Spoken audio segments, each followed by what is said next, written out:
I've spent 15 years trying to convince myself that acoustics are a fickle, often deceptive branch of science. I've read papers on sound refraction, wind tunnels, and the way moisture in the air can bend a frequency until it sounds like a ghost.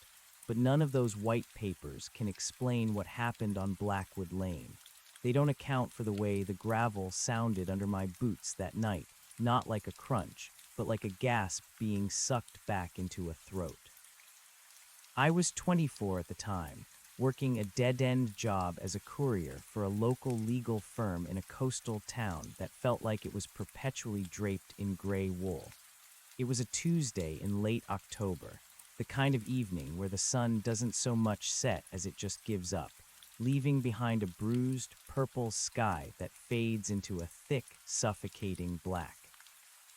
I was tired, I was irritable, and I made the mistake that serves as the foundation for every regret I've ever had.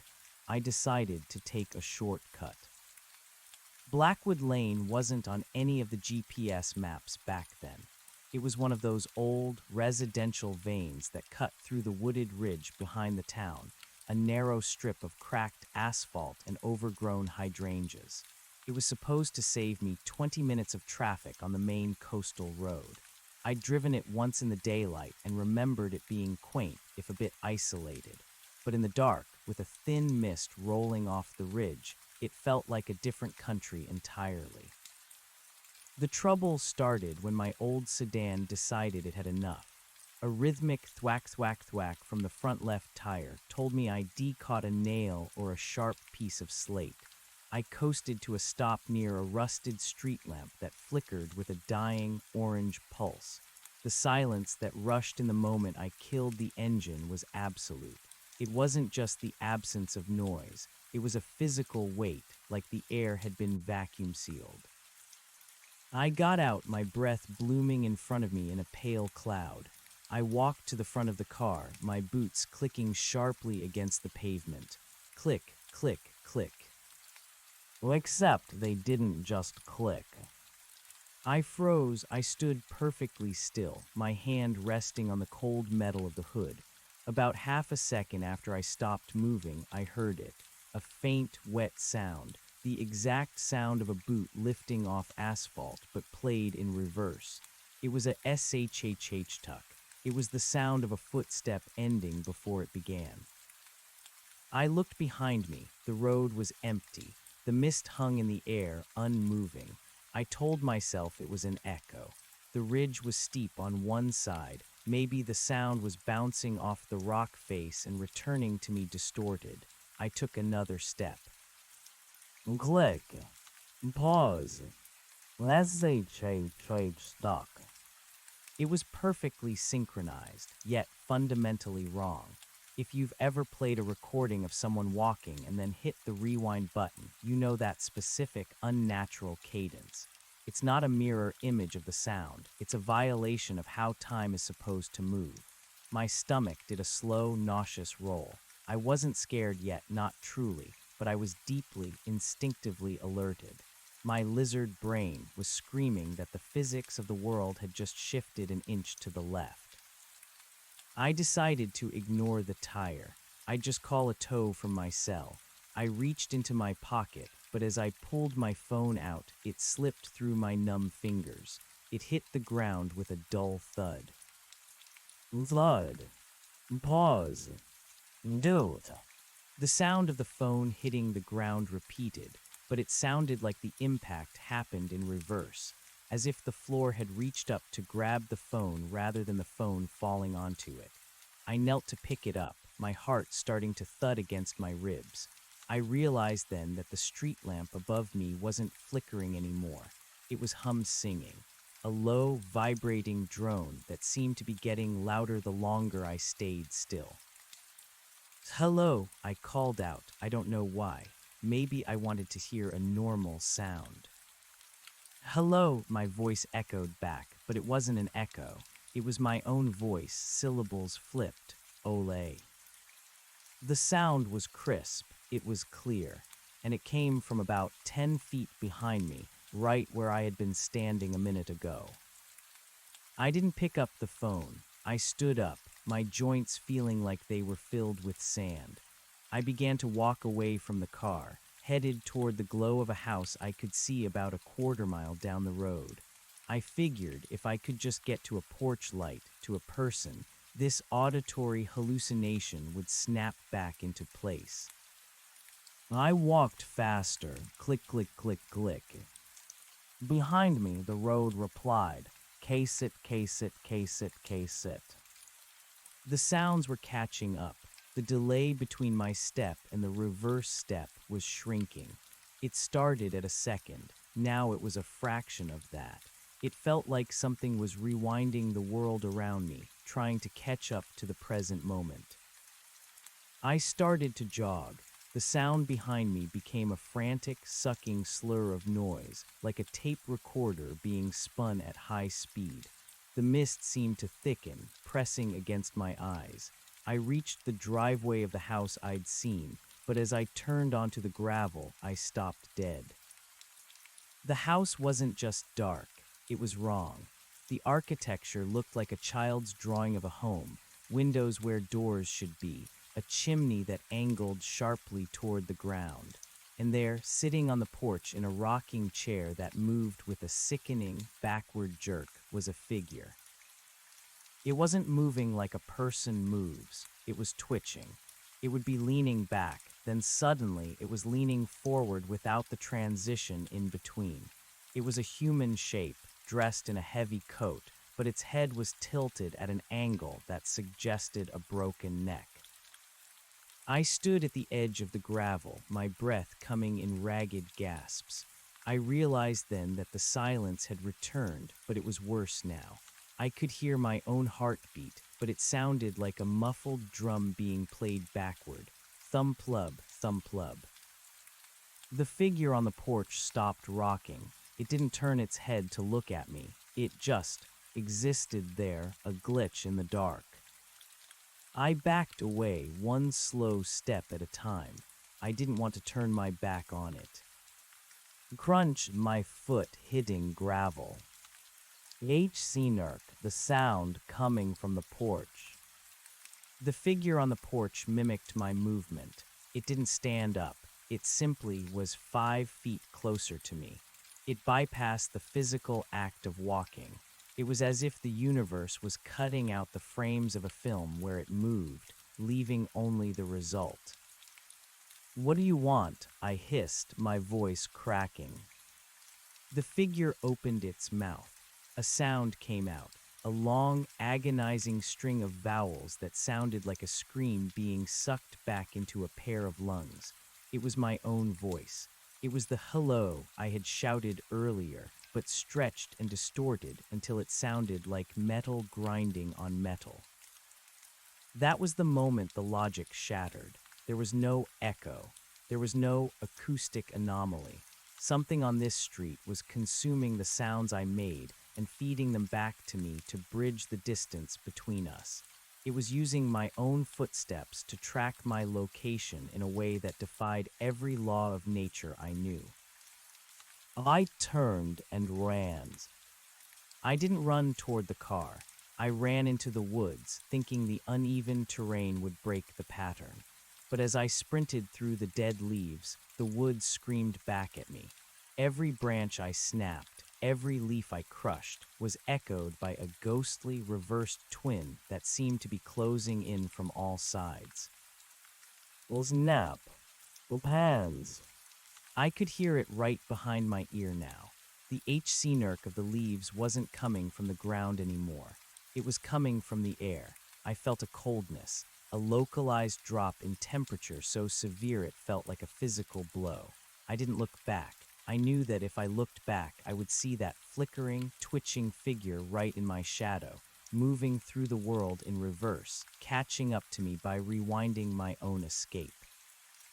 I burst out onto a different road, a paved one with actual streetlights and the distant hum of a transformer. I didn't stop. I ran until my lungs burned like they were filled with acid, until I saw the neon sign of a 24-hour gas station. I practically threw myself through the glass doors. the bell above the door ringing with a beautiful, normal, forward-moving ding. The clerk, a teenager with greasy hair and a bored expression, looked up from his phone. "You okay, man? You look like you fell in a lake." I couldn't speak. I just stood there, clutching the cooling rack, listening. I waited for the nid, the reverse ring of the bell. It never came. I stayed in that gas station for 3 hours. I called my brother to pick me up, refusing to go back for my car until the sun was high in the sky the next morning. When we finally returned to Blackwood Lane with a tow truck, the street looked ordinary.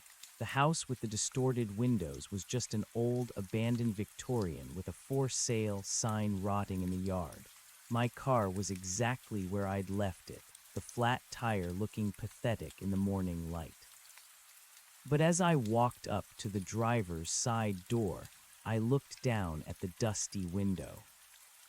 There, in the thin layer of road grime, was a handprint, but it wasn't a normal handprint. The streaks in the dust showed that the hand hadn't been placed on the glass. The marks showed the fingers moving upward, as if they had started on the glass and been pulled away, dragging the dust back into place.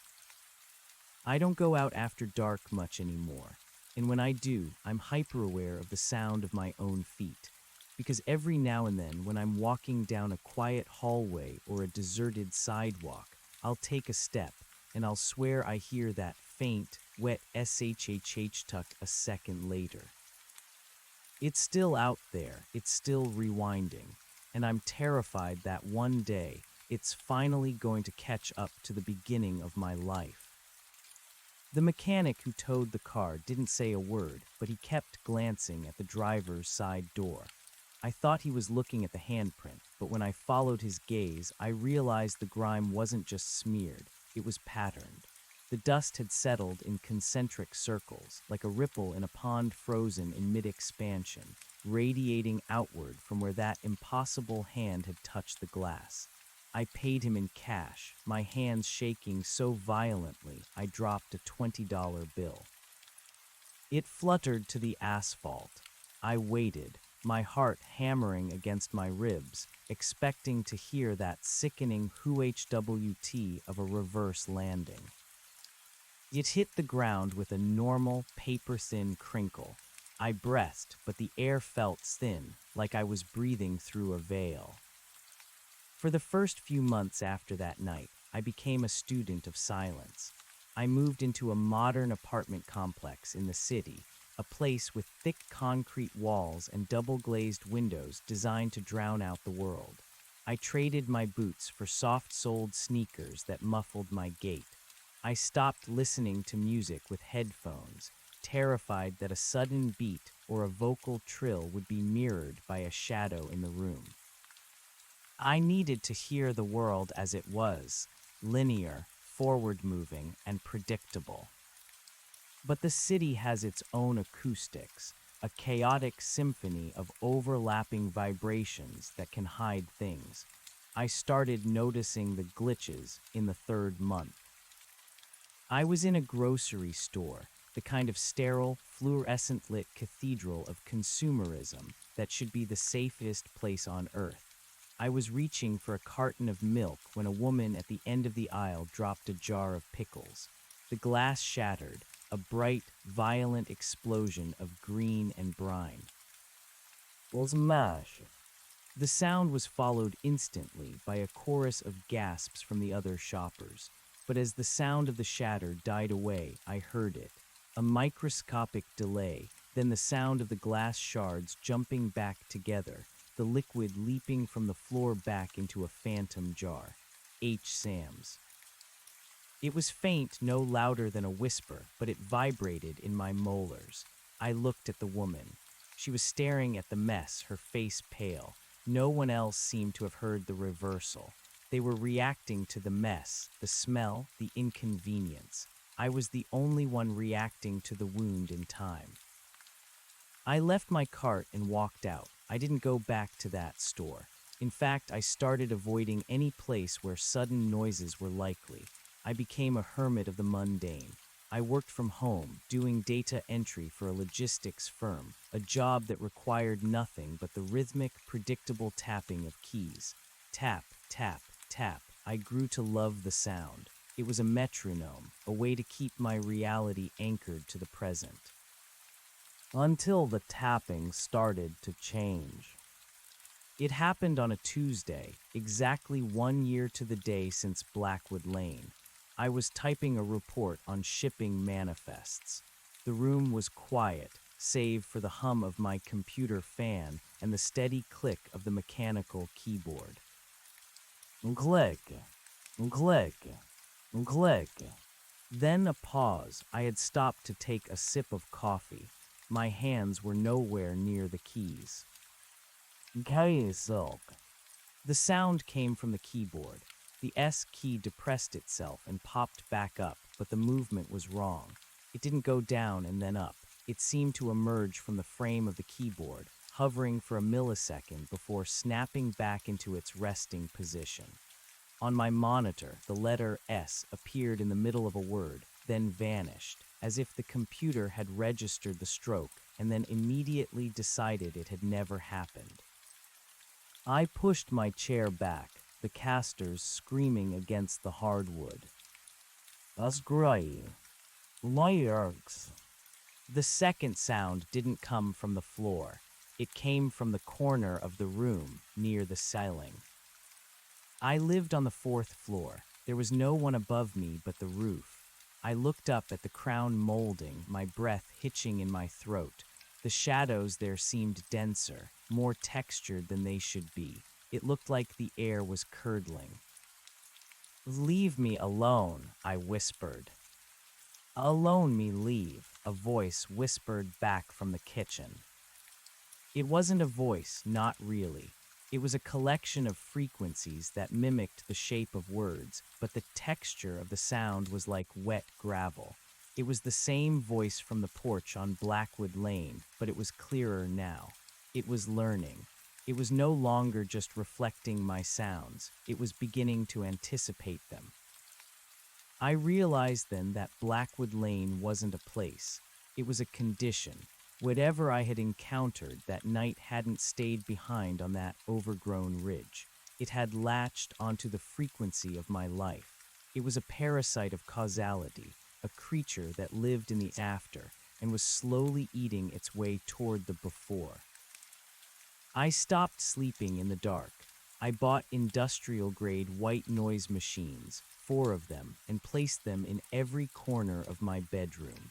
I hoped the constant, random static would drown out the echoes, or at least provide so much auditory chaff that the thing couldn't find a signal to mimic. For a week it worked. The white noise was a wall, a blur of sound that felt like a protective cocoon. I started to feel a glimmer of hope.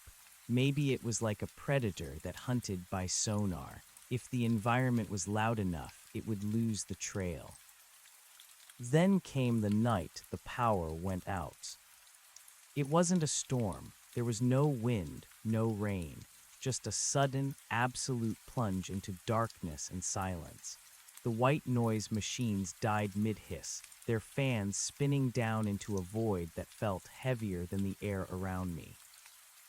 I sat up in bed, my heart thumping, thump-plub, thump-plub. The reversal was already there, waiting in the silence. Bull-pee-moot, bull-pee-moot. It was coming from under the bed. I didn't move, I didn't breathe. I knew that every sound I made was a bridge. If I stayed silent, if I could just achieve a state of total stasis, maybe it would pass.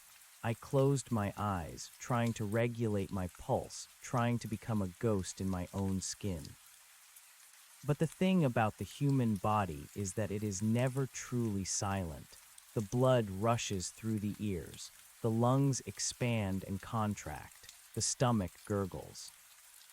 And then there was the clock. On my nightstand sat an old analog clock my grandmother had given me. It had a physical second hand that moved with a distinct metallic talk. I had forgotten to take the batteries out.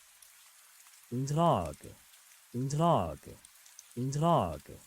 From the foot of the bed, a sound emerged that made my skin crawl. It wasn't the reverse of a talk. It was the sound of the clock's internal spring winding itself backward, a frantic, mechanical whirring that shouldn't have been audible. The clock on the nightstand began to glow, not with light, but with a kind of anti-light, a distortion that made the numbers blur and run like wet ink. The second hand didn't just stop, it began to sweep counterclockwise. It moved with a violent, jerky motion, mirroring the way the figure on the porch had rocked in its chair. I reached out to grab the clock, to smash it, to stop the sound. My hand hit the lamp instead, knocking it over. Crash! The sound of the lamp hitting the floor was followed by a silence so profound it felt like I'd gone deaf. I waited for the H-sark. I waited for the reverse impact. It didn't happen. Instead, I felt a hand wrap around my ankle. The touch wasn't cold. It wasn't hot. It felt like nothing, a total absence of sensation that was more terrifying than pain. It felt like my ankle was being erased. I looked down, and in the dim light filtering in from the street lamps outside, I saw it. A hand was emerging from the shadows at the foot of my bed. It was pale, the skin stretched tight over knuckles that seemed to have too many joints. But as I watched, the hand didn't pull me. It didn't grip. It moved in reverse. It started at my ankle and untouched me, its fingers trailing back toward the darkness in a way that suggested it had been holding me for hours and was only now releasing the grip. I screamed. The scream was long and raw, a venting of a year's worth of repressed terror. And as the scream left my throat, the room exploded into sound. Every sound I had made in that apartment for the last year, every footstep, every keystroke, every sigh, every rustle of bedsheets began to play back all at once in reverse. It was a cacophony of the past, a tidal wave of inverted noise that ripped through the air. The K-sit, K-sit, K-sit of my typing, the E-irks of my chair, the H-sams of the pickle jar from months ago.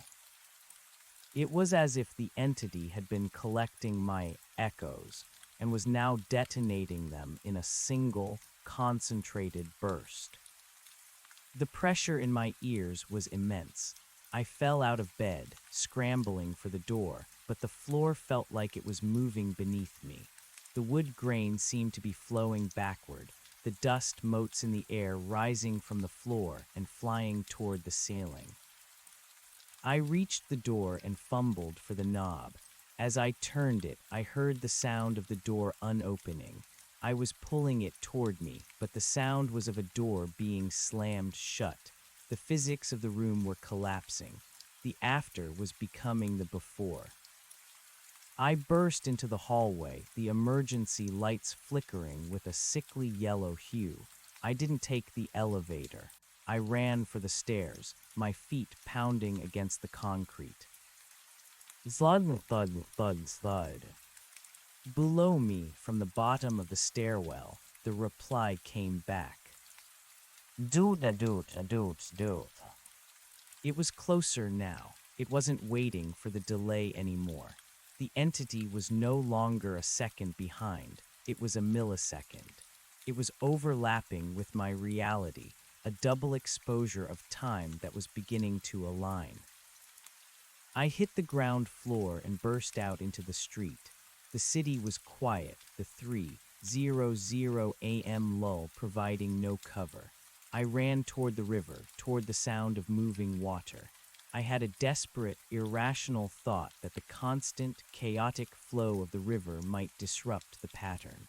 Water doesn't move in a single sound. It's a billion sounds at once.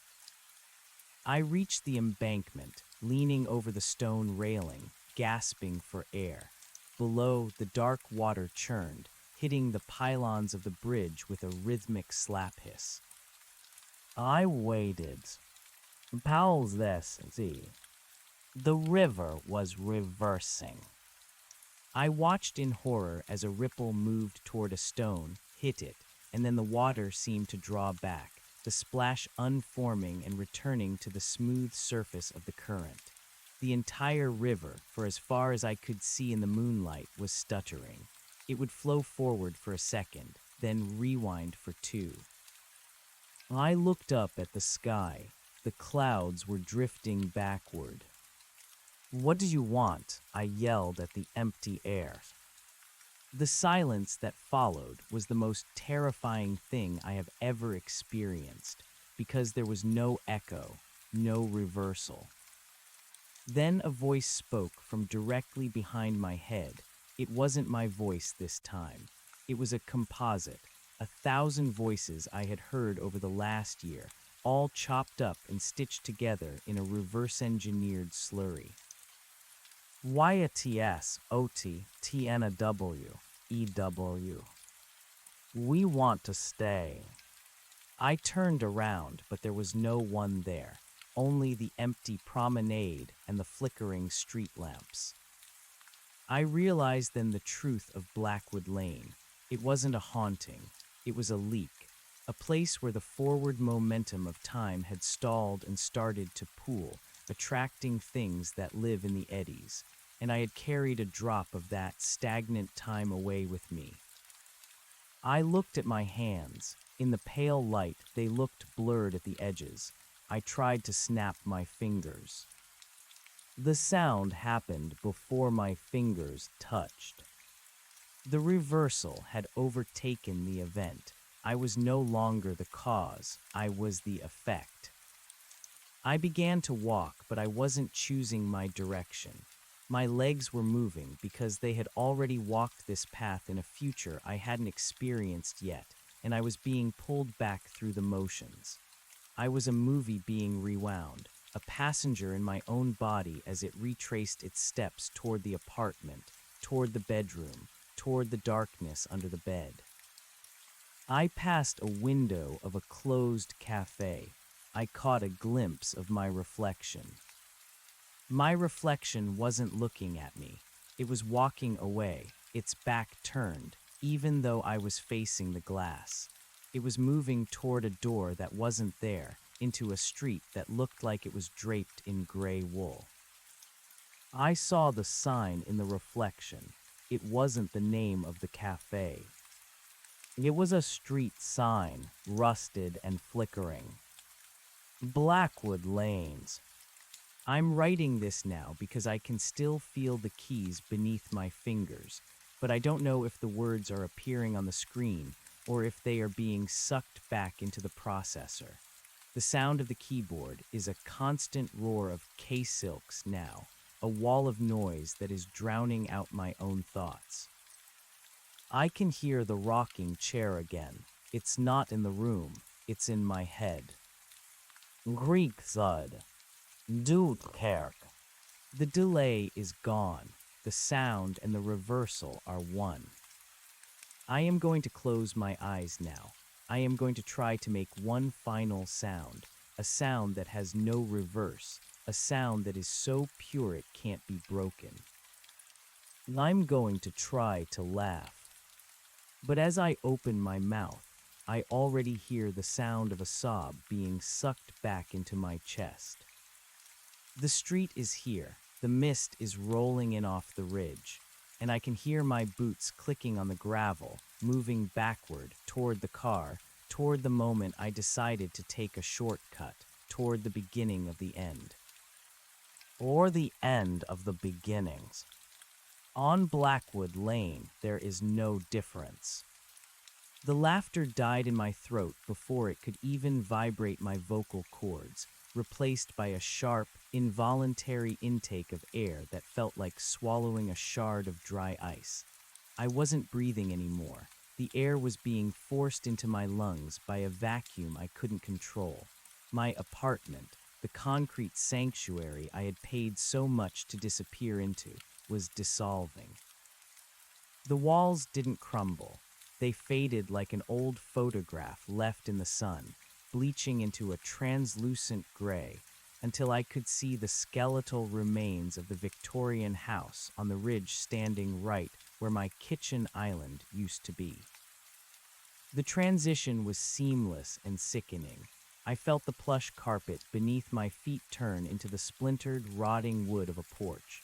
The smell of city exhaust and expensive espresso was replaced by the cloyingly sweet scent of wet earth and decaying lilies.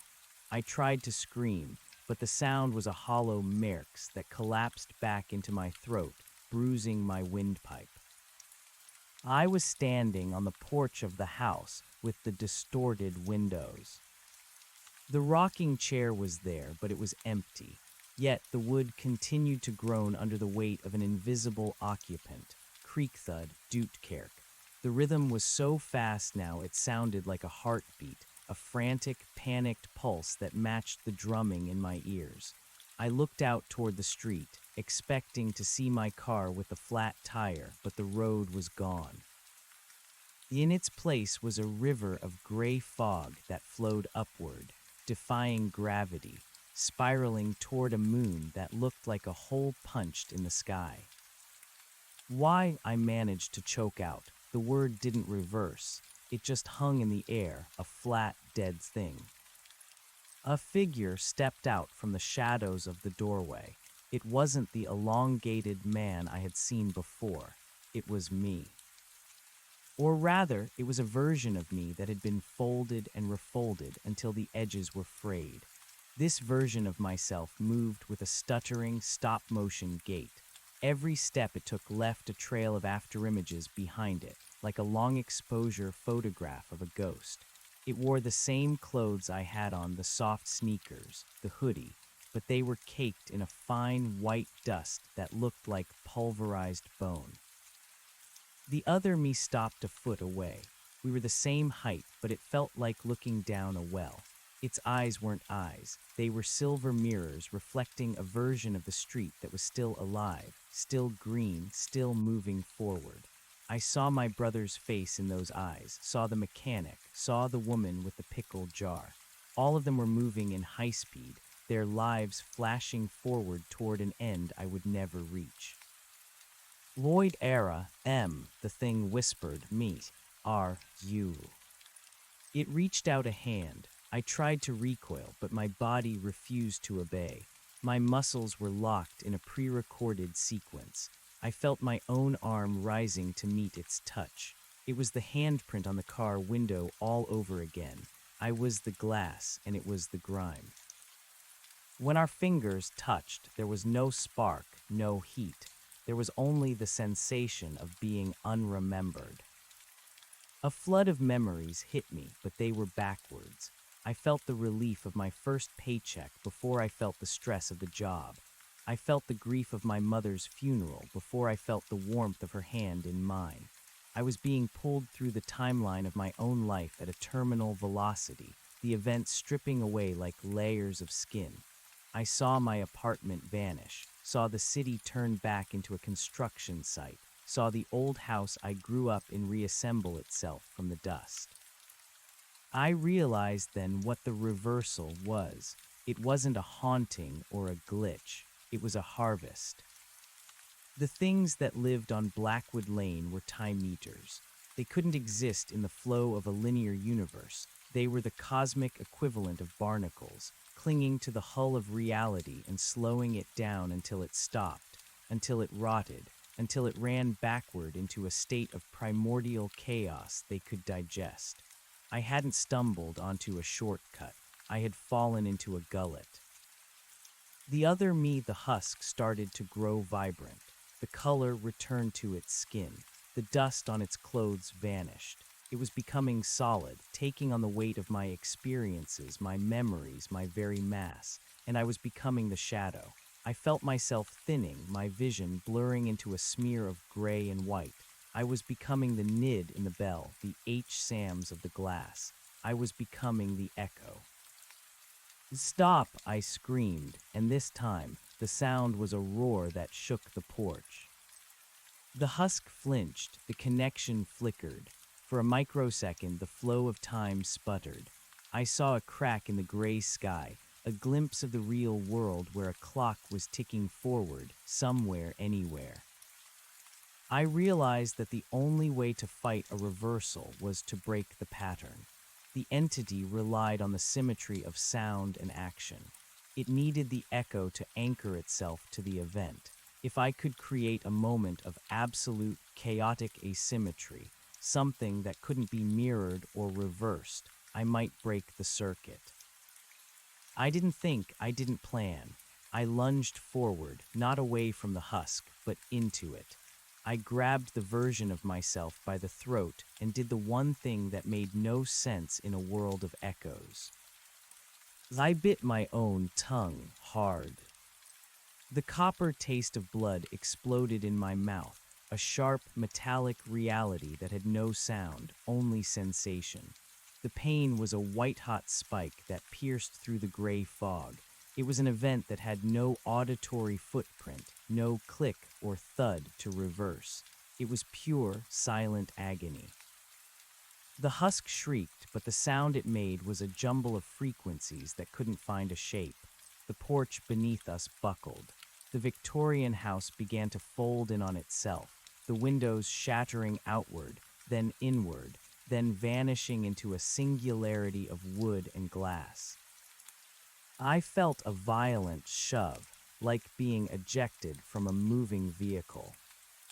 I hit something hard, something cold. I opened my eyes. I was lying on the asphalt of Blackwood Lane.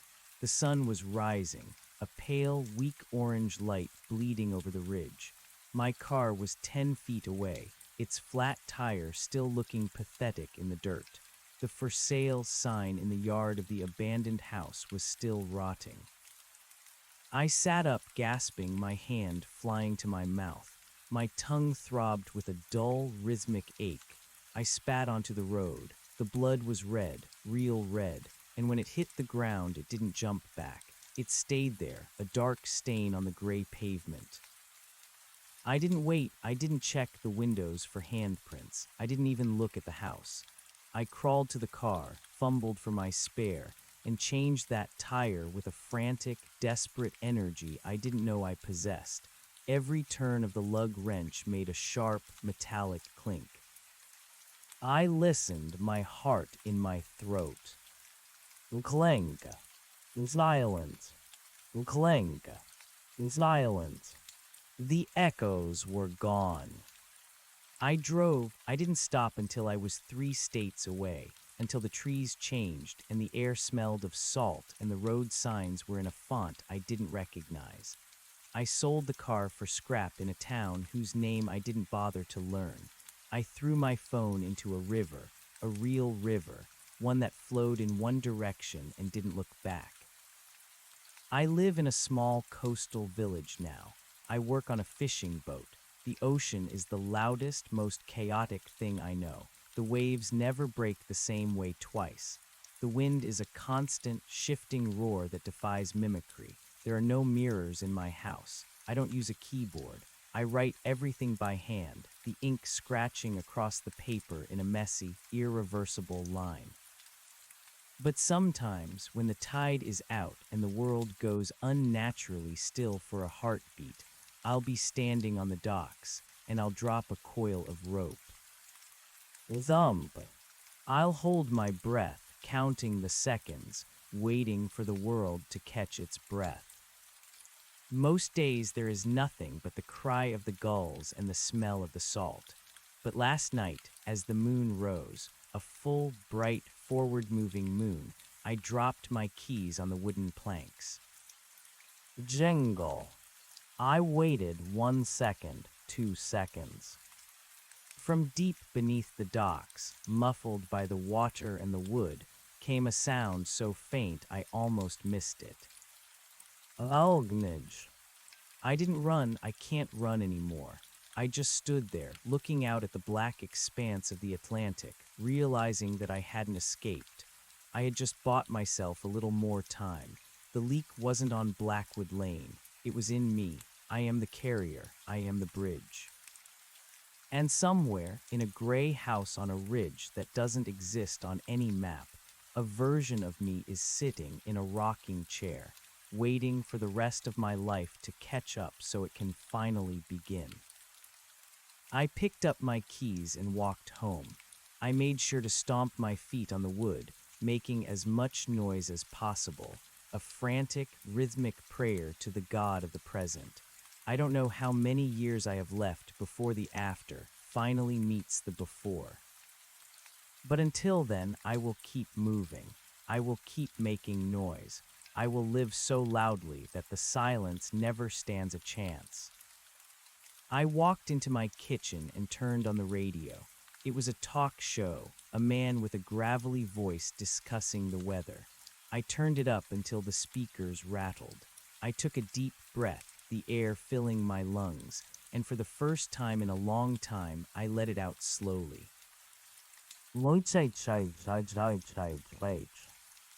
The radio crackled. The man's voice slowed down, his words stretching out into long, distorted groans. Tomorrow's will be EBLLIWWORROMOT. I turned the radio off. I sat in the kitchen, the silence of the coastal night pressing against the windows. And then I heard it. Great. It wasn't a rocking chair. It was the floorboard right behind me. I didn't turn around. I couldn't, because I knew if I did, I wouldn't see a ghost or a monster. I would see a reflection of a room that hadn't happened yet. I would see a man standing in a kitchen, holding a radio, waiting for a sound that would never come. I closed my eyes and reached for a pen. I have 17 parts of this story left to tell. I have to write them fast. I have to get them out before the ink starts to flow back into the nib. Because the street isn't behind me, it's in front of me, and I'm walking toward it, one step at a time, even as my footsteps tell me I'm already there. The ink felt heavy, almost viscous, as it left the tip of my pen. I watched the black line of the letter A as it formed on the yellow legal pad, half expecting the liquid to retreat into the ballpoint like a movie played in reverse. It stayed for now, but the edges were vibrating. If I stared too long, the words seemed to pulse with a low-frequency hum, a visual representation of the static that was beginning to colonize my peripheral vision. I am in a rented room above a bait shop. The walls are thin, and the smell of brine is so thick it feels like a physical weight on my chest. Below me, the shop owner, a man named Elias who hasn't spoken a word to me in 3 weeks, is moving crates. Thud, thud, thud. I count the seconds between each impact, bracing myself for the dupe that I know is lurking in the shadows of the floorboards. It hasn't come yet. The ocean is doing its job, its massive, uncoordinated roar acting as a white noise shield for my sanity. But the shield is thinning.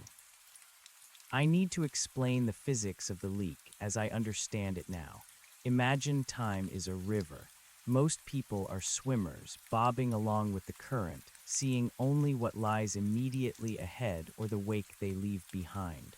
Blackwood Lane is a whirlpool. It's a place where the water doesn't just spin, it folds. When I drove through that mist, I didn't just take a shortcut through space. I stepped onto a seam where the fabric of when had been snagged on something jagged and old. I think about the woman with the pickle jar. I see her face every time I close my eyes, not as she was when I passed her, but as she must be now. Is she still walking toward that house? Is she trapped in a loop of 3 seconds, forever reaching for a door handle that recedes as she touches it? Or did she, like me, carry a piece of the stagnant time away? Perhaps there are hundreds of us, scattered across the globe, the reversed, living in coastal towns and high-altitude deserts, anywhere the air is thin or the noise is loud enough to drown out the echoes of our own heartbeats. I tried to sleep an hour ago. I lay on the narrow cot, my eyes fixed on a water stain on the ceiling that looked vaguely like a map of a country that doesn't exist. As I drifted off, the sound of my own breathing began to change. The inhalation was sharp, but the exhalation didn't happen. Instead, the air seemed to be sucked back out of my nose before it could reach my lungs. I woke up gasping, clutching my throat, the room spinning in a direction that felt wrong, not left to right, but beginning to end. I stood up and went to the window. The fishing boats were tied to the pier, swaying in the dark water. The masts were swaying in a perfect, synchronized rhythm. Too perfect. Nature isn't synchronized. Nature is messy. I watched a seagull perched on a piling. It took flight, its wings beating against the air. Flap, flap, flap. Then it stopped midair. Its body jerked, its wings snapping shut, and it fell backward through its own flight path, landing perfectly on the piling again. It did it 3 times, a glitch in the sky. I backed away from the window, my heart hammering against my ribs. It's getting stronger. The stagnant time I carried from Blackwood Lane is like a virus, and it's finally starting to infect the environment around me. I am a walking, localized distortion. I am the stone in the middle of the stream, and the water is starting to pile up against me, swirling backward in frustration. I looked at the legal pad. The words I had written, the description of the bait shop, the smell of brine were changing. The ink wasn't disappearing, but the letters were rearranging themselves. The S in salt was migrating toward the end of the sentence. The T in time was flipping upside down. My own handwriting was being edited by an invisible hand, forced into a syntax that favored the result over the cause. I need to find the others. I know they exist. I can feel them like a dull ache in a phantom limb. Somewhere there is a community of people who don't use clocks, who speak in short, jagged bursts to avoid the echo, who live in the gaps between the ticks of the universe. I remember a forum post I saw months ago, back when I was still trying to find a rational explanation for the K-silks of my keyboard. It was a single line of text in a thread about urban legends. The street is a circle, but the exit is a spiral. At the time, I thought it was just cryptic nonsense. Now, I realize it's a set of directions. I can't stay in this room. The bait shop is no longer a sanctuary. I can hear Elias moving below, but the sounds are no longer crates hitting the floor. It's the sound of wood unsplintering. It's the sound of fish being uncaught, their frantic splashes returning to the buckets. The reversal is spreading through the floorboards, climbing the walls like a mold. I grabbed my jacket and the legal pad. My movements were jerky, my limbs feeling like they belonged to a marionette operated by a drunk puppeteer. I reached for the door handle. Click. I waited. K-silk. The delay was less than 1/10 of a second. The overlap is almost complete. Soon, the sound and the echo will be a single, fused event, and when that happens, I suspect I will cease to be a me at all. I will be a was. I ran down the stairs, my boots making a racket that sounded like a hail of stones. I didn't look at Elias as I burst through the shop. I didn't want to see if his face was a mirror, or if his eyes were reflecting a world where I was already gone. I hit the salt-chilled air of the docks and kept running toward the old lighthouse at the edge of the point. The lighthouse hasn't been operational since the 60s. Its glass is cracked, its iron stairs rusted into orange lace, but it stands on the furthest tip of the land, surrounded on 3 sides by the chaotic, unpatterned Atlantic. If there is a spiral out of this, it starts where the land ends. As I ran, the world began to strobe. The moonlight would flash bright, then vanish into total darkness, a rapid-fire cycling of night and day that made my head throb. I saw the lighthouse flickering in and out of existence. One moment it was a ruin, the next it was pristine, its beacon cutting through a fog that hadn't arrived yet. I reached the base of the tower and fumbled with the rusted lock. It didn't break, it simply ceased to be locked, the tumblers falling into place as if a key had just been withdrawn. I pushed the door open. The air inside was dead. No, that's not right. The air was old.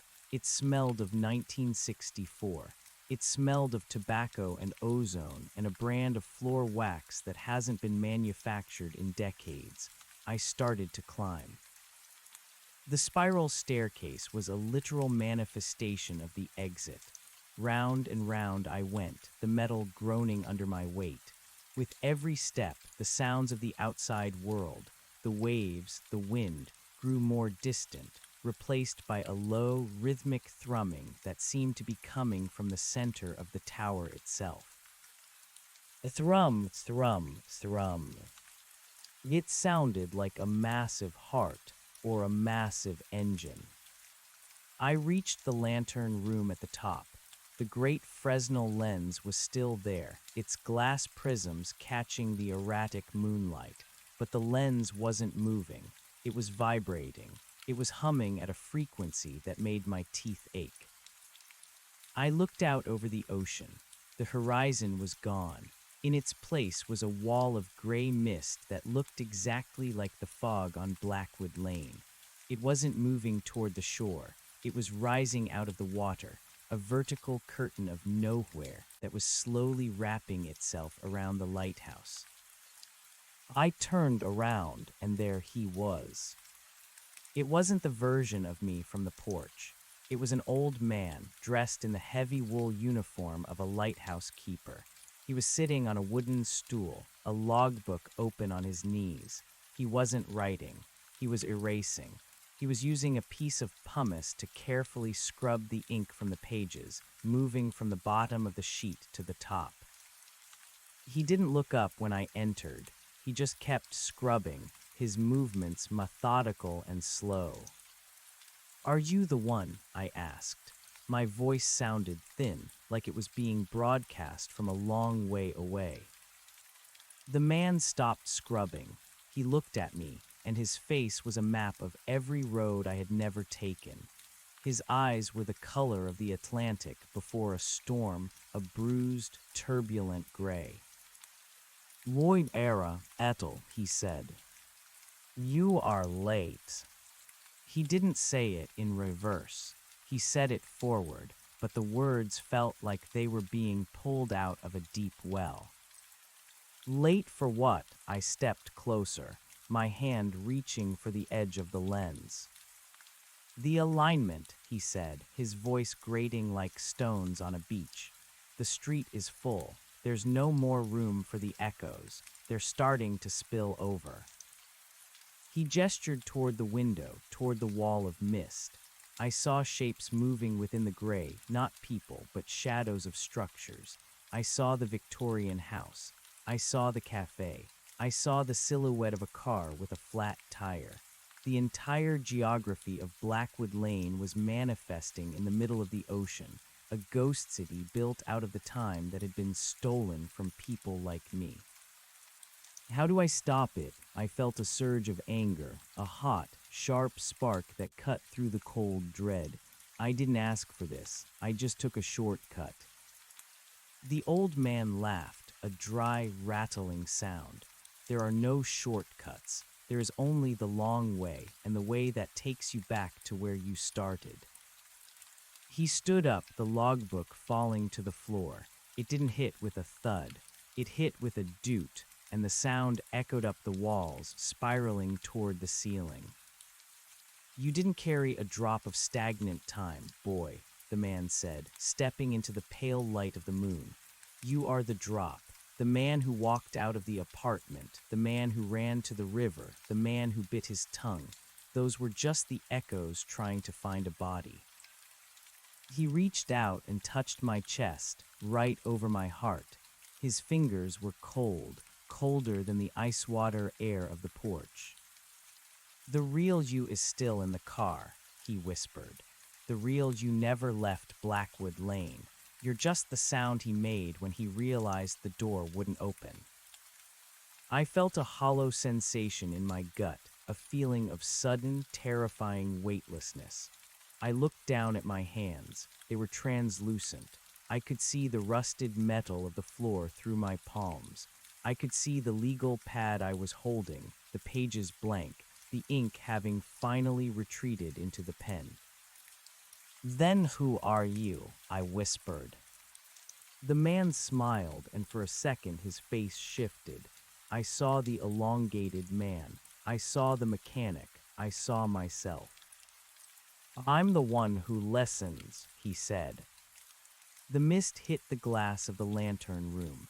The sound was like 1,000 whispers, a billion SPS of water hitting stone.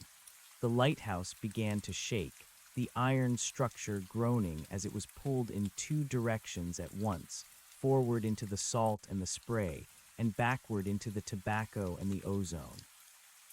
I felt myself dissolving, not into dust but into noise. I was becoming a vibration, a frequency, a stutter in the air. "Wait!" I screamed, but there was no sound.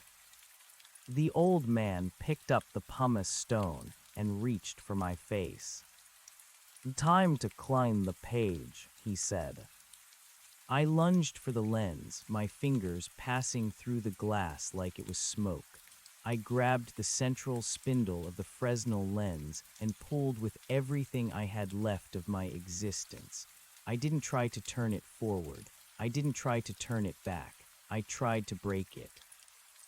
I threw my entire weight against the alignment of the prisms, seeking the chaos I had found when I bit my tongue. I screamed, not a word, not a sound, but a pure, raw expression of now. The lens shattered. The sound wasn't a crash. It wasn't an H-sark. It was a silence so absolute it felt like being deafened. The prisms exploded in a million directions, shards of glass suspended in the air like frozen rain. The moonlight hit them, and the light didn't reflect. It refracted into a spectrum of colors that didn't belong in the visible world. The old man vanished. The lighthouse vanished. The ocean vanished. I was falling. I was falling through a tunnel of sound, thousands of voices, thousands of footsteps, thousands of creak thuds and dootkerks, all of them blending into a single white noise roar. I saw the street. I saw the house. I saw the car. I saw myself sitting in the driver's seat, my hands white-knuckled on the steering wheel, staring at the flat tire through the windshield. I reached out. I didn't want to replace him. I didn't want to haunt him. I just wanted to warn him. I pressed my hand against the glass of the driver's side window. The man in the car flinched. He looked at the glass, his eyes wide with a terror I knew all too well. He saw the handprint forming in the grime. He saw the blur of a face he didn't recognize as his own. I tried to speak, but the only thing that came out was a single, distorted word caught in the throat of time. "Then you are. Run." He didn't run. He opened the door. He stepped out into the mist. He looked at the house on the ridge. And I felt the hook catch. I felt the reversal begin its slow, inevitable pull. I am back in the apartment now, or I am in the lighthouse, or I am under the bed. The geography doesn't matter anymore. The parts are blending. The sequence is failing. I am writing this on part 4, but I can already see the words of part 20 bleeding through from the other side of the paper. I can hear the rocking chair. It's not in the room. It's not in my head. It's the sound of the world breathing. Great. Blood. I am going to open the door now, not because I want to, but because I already have. I can hear the sound of the door opening, but I'm still sitting here, holding the pen. The after is here, and it's hungry. The door didn't just open, it unexisted. One moment it was a barrier of peeling white paint and a brass knob that felt like a cold coin in my palm, and the next it was a memory of a boundary. I stepped through the space where the door should have been and found myself not in the hallway of the bait shop, but standing on a surface that felt like wet velvet. It was dark, but not the darkness of a room with the lights out. It was the darkness of a deep well reflection, where the only light comes from things that shouldn't be glowing. I looked down at the legal pad. The yellow paper was now a dull, bruised violet. The words I had just written were vibrating so violently they were shaking off the page, hovering a fraction of an inch above the lines like a swarm of black gnats. I reached out to catch a sentence, something about the old man and the pumice stone, but my fingers passed through the letters, and they dissolved into a fine, soot-like powder. "Don't try to save the record," a voice said. It wasn't the old man, it wasn't the radio. It was a woman's voice, crisp and melodic, coming from a point exactly 3 inches behind my left ear. I spun around, but there was no one there. Only the mist, thick and smelling of ozone and old library books. "The record is what keeps you anchored to the loop," the voice continued. This time it came from the right. "Every time you write part 5, you reinforce the walls of the street. You are building your own prison out of ink and desperation." "Who are you?" I shouted. My voice didn't echo. It didn't reverse. It just fell flat, as if the air was made of lead. "I'm the person who finished the story," she said. A figure emerged from the gray. She was wearing a yellow raincoat, the plastic slick with a moisture that didn't look like water. It looked like oil. She held a pickle jar in her left hand. Inside the jar, a small, glowing jellyfish pulsed in a rhythm that matched the thrumming I had heard in the lighthouse. "You," I whispered, "the woman from the road." "One version of her," she said, stopping a few feet away. Her face was youthful, but her eyes held the same ancient, bruised exhaustion I had seen in the lighthouse keeper. "In one version, I'm the woman who never reaches the house. In another, I'm the woman who never left it. But here, in the fold, I'm just the one who carries the light." She held up the jar. The jellyfish inside wasn't a creature. It was a cluster of fiber-optic nerves, a tangle of whens and ifs glowing with a pale, sickly bioluminescence. "You broke the lens," she said, and for the first time I heard a flicker of emotion in her voice. It might have been respect, or it might have been pity. "That wasn't supposed to happen for another 3 parts. You've introduced a fracture. The street is bleeding into the sea, and the sea is drowning the street." "I want to go back," I said, my voice trembling. "I want to be the man in the car who just has a flat tire. I want to be bored. I want to be linear." She stepped closer. The smell of brine and ozone intensified, making my head swim. "You can't go back to being the man in the car because that man has already become the sound of the wind. But you can stop being the echo. You can become the silence." She reached out and took the legal pad from my hand. I let her. It felt like she was removing a heavy weight I hadn't realized I was carrying. She dropped the pad onto the velvet ground. It didn't make a sound. It simply merged with the darkness, the yellow paper turning black, the purple lines vanishing into the void. "The street that reversed footsteps isn't a place," she whispered, leaning in so close I could see the reflection of the jellyfish in her pupils. "It's a habit. It's the way you look at your past until it becomes more real than your present. It's the way you anticipate the K-silk until you stop hearing the click. You've been walking backward your whole life, Elias. Blackwood Lane just gave you a scenery that matched your soul." "My name isn't Elias," I said, a cold spike of fear driving through my chest. "Elias is the man at the bait shop."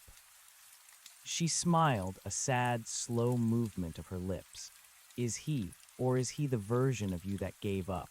The version that decided to sit in the dark and move crates for eternity, waiting for a sound that never comes. Look at your hands again. I looked, they weren't translucent anymore. They were covered in scales, tiny, shimmering patches of silver and gray that caught the light from the jar. My fingernails were thick and yellowed, like the claws of a deep-sea scavenger. The transition is almost complete, she said. The ocean doesn't care about time. The ocean only cares about depth. If you stay here, you'll sink. You'll become part of the pressure. You'll be the thing that makes the floorboards creak in the kitchens of men who are afraid of the dark. How do I leave? I begged. The scales were spreading up my wrists, a cold, numbing sensation following in their wake. You have to stop telling the story, she said. You have to stop trying to explain the physics of the leak. You have to stop counting the parts. There is no part 6. There is no part 20. There is only this breath, and the next one, and the one after that. If you can take a breath without wondering if it's going to be sucked back out of you, you'll be free. She held out the jar. Take the light. It's the only thing that doesn't reverse. It's the only thing that just is. I reached for the jar. My hand felt heavy, alien. The scales were itching now, a frantic, crawling sensation under my skin. I wrapped my fingers around the cold glass. The jellyfish inside flared bright, a blinding white that scorched the gray mist away. The velvet ground vanished. The woman in the yellow raincoat vanished. I was standing on the beach. The sun was rising. It wasn't a strobe light. It was a slow, majestic bleed of orange and pink across the horizon. The waves were crashing against the shore in a messy, uncoordinated rhythm that was the most beautiful thing I had ever heard. Crash, hiss, roar, no echoes, no reversals, just the chaotic, entropic music of the world moving forward. I looked at my hands. They were normal. No scales, no translucence, just skin and bone and the fine tremors of a man who had been through a nightmare. I looked down at my feet. My boots were caked in sand. I looked back at the path I had taken to get here. There were no footsteps. The tide had come in and washed them away. The past was gone, erased not by a pumice stone or a glitch in time, but by the simple, relentless progress of the physical world. I reached into my pocket and found the pen. It felt like a piece of lead, a dead thing. I threw it into the surf.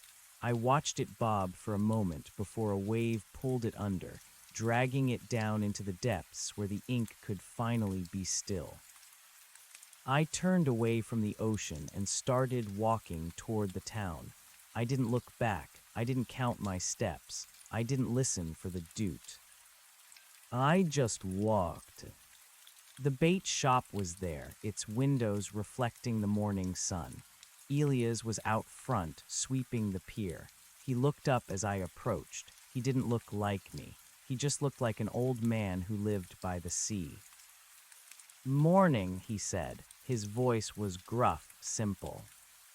"Morning," I replied. I waited. I held my breath, my heart skipping a beat as I braced for the echo. I waited for the Ninram to ripple back through the air, for the world to hitch and reset. Silence. Then the sound of a seagull crying out. A real cry, sharp and piercing, followed by the flapping of wings that moved only upward, away from the earth, toward a sky that was finally, mercifully, just a sky. I walked past the shop and toward the road. I didn't have a car. I didn't have a legal pad. I didn't have a story left to tell. And for the first time in a long time, I let my breath out slowly. It didn't come back.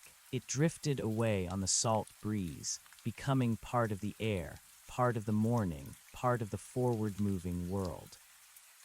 The street was behind me, and I was walking away from it, one step at a time, even as my heart told me I was finally home. I reached the edge of the asphalt where the sand met the road. The transition was jarring. The solidity of the pavement felt like a shock to my system, a reminder of a world that followed rules of gravity and friction. I looked down the long, gray ribbon of the coastal highway. It stretched out toward the horizon, shimmering under the growing heat of the sun. It looked like a normal road. It looked like a way out. But as I took my first step, I felt a familiar, sickening tug at the base of my skull. It wasn't a sound, it was a sensation of being pulled by an invisible thread. I looked at the shadow I cast on the ground. In the morning light, it should have been long and thin, stretching away from the rising sun. But my shadow was wrong. It wasn't pointing away from the sun, it was pointing toward it. It was leaning back toward the beach, toward the lighthouse, toward the place where the lens had shattered. I stopped, my shadow didn't. It continued to stretch, creeping across the asphalt like spilled ink, independent of my body. It reached the tall grass at the edge of the road and began to climb, a silhouette of a man who was still walking backward even while I stood perfectly still. You thought it was that easy. The voice didn't come from behind me this time. It came from inside my own chest.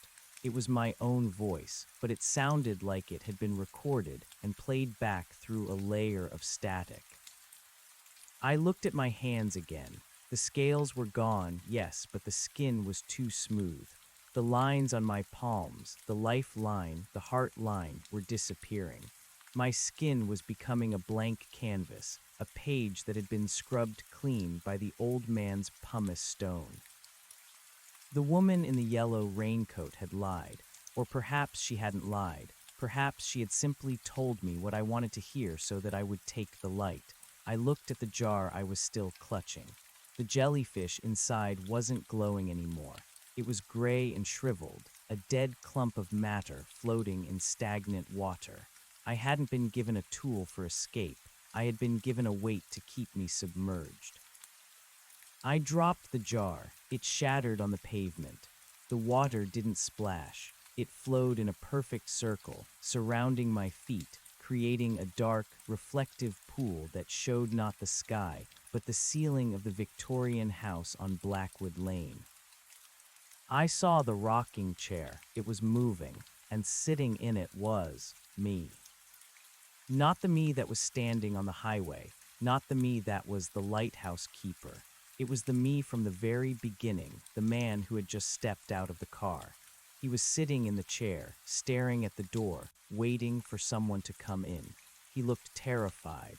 He looked like he was listening for a sound that would tell him he wasn't alone. I realized then that the reversal wasn't a loop, it was a harvest. Blackwood Lane didn't just repeat time, it processed it. It took the moments of a life and ground them down, separating the action from the consequence, the sound from the impact. It stripped away the now, until all that was left was a collection of echoes that could be used to build that ghost city I had seen in the mist. I wasn't escaping, I was being exported. The highway began to ripple. The asphalt turned to liquid, the yellow lines stretching and twisting like snakes. The sound of the ocean behind me grew louder, but it wasn't the sound of waves anymore. It was the sound of 1,000 car doors slamming at once. Thud, thud, thud. I tried to run, but my legs wouldn't move forward. Every time I tried to lift my foot to take a step toward the town, my body pivoted. It was like trying to push two magnets of the same pole together. The world was rejecting my forward motion. I looked back toward the beach. The lighthouse was there again, but it was closer now. It was standing right at the edge of the road, its white paint peeling in long, rhythmic strips that fluttered in a wind I couldn't feel. The door at the base of the tower was open. Standing in the doorway was the mechanic. He was holding a wrench, and his face was a blank mask of grease and shadow. "Almost fixed," he said. His voice was a low hum that vibrated in my teeth. "Just need to tighten the alignment." "I broke the lens," I screamed, the words feeling like shards of glass in my throat. "There is no alignment." The mechanic stepped out of the shadows. As he moved into the sunlight, I saw that he wasn't made of flesh. He was made of the same gray mist as the wall in the ocean. He was a hollowed-out shape, a vacancy in the world. "You didn't break it," he said, and he pointed the wrench toward the top of the tower. "You just changed the frequency." I looked up. The lantern room was glowing again, but the light wasn't white or yellow. It was a deep, throbbing violet, the color of the legal pad, the color of a bruise. The prisms weren't spinning. They were pulsing, expanding and contracting like a giant glass heart. And with every pulse, the world around me changed. The highway vanished, replaced by the dirt track of Blackwood Lane. The sun vanished, replaced by the erratic, flickering moonlight.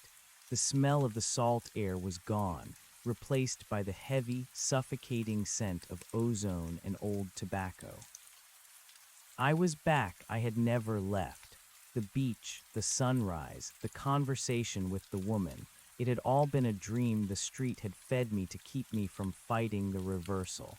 It was a sedative for the soul. I turned to face the mechanic, but he was gone. In his place stood the car. My car. The tire was still flat. The engine was still ticking as it cooled. I walked over to the driver's side window. I looked inside. I was there. I was sitting in the seat, my hands white-knuckled on the wheel. I looked exactly as I had when I first arrived, but there was one difference. On the passenger seat, there was a legal pad. It was open to Part 6. I watched as words began to appear on the page, written by an invisible hand. The ink was dark and wet, soaking into the yellow paper. I reached out. I didn't want to replace him. I didn't want to haunt him. I just wanted to warn him. I felt a cold shiver run down my spine. Those were the words I had thought on the beach. Those were the words I had felt in the lighthouse. I looked at the man in the car, the version of me that still thought he was a person, still thought he had a destination. He looked up. He looked directly at the window where I was standing. He didn't see me. He saw a smudge in the mist. He saw a distortion in the glass. I realized with a jolt of horror that I was the elongated man. I was the shadow on the porch. I was the thing that had been haunting me since I first turned onto this street. The reversal wasn't just taking my time. It was taking my identity and feeding it back to me in fragments. I was the ghost in my own machine. The man in the car, the real me, reached for the door handle. "No," I shouted, slamming my hand against the glass. "Don't get out. Stay in the car. Just wait for morning." But the sound that came out of my mouth wasn't a warning. It was a distorted, warbling noise, a NUR that hung in the air like a dying note. The man in the car flinched. He saw my handprint on the glass. He saw the blur of my face, and in his eyes I saw the exact moment his reality broke. I saw the terror that would drive him to open the door, to walk toward the house, to start the cycle all over again. I was the cause of my own destruction. Every attempt I made to stop the loop was the very thing that triggered it. The door of the car creaked open. The sound was kerk, a sharp, metallic bite that echoed through the woods. The man stepped out. He looked at the house on the ridge. He looked at the mist. And then he looked at me. For a split second, our eyes met. In that moment, the distance between the echo and the source vanished. I felt his heart beating in my chest. I felt his fear, his confusion, his desperate need for a shortcut. And he felt mine. He saw the scales that were starting to grow back on my arms. He saw the void where my shadow should have been. He saw the man he was going to become. He didn't scream, he didn't run, he just sighed. It was a sound of profound, weary acceptance. "Is this it?" he whispered. I couldn't answer. My tongue was heavy, my throat constricting as the mist began to fill my lungs. He walked toward me, his hand reaching out. He didn't want to fight me. He wanted to touch the reflection. He wanted to know if I was real. As his fingers brushed against the sleeve of my jacket, the world exploded into white noise. The car, the house, the lighthouse, it all dissolved into a swirling vortex of gray and violet. I felt myself being pulled apart, my molecules stretching like taffy. I was being shredded by the frequency of the shattered lens, my existence being distributed across the entire length of Blackwood Lane. I was the creak in the floorboards. I was the smell of the ozone. I was the static on the radio. I was the street. I felt a sudden, sharp pain in my hand. I looked down. I was holding a pen. I was sitting at a table in a room I didn't recognize. The walls were covered in yellow legal paper, thousands of sheets pinned to the wood, overlapping like scales. Every sheet was covered in the same handwriting. Part 1, Part 2, Part 3. I looked at the page in front of me. It was blank, except for a single line at the top. Part 7 of 20. I looked at my hand. It was steady. The skin was pale and smooth, devoid of scales or age. I felt new. I felt like a fresh page. But then I heard it. A creak. Thud. It was coming from the hallway, a rhythmic, heavy sound, the sound of someone walking with a limp, the sound of someone who had been walking for a very, very long time.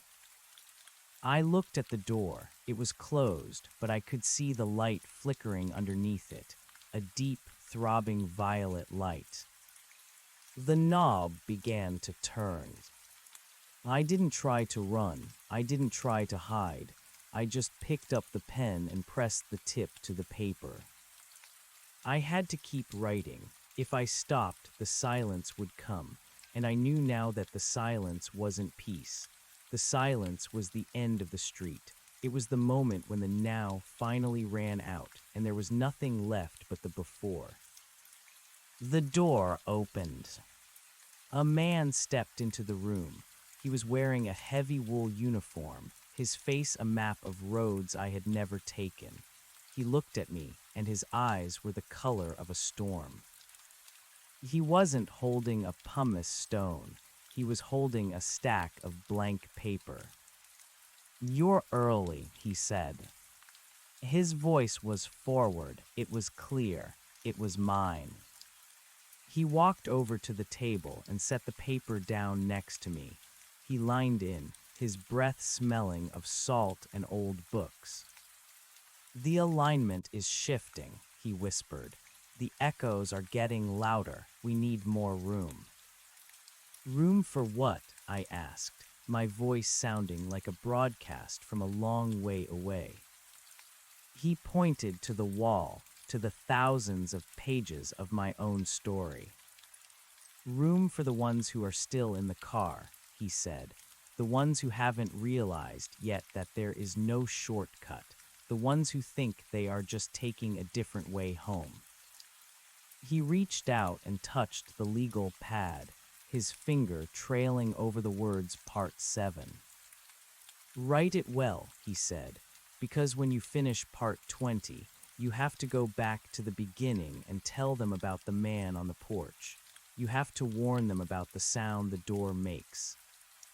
"They won't listen," I said. I didn't. The man smiled. It was a dry, rattling sound. "They never do," he said. "That's what keeps the street moving." He turned and walked back toward the door. As he stepped into the violet light, his body began to blur, his shape stretching and elongating until he was nothing more than a shadow against the wall. "Wait," I called out. "Who are you, Rayleigh?" The shadow paused. "I'm the version of you that reached the end," it said. "And believe me, Elias, you're going to hate the ending." The door slammed shut. Dude. I sat in the silence, the violet light fading into a dull, stagnant gray. I looked at the blank page. My hand began to move. I didn't have to think about the words. They were already there, waiting in the ink, waiting to be pulled out of the well. I started to write.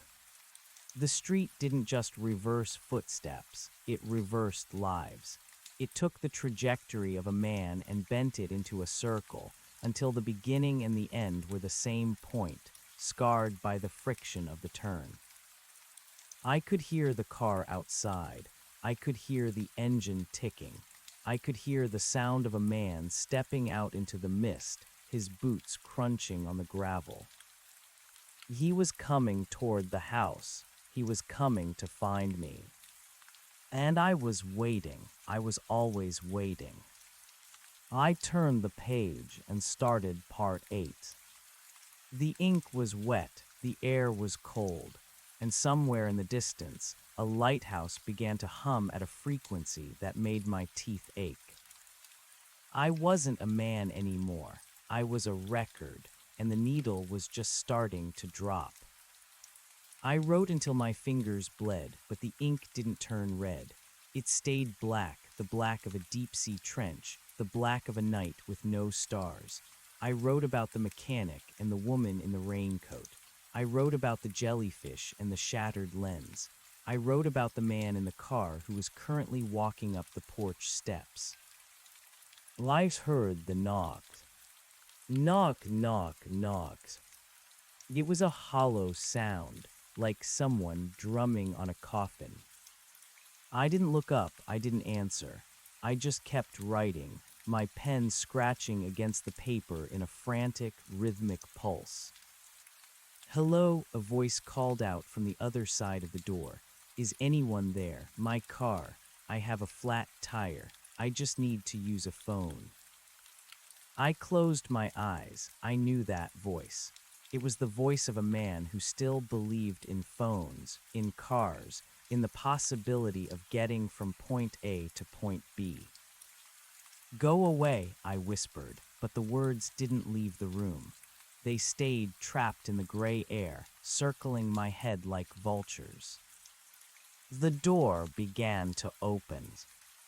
I didn't look, I couldn't. If I looked, the cycle would lock. If I looked, I would see the face of the man I used to be, and the weight of that recognition would crush me into the floorboards. I kept my eyes fixed on the paper. Part 9, I wrote. The door creaked, the smell of ozone flooded the room. I felt a presence standing behind me, a cold, heavy pressure that made the hair on my arms stand up. "Elias," the voice asked. It was trembling now. It was starting to understand. I didn't turn around. I just reached out and grabbed a fresh sheet of paper. "Sit down," I said, my voice sounding like stones grinding together. "We have a lot of work to do. We're only on part 9, and the street is very, very long." I felt a hand on my shoulder. It was a warm hand, a human hand. It felt like a miracle. But as I watched, the warmth began to drain away. The skin on the hand began to turn gray. The fingernails began to thicken and yellow. The reversal was starting again. I picked up the pen and began to write the words that the man behind me was thinking. I wrote his fear. I wrote his confusion. I wrote the way his heart was slowing down to match the beat of the rocking chair in the other room. We were the same person, caught in a hall of mirrors, reflecting each other until there was nothing left but the light. And the light was violet, and it was hungry. I turned the page. Part 10, I wrote. The man behind me sighed. It was the sound of a world ending. I just wanted to take a shortcut, he whispered. I didn't look back. There are no shortcuts, I said. There is only the long way, and the way that takes you back to where you started. The pen scratched, the mist swirled, and on the street outside, a car with a flat tire sat waiting for a man who would never return. The man behind me didn't move. He stood there, a pillar of fading warmth, his shadow stretching across my desk until it merged with mine, forming a single, multi-limbed shape against the yellowed walls. I could hear his breathing, shallow, jagged, the sound of someone who had just climbed a mountain only to find a precipice. It was the most beautiful thing I had heard in an eternity because it was still linear. It was a breath that followed a breath, moving toward an inevitable end. Who are you? He asked. His voice was higher than mine, thinner, untainted by the grit of the lighthouse or the salt of the ghost sea. I am the archive, I said, my hand never pausing. The pen moved with a life of its own, documenting the tremor in his voice before he even fully felt it. I am the reason the street remembers you. If I stop writing, you simply cease to be. You become like the mechanic, a vacancy. Do you want to be a vacancy, Elias? He flinched at the sound of his own name. How do you know my name? This house was empty. I saw it from the road. I saw the light. The light is a lure, I replied, my eyes fixed on the ink. It's the anglerfish's dangle. You didn't see the house because it was there. You saw it because you were already looking for a place to stop being yourself. The street just provided the architecture for your surrender. I felt his grip on my shoulder tighten, then slacken as the grayness spread. I could feel his horror through the touch, the sensation of his own fingers becoming alien to him, the nerves deadening, the bone beneath the skin turning to something as cold and unyielding as the Victorian foundation beneath us. I have to go back, he stammered. I can fix the tire. I have a spare. I got turned around. There is no back, I said, and for the first time I felt a pang of something like pity. It was a phantom limb of an emotion, itching in a space where my heart used to be. The moment you turned the steering wheel onto Blackwood Lane, the back became a fictional country. You're trying to navigate a sphere using a map of a flat Earth. Every step you take toward the exit is just a deeper penetration into the center. He pulled his hand away as if burned. I heard him stumble backward, his boots tripping over the uneven floorboards. I knew what he was seeing. He was seeing the walls, the thousands of pages, the millions of words, the taxonomy of his own doom. He was seeing the descriptions of his childhood, the smell of his mother's perfume, the exact shade of blue of his first bicycle, all written in a hand that was unmistakably his own. "This is impossible," he cried out. The sound hit the walls and flattened, absorbed by the paper. "I haven't told anyone about the bicycle. I haven't thought about that in 20 years. "The street doesn't need you to tell it," I whispered. "It's a harvest, remember. It's stripping the marrow from your timeline. It's taking the was and turning it into is. By the time you reach part 15, you won't even remember the color of that bicycle. By part 18, you won't remember the word for bicycle at all. You'll just be a collection of rhythmic impulses, a ghost frequency tuned to the violet light." He turned and ran. I didn't have to look to know he was headed for the door. I heard the kerk of the hinges, the doot of his weight hitting the porch, and then the frantic, wet crunch of his footsteps on the gravel. I didn't stop him. I couldn't. I just started part 11. He runs toward the car, but the car is no longer a vehicle. It is a monument. The metal has fused with the earth, the tires turning into roots that delve deep into the bituminous soil of the lane. He reaches for the door handle, but it is cold, a piece of decorative ironwork on a tomb. He screams, but the sound travels backward, retreating into his lungs, filling him with a suffocating silence. Outside, the violet light intensified. It bled through the cracks in the window frame, staining my paper a bruised, electric mauve.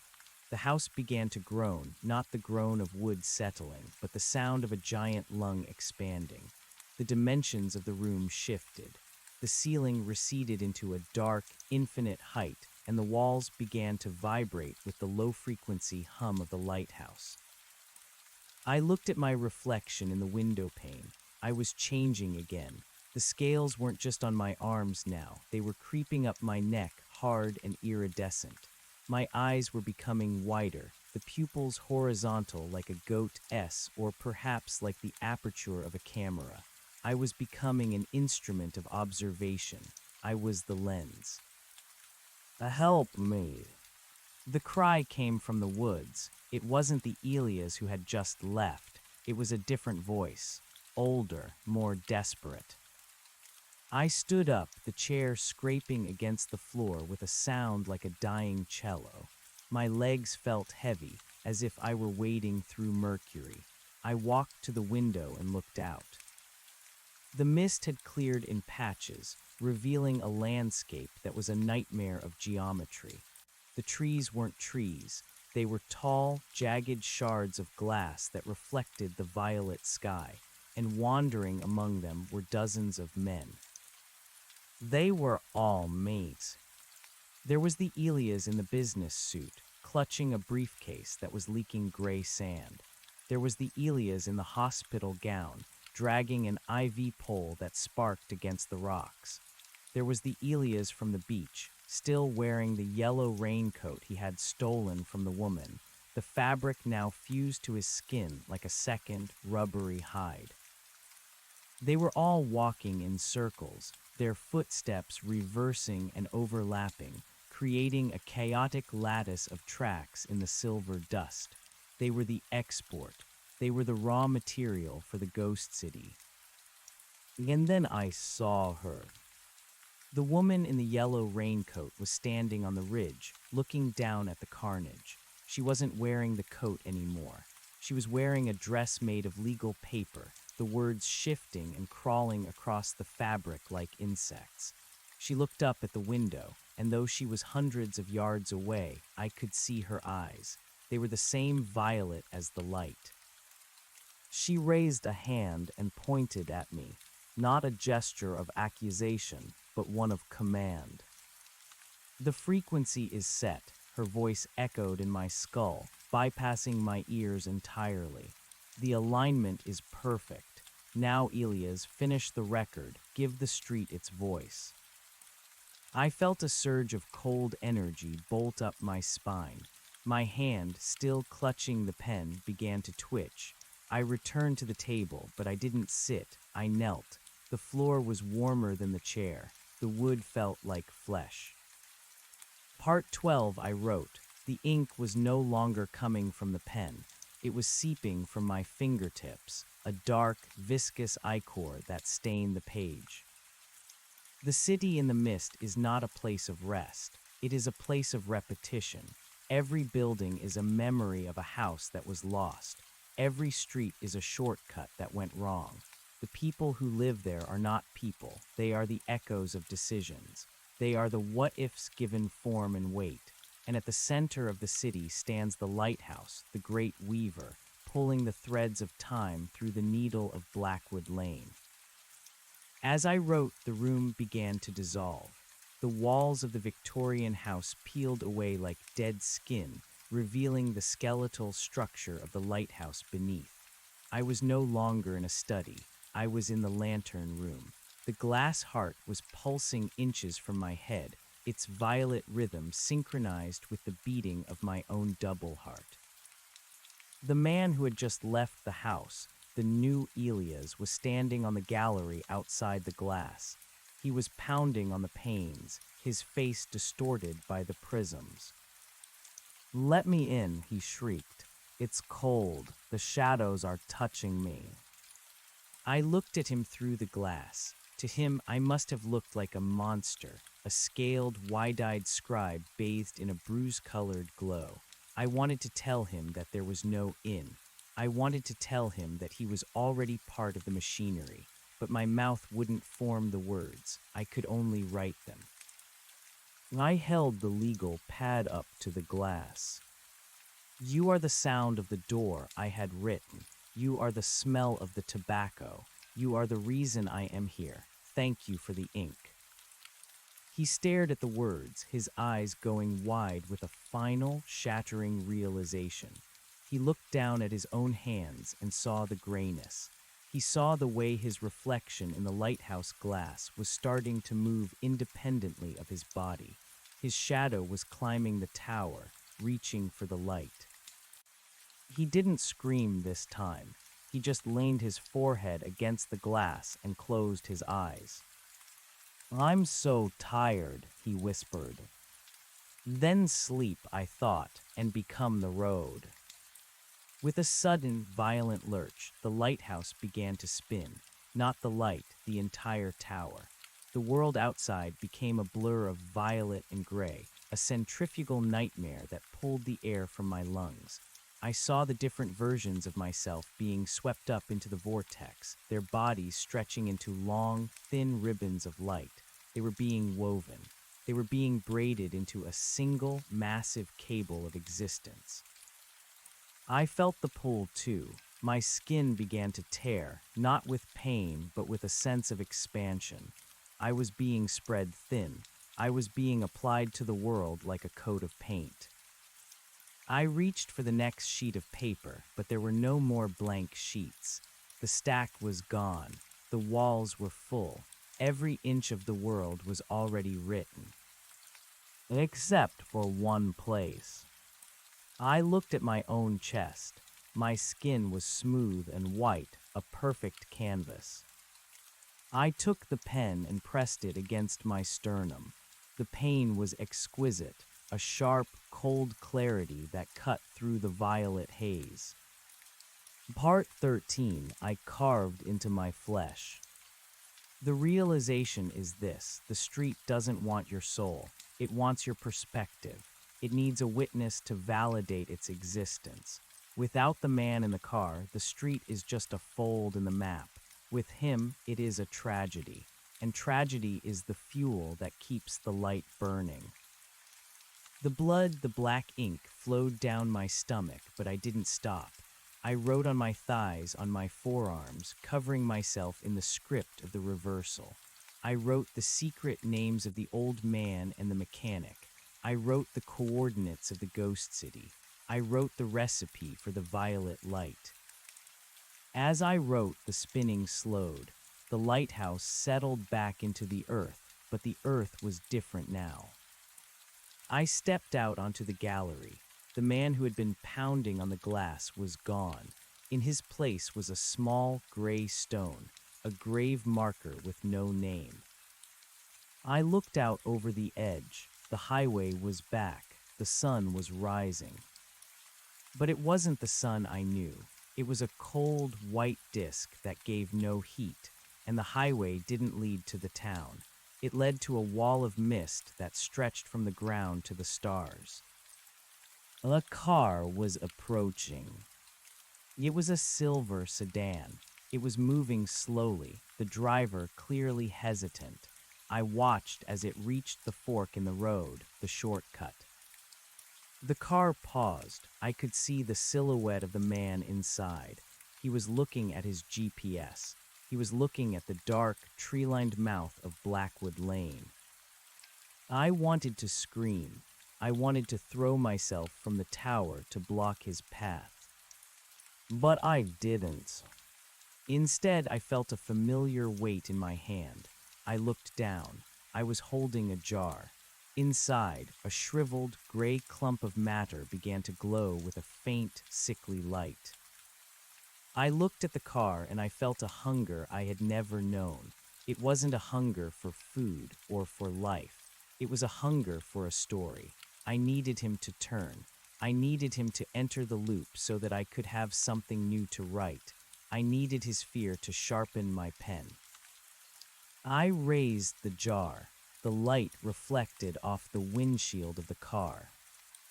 The driver hesitated for a second longer, and then, with a slow, deliberate motion, he turned the wheel. The tires crunched on the gravel, H.C. Nurk. I smiled, and the scales on my face cracked with the effort. "Welcome home, Elias," I whispered. I turned back to the room, to the desk that was waiting. I had 7 parts left to write, and the man in the car was just about to notice that his phone had lost its signal. The street began to hum. The reversal was complete. The footsteps were no longer mine or his. They were just the sound of the road breathing. I picked up the pen. Part 14, I wrote on the palm of my hand. He thinks he's saving time. He doesn't know that time is the only thing he has left to lose. Below me, the car door opened. Kerks. I leaned back in the chair and waited for the knock. I had all the time in the world. I had all the versions of myself to keep me company. And as the violet light began to pulse again, I realized that the woman in the yellow raincoat hadn't lied after all. She had promised me a way out. She just hadn't mentioned that the only way out was to become the way in. The first knock echoed through the house. I dipped my pen into my own arm and began to record the end of the beginning.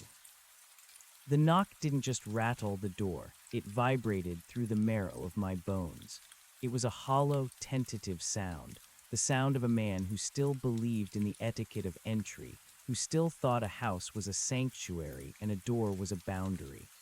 I sat perfectly still, the black ichor from my fingertips dripping onto the floorboards, each drop sounding like a heavy footfall in the silence of the tower.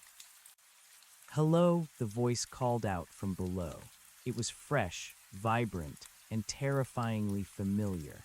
It was the sound of a man who hadn't yet felt the salt air strip the layers of his identity.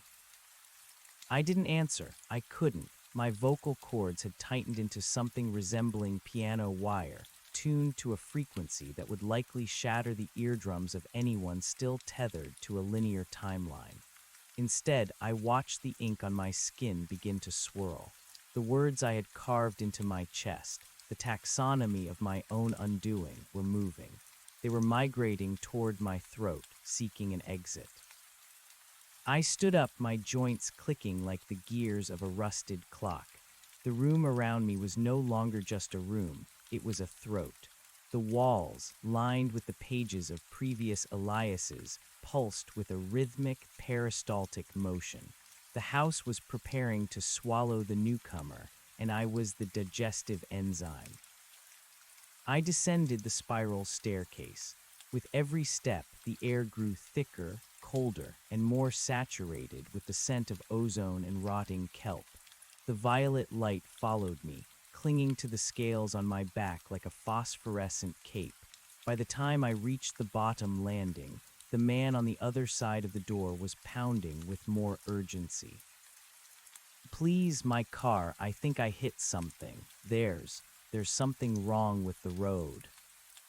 I placed my hand on the doorknob. The iron was freezing, a direct conduit to the void outside. I didn't turn it. I waited. I wanted him to feel the threshold. I wanted him to understand that the moment he crossed this line, this him that hit something on the road would become a ghost, and this him that entered this house would become a record. "Elias," I whispered. the name catching in the ink-clogged pores of my throat. The pounding stopped instantly. A heavy, suffocating silence rushed into the gap. Through the wood, I could hear his heart, a frantic, staccato beat that clashed horribly with the slow, deep thrum of the lighthouse. "Who's there?" he asked, his voice cracking. "How do you know my name?" "I know the name of the wind that brought you here," I said, and the words felt like they were being pulled out of me by a hook. "I know the weight of the shadow you're trying to outrun. Open the door, Elias. The street is tired of watching you stand still." The latch clicked. The door swung inward with a slow, agonizing groan. He stood framed against the violet mist, a silhouette of mundane desperation. He was wearing the blue button-down shirt I remembered, the one with the frayed cuff I'd meant to fix for 3 years. He held a flashlight, its beam cutting a weak yellow path through the gloom, but as the light hit the interior of the house, it turned a sickly, bruised purple. He panned the light up, and for a second, the beam landed on my face. He didn't scream, not at first. The shock was too profound for sound. He saw the horizontal pupils, the iridescent scales, the black script covering every inch of my exposed skin. He saw the man he was supposed to become, and the recognition hit him like a physical blow. He staggered back, his heels catching on the threshold. "No," he breathed. "No, no, no." "Part 15, I said, my voice now a chorus of 1,000 whispers. The realization that the monster in the mirror is not a reflection, but a destination. I stepped forward into the weak circle of his flashlight. The ink on my arm began to bleed onto the floor, forming words in the dust before his feet. Abandon the sequence. "What are you?" he sobbed, dropping the flashlight. It rolled across the floor, its beam spinning like a lighthouse of its own, illuminating the stacks of paper, the jars of gray matter, the shifting geometry of the hall. "I am the long way home," I said. I reached out a hand, a clawed, blackened thing, and touched his cheek. The transition was instantaneous. The moment my skin met his, a bridge of memory collapsed. I felt his childhood summers, the taste of a stolen apple, the sting of a scraped knee in 1994. All of it surged into me, filling the empty spaces in my own archive. And in return, I felt the cold, infinite weight of the lighthouse pour into him. He gasped, his eyes rolling back, as the violet light began to leach the color from his irises. He slumped to his knees, his hands clawing at the floorboards. I watched as his blue shirt began to gray, the fabric thickening into the rough, salt-stained linen of my own clothes. The scales began to bud beneath his fingernails like small, obsidian pearls. "The car," he wheezed, his voice already losing its youth. "I have to get to the city." "You are the city," I told him, kneeling beside him. "Every brick of it is built from a moment you forgot. Every street is a conversation you didn't have. You aren't going to it, Elias. You are being used to pave it." I looked out the open door. The silver sedan was still there, but it was translucent now, a shimmering ghost car. The trees around it were tall, crystalline structures that hummed with the sound of 1,000 radio stations playing at once, the white noise of 1,000,000,000 discarded lives. I felt a sudden, sharp pang in my chest. Part 16. The ink on my skin was agitated, the letters fighting for space. I realized then that the archive was almost full. There was only so much Elias the world could hold before the identity collapsed into a singularity. "Look at me," I commanded. The man who had been the driver raised his head. His face was a mask of melting wax, the features blurring as the street began to harvest his individuality. He looked at me with eyes that were already beginning to shift, the pupils stretching wide. "Is it always like this?" he asked. "It's never like this," I replied. "It's always different, and it's always the same. You will sit in the chair, you will write the words, you will wait for the car, and one day you will be the one standing on the gallery, watching the new man arrive, and you will realize that you aren't the writer anymore. You're the paper." I stood up and pulled him to his feet. He felt light, as if his bones were made of balsa wood. I led him toward the stairs, toward the room where the pen waited. As we climbed, the house began to scream.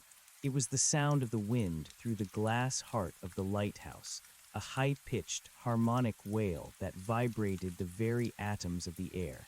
The violet light turned a blinding, electric white. We reached the study. The desk was waiting. The single blank sheet of paper I had managed to save by writing on my own body was lying in the center of the wood, glowing with an internal heat. "Sit," I said.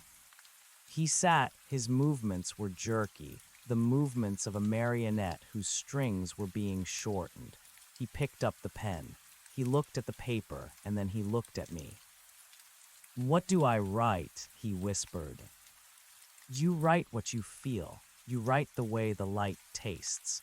You write the name of the woman in the yellow raincoat." "I don't know her name," he said, his hand trembling over the page. "You will," I promised. "By part 19, you'll be able to hear her breathing in the walls." I turned away from him and walked toward the window. My work here was almost done. I could feel the pull of the exterior, the call of the ghost city in the mist. I wasn't the archivist anymore. I was the export. I was ready to be woven into the fabric of the street. I looked out at the ridge. The woman was still there. She wasn't pointing anymore. She was waiting. She held a lantern, and as she swung it back and forth, the mist parted, revealing a glimpse of the city beyond. It was a place of impossible angles and shimmering, translucent towers. It looked like a circuit board made of glass and bone. I saw figures moving through the streets, hundreds of them, all wearing different versions of the same face. They were building something. They were stacking blocks of solidified time, mortaring them with the gray dust of forgotten names. I felt a surge of terrifying joy. I was going to be part of that architecture. I was going to be a pillar in the cathedral of the lost. "Wait," the man at the desk cried out. I paused, 1 foot on the gallery. "What happens in part 20?" he asked. His voice was thick, as if his mouth were full of ink. "The context. It said there are 20 parts. What happens at the end?" I looked back at him. He was hunched over the desk, the pen scratching furiously. The scales had reached his jawline. He looked like a gargoyle carved from the very shadows of the room. "Part 20 is the silence," I said. "It's the moment the pen runs out of ink and the street runs out of road. It's the moment the light goes out and you realize that you weren't the one writing the story. The story was writing you." I stepped out onto the gallery. The wind caught me, but it didn't blow against me. It blew through me. I was becoming porous. I was becoming a ghost. I looked down at the silver sedan. It was gone. In its place was a patch of scorched earth, a blackened circle where the reality of the car had been cauterized from the world. The woman in the yellow raincoat, no, the woman in the paper dress, began to walk toward the tower. Every step she took left a footprint of violet fire. She looked up at me, and her smile was a jagged line of light. "The harvest is rich this year, Elias," she said, her voice echoing from the trees, the rocks, and the very air. "The archive is full. The city needs its new foundation." I climbed over the railing. I didn't feel fear. I felt the weight of the words on my skin, the this heavy, beautiful burden of my own history. I was a library in the shape of a man, and I was ready to be shelved. Part 17, I whispered to the wind.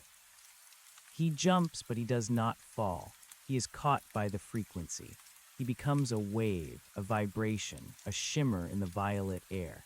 He looks back at the tower and sees the new man writing, his head bowed, his heart slowing. He sees the cycle, the beautiful, terrible circle of the street that reversed footsteps, and he realizes that the only way to move forward is to become the path itself. I let go. The world didn't rush up to meet me. Instead, the world expanded. I felt myself stretching, my limbs becoming miles of asphalt, my nerves becoming telephone wires, my thoughts becoming the hum of the tires on the gravel. I was the street. I felt the weight of the silver sedan that had just arrived. I felt the pressure of the man's feet as he stepped onto my surface. I felt his confusion, his fear, his desperate need for a shortcut. I opened my mouth, a crack in the pavement miles long, and I began to sing the song of the violet light. Back in the tower, the new Elias paused. He heard the hum of the road. He felt the house vibrate with a new, deeper resonance.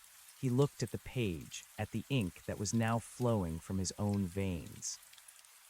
Part 18, he wrote. The street is breathing. I can feel it beneath my feet. It's not a road anymore. It's a throat, and I am the word it's trying to say.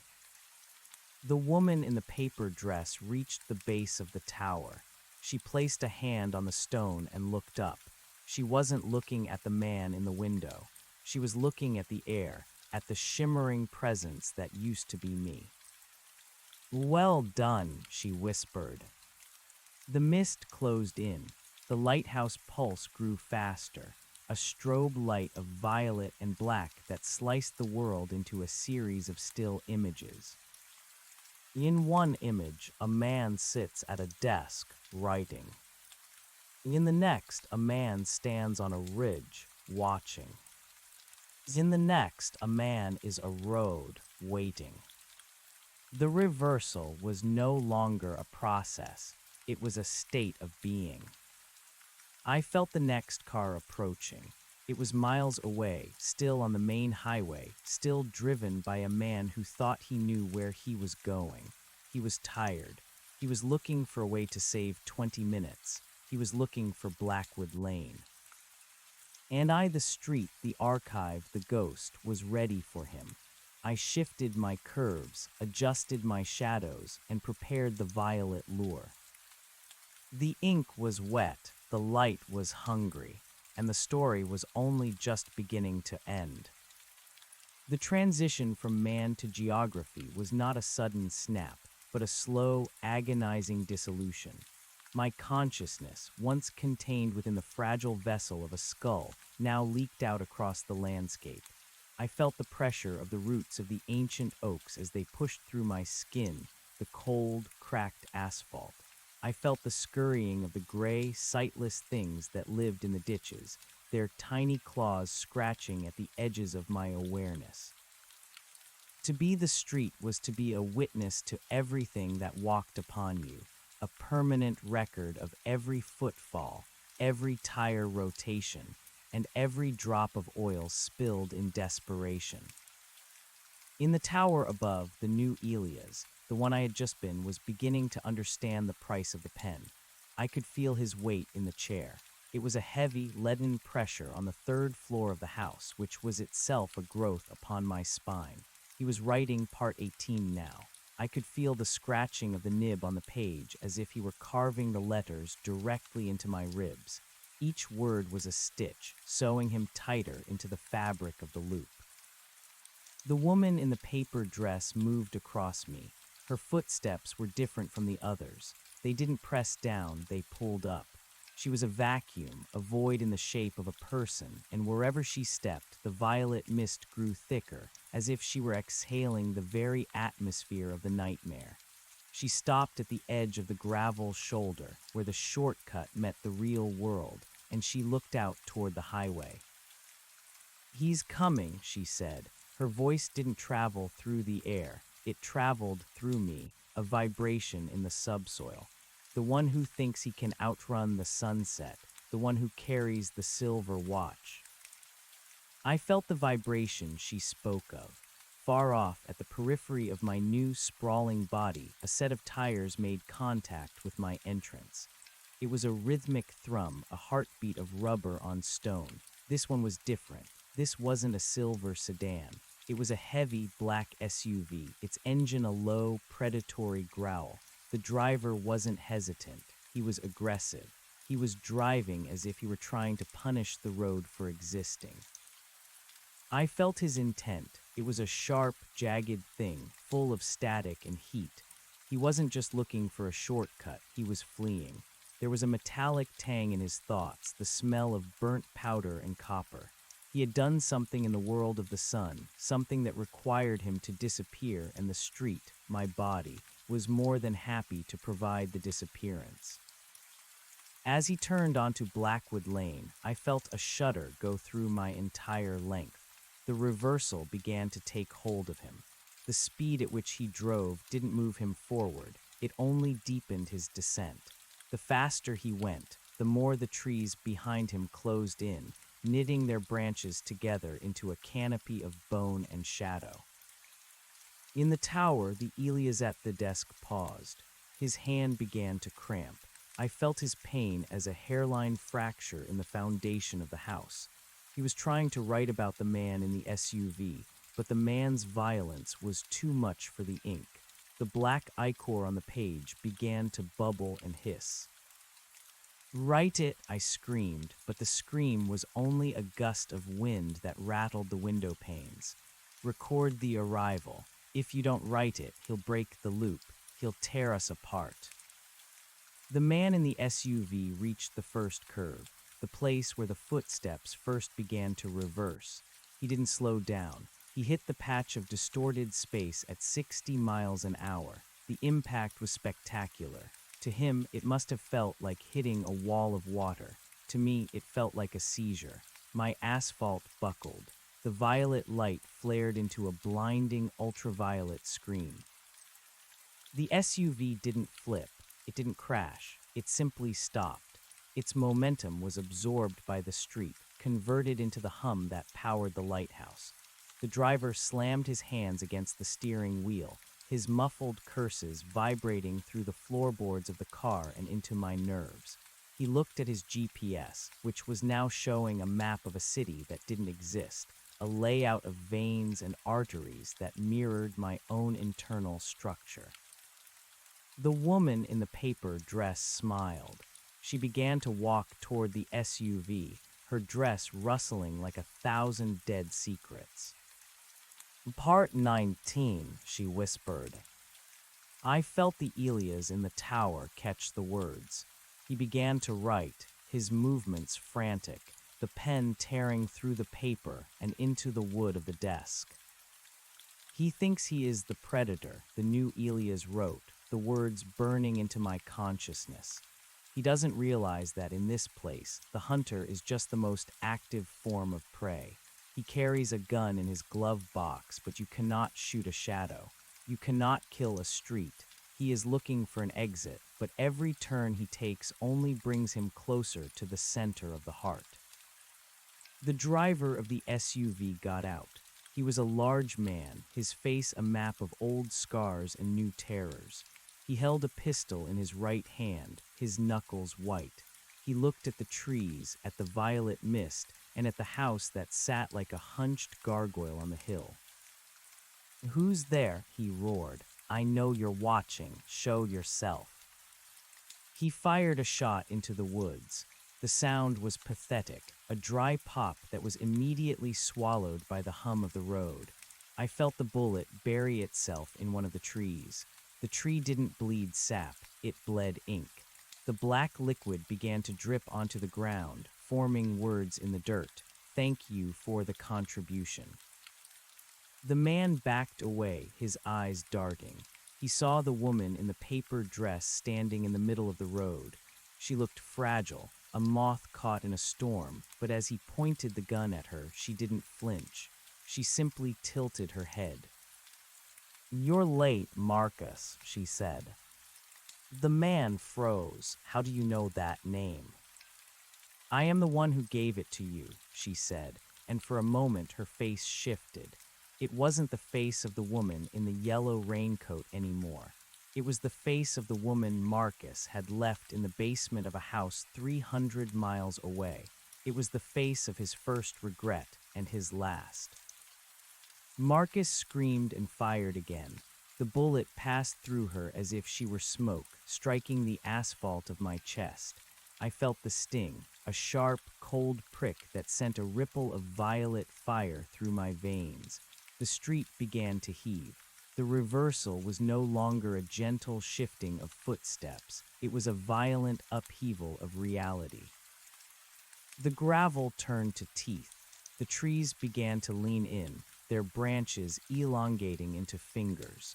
The lighthouse at the end of the road began to pulse with a rhythmic, wet thud, the sound of a giant heart beating in the dark. "Welcome to the archive, Marcus," the woman said, her voice now 1,000 voices, including mine. "You've brought so much material with you, so much anger, so much fear. It will take 100 Eliases to write you all down." I felt the Elias in the tower finish the page. He was weeping now, the black ink staining his cheeks like tears of tar. He reached the end of part 19. He looked at the blank space where part 20 should be, and he saw the abyss. I, the street, felt the man Marcus begin to dissolve. His anger was being harvested, stripped away like layers of old paint. His memories of the basement, the gun, the money, and the flight were being sucked out of him and channeled into the pen of the man in the tower. Marcus began to shrink, his body becoming translucent, his very existence becoming a series of sentences. "No," Marcus cried, but his voice was becoming a whisper, then a hiss, then just the sound of the wind through the leaves. The SUV began to sink into me. I opened my pores, the asphalt softening like warm wax, and swallowed the vehicle whole. I felt the leather seats, the cold metal of the engine, and the heavy weight of the stolen cash in the trunk. It all became part of my strata, another layer of history buried beneath the surface.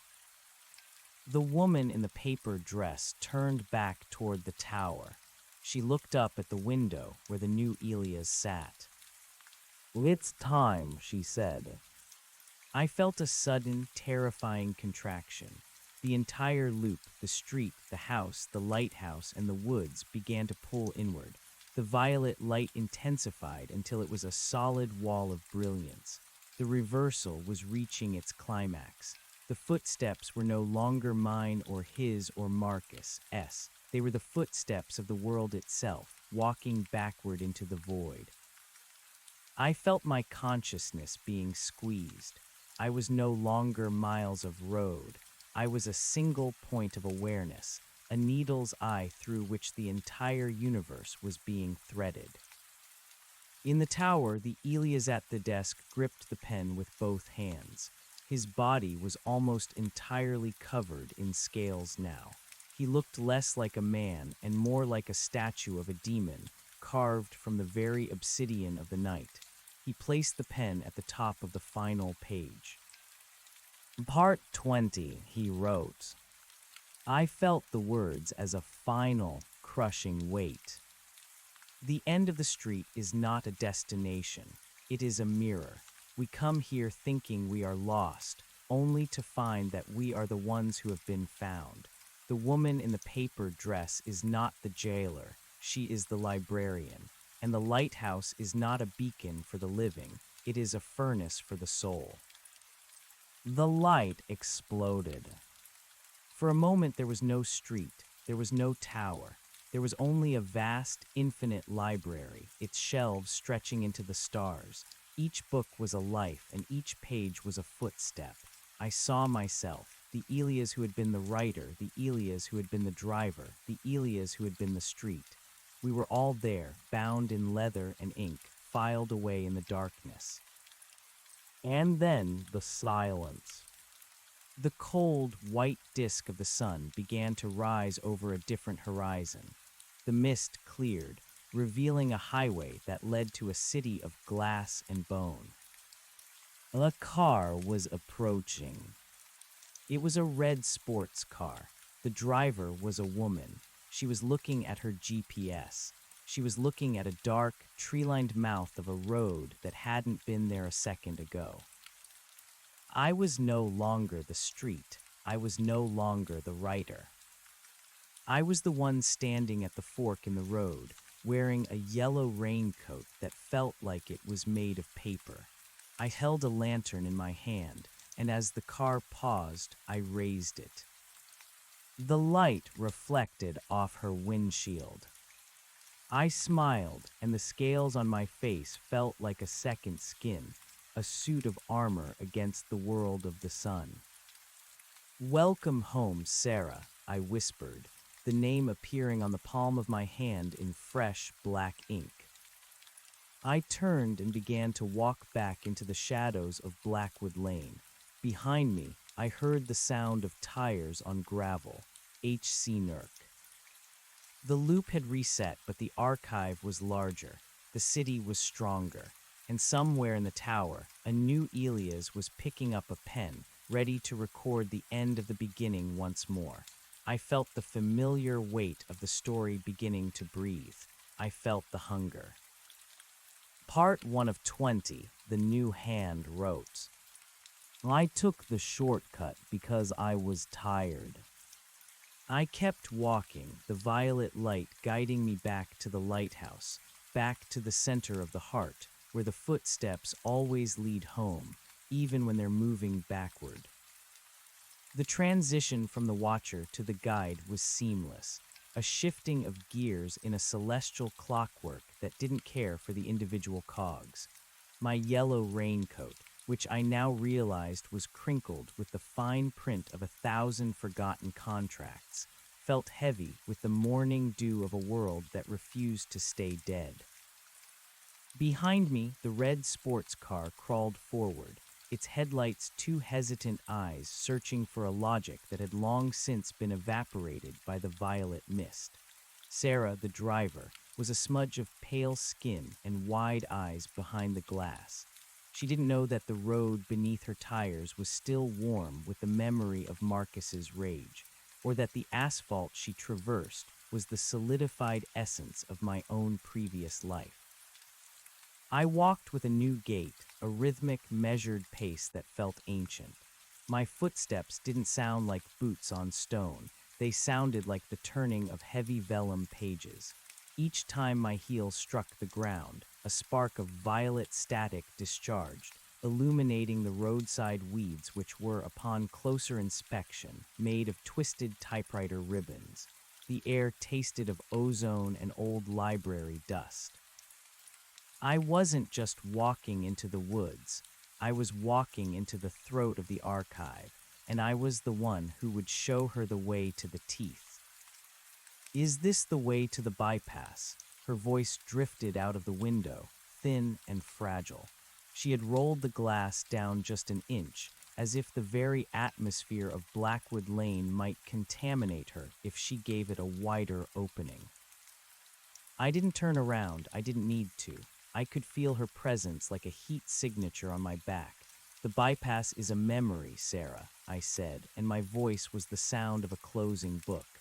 "You aren't looking for a way around. You're looking for a way through. You've been trying to bypass your own life for 3 years. This road simply stopped pretending you had a choice."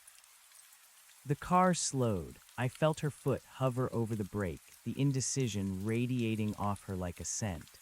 She was thinking of the divorce, of the hospital bills, of the quiet, sterile trauma of a life that had become a series of cancellations. She was the perfect candidate. Her soul was already porous, eroded by the persistent friction of reality. She needed the reversal. She needed to walk backward until the scars unknit themselves, and the ink of her history was wet enough to be rewritten. "How do you know my name?" she asked, her voice gaining a sharp edge of panic. I stopped and looked up at the lighthouse. Its beam was no longer a frantic strobe. It was a slow, sweeping caress of violet light that turned the trees into pillars of amethyst. "The road knows every name that weighs enough to leave an impression," I replied. "You aren't a stranger here. You're a chapter we've been waiting to transcribe." I raised the lantern. The flame inside wasn't fire. It was a trapped piece of the frequency, a vibrating shard of the violet light that hummed at a pitch only the lost could hear. I saw her face in the rearview mirror, a mask of dawning horror and irresistible curiosity. This was the hook. The street didn't just trap people, it seduced them with the promise of an ending that made sense. Behind her, the entrance to Blackwood Lane began to dissolve. The highway she had just left was being replaced by a wall of dense, black timber. The exit was gone. The only way was forward, deeper into the architecture of the reverse. "Follow the light, Sarah," I commanded. "The writer is waiting. He's already started your first paragraph." As she drove on, her car purring like a submissive beast, I felt the shifts in the landscape. The house on the hill, the tower of bone and stone, seemed to lean closer to the road. Inside, the new Elias would be hunched over, his fingers cramping as he tried to capture the specific shade of Sarah's fear. He would be discovering the scales on his own skin now, the terrifying realization that his body was becoming a repository for the very words he produced. I felt a pang of phantom sympathy for him, but it was quickly swallowed by the vast, oceanic indifference of my new role. I was the usher. I was the one who ensured the harvest was orderly. We passed the spot where the silver sedan had been cauterized.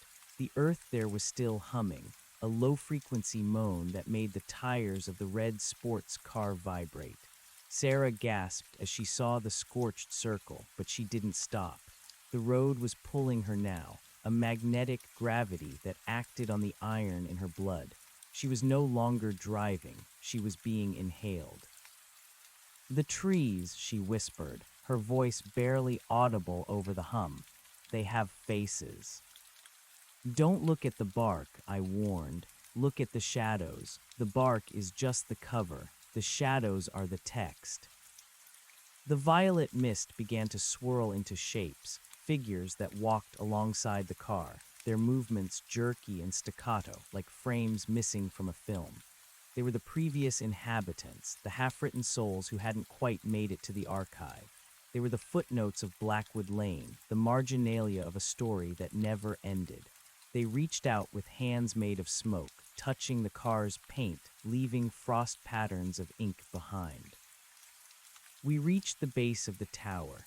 I stepped off the road and onto the gravel, my lantern casting long, distorted shadows that danced against the stone walls. The red sports car came to a halt, its engine dying with a final, shuddering gasp. The silence that followed was absolute, a vacuum that sucked the breath from Sarah's lungs. She stepped out of the car. She looked small, her sundress a splash of defiant color against the monochrome madness of the woods. She looked at me, her eyes searching for the man I used to be, but finding only the lighthouse's reflection in my pupils. "Where am I?" she asked, though she already knew. "You are at the intersection of what happened and what should have been," I said. "You are in the street that reversed footsteps, and you are just in time for part 3. I pointed toward the door of the tower. It was standing open, a rectangle of warm, amber light that smelled of old paper and cedar. It looked like a sanctuary, but I knew it was a cage. I knew that the man inside was currently writing the description of her standing there, the way her hand trembled as she brushed a strand of hair from her forehead, the way her heart was currently hammering against her ribs like a trapped bird. "Go up," I said. "He needs to see your eyes to get the description right." She took a step toward the tower, then hesitated. She looked back at her car, at the road that was now a river of violet ink, at the woods that were closing in like the walls of a tomb. "What happens to you?" she asked. I looked at my hands. They were becoming translucent, the ink of my history beginning to fade as I prepared for the next transition. "I become the wind," I said. "I become the rustle of the pages. I become the silence between the words. I am the archive, Sarah, and soon you will be too." She didn't scream, she didn't run. She simply nodded, a profound and terrible acceptance settling over her. She walked into the tower, her footsteps echoing up the spiral staircase, tap, tap, tap, a rhythm that the man at the desk would immediately translate into a series of frantic commas. I stood in the road and waited. I felt the moment she reached the third floor. I felt the pause in the writing as the new Elias looked up from his desk and saw her standing in the doorway. I felt the spark of recognition, the terrible beauty of the cycle renewing itself. The ink began to flow again, faster now, a torrent of black blood that poured from the pen and onto the waiting paper. The lighthouse pulse accelerated. The violet light became a solid pillar, connecting the earth to the sky. The reversal was deepening. I felt the weight of the silver sedan, the anger of Marcus, the desperation of 1,000 others, all of them pressing down on me, demanding to be remembered, demanding to be filed. I began to dissolve. My yellow raincoat shredded into a cloud of black confetti. My bones became the rafters of the house. My breath became the draft under the door. I felt myself expanding, my consciousness spreading out until I was the entire geography of the nightmare once more. I was the street. And far off at the very edge of my perception, where the real world still bled into the gray, I felt it. A new vibration. A set of tires, hesitant and slow. A driver who had missed a turn, who was tired, who was looking for a shortcut. I shifted my shadows. I tuned my frequency. I prepared the violet lure. The archive was hungry. The ink was wet. And the story was only just beginning to find its rhythm. I opened my mouth, the long, winding stretch of Blackwood Lane, and I prepared to swallow the next sentence. The vibration grew from a tremor into a distinct mechanical heartbeat. It was a heavy sound, the low-frequency thrum of a diesel engine, something older and more burdened than Sarah's nimble sports car. I felt the weight of it press against the sensitive membrane of my asphalt skin. This new arrival didn't carry the sharp, electric scent of Sarah's frantic anxiety or the scorched metal odor of Marcus's rage.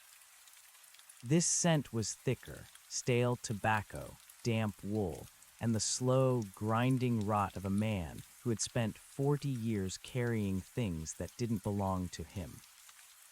I adjusted the lean of my trees. I pulled the mist closer to the ground, weaving it into a thick velvet carpet that obscured the edges of the reality I had just finished rearranging. The lighthouse at my center gave a low, resonant groan, a sound like a ship's hull buckling under the pressure of the deep. In the tower, I felt the Elias at the desk pause. His pen hovered.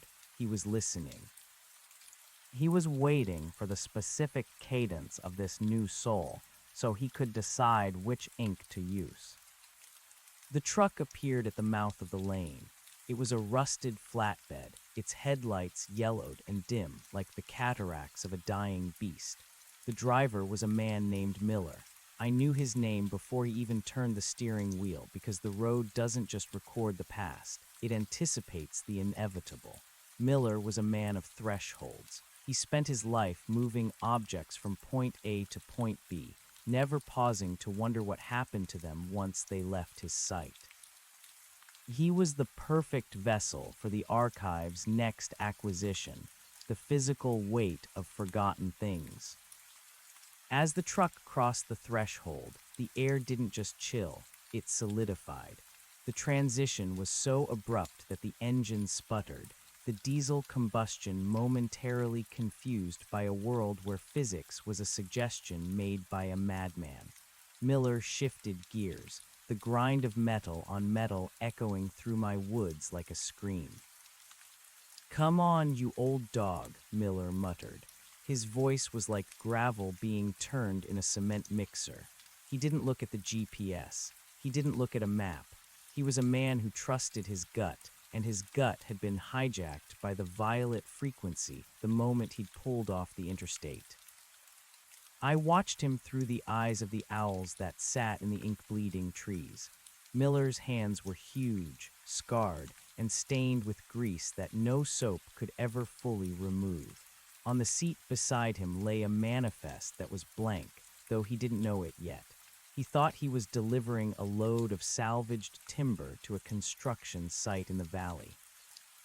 He didn't realize that the timber in the back of his truck was actually the calcified remains of the last loop's failures, the bones of the house that had been, the fragments of the cars that had been swallowed, the literal debris of a history that was being recycled. As he drove deeper, the reversal began to act on the truck. The rust on the fenders didn't flake off. It began to retreat, the orange patches shrinking as the metal beneath grew smooth and shiny. The engine's rattle smoothed into a rhythmic purr. Miller frowned, tapping the speedometer. He was getting younger, though the change was so subtle he only felt it as a sudden, inexplicable lack of ache in his lower back. "What the hell is in the air out here?" he whispered, rolling down the window. He breathed in the ozone and the ink. I felt his lungs expand, the black vapor coating his insides. He was being prepared. Every breath he took was a signature on a contract he couldn't read. In the tower, the Elias at the desk began to write. The scratching of the pen was a frantic, rhythmic sound that mirrored the ticking of the truck's cooling engine. Miller arrived with the weight of the world on a flatbed, the Elias wrote. He didn't know that the road was the only thing heavier than his cargo. He didn't know that every mile he drove forward was a year he was surrendering to the ink. The street felt the truck's tires begin to sink, not into mud, but into the memory of the road. The asphalt beneath him turned into a liquid mirror, reflecting not the truck, but the wagon it had been 100 years ago, and the pack mule it had been before that. Miller gasped as the steering wheel began to vibrate with a violent, violet light. "Whoa now," he grunted, slamming on the brakes. The truck skidded, but the sound wasn't the screech of rubber. It was the sound of a heavy book being slammed shut. The truck came to a halt exactly where the silver sedan had vanished, exactly where Marcus had dissolved, exactly where Sarah's sports car had sat idling moments before. The layers of the archive were stacking, one on top of the other, a geological record of the lost. Miller stepped out of the cab. He was wearing a flannel shirt that was rapidly losing its color, the red checks fading into the gray-white of unprinted newsprint. He walked to the back of the truck and looked at his cargo. The timber was gone. In its place were rows of filing cabinets, their metal drawers frosted with the violet rime of the lighthouse's beam. "That ain't right," Miller said, his voice trembling for the first time. "That ain't what I loaded." "It's what you were always carrying, Miller," I said, my voice rising from the cracks in the pavement, a chorus of 1,000 whispers. He spun around, reaching for a tire iron in his belt, but his hand gripped nothing but air. The tire iron had already reverted to a lump of unrefined ore, buried inches beneath his feet. He looked at me, or rather, he looked at the space where the guide in the yellow raincoat stood. I was visible to him now, a a flickering silhouette against the violet pulse. "You the one who called for the delivery?" Miller asked, trying to summon his old bravado, but it withered in the face of the lighthouse's sweep. "I am the one who receives," I said, "and you are the one who provides the substance. Look at your hands, Miller." He looked down. The grease was gone. The scars were gone. His hands were smooth, pale, and beginning to turn into the same translucent vellum as Sarah's skin. The ink was rising through his veins, turning his pulse into a series of rhythmic blots. "I just wanted to finish the run," Miller whimpered. "I just wanted to get home." "Home is a destination," I told him, stepping closer. The paper of my raincoat rustled like a forest of dry leaves. "But Blackwood Lane is a process. You aren't delivering the cabinets, Miller.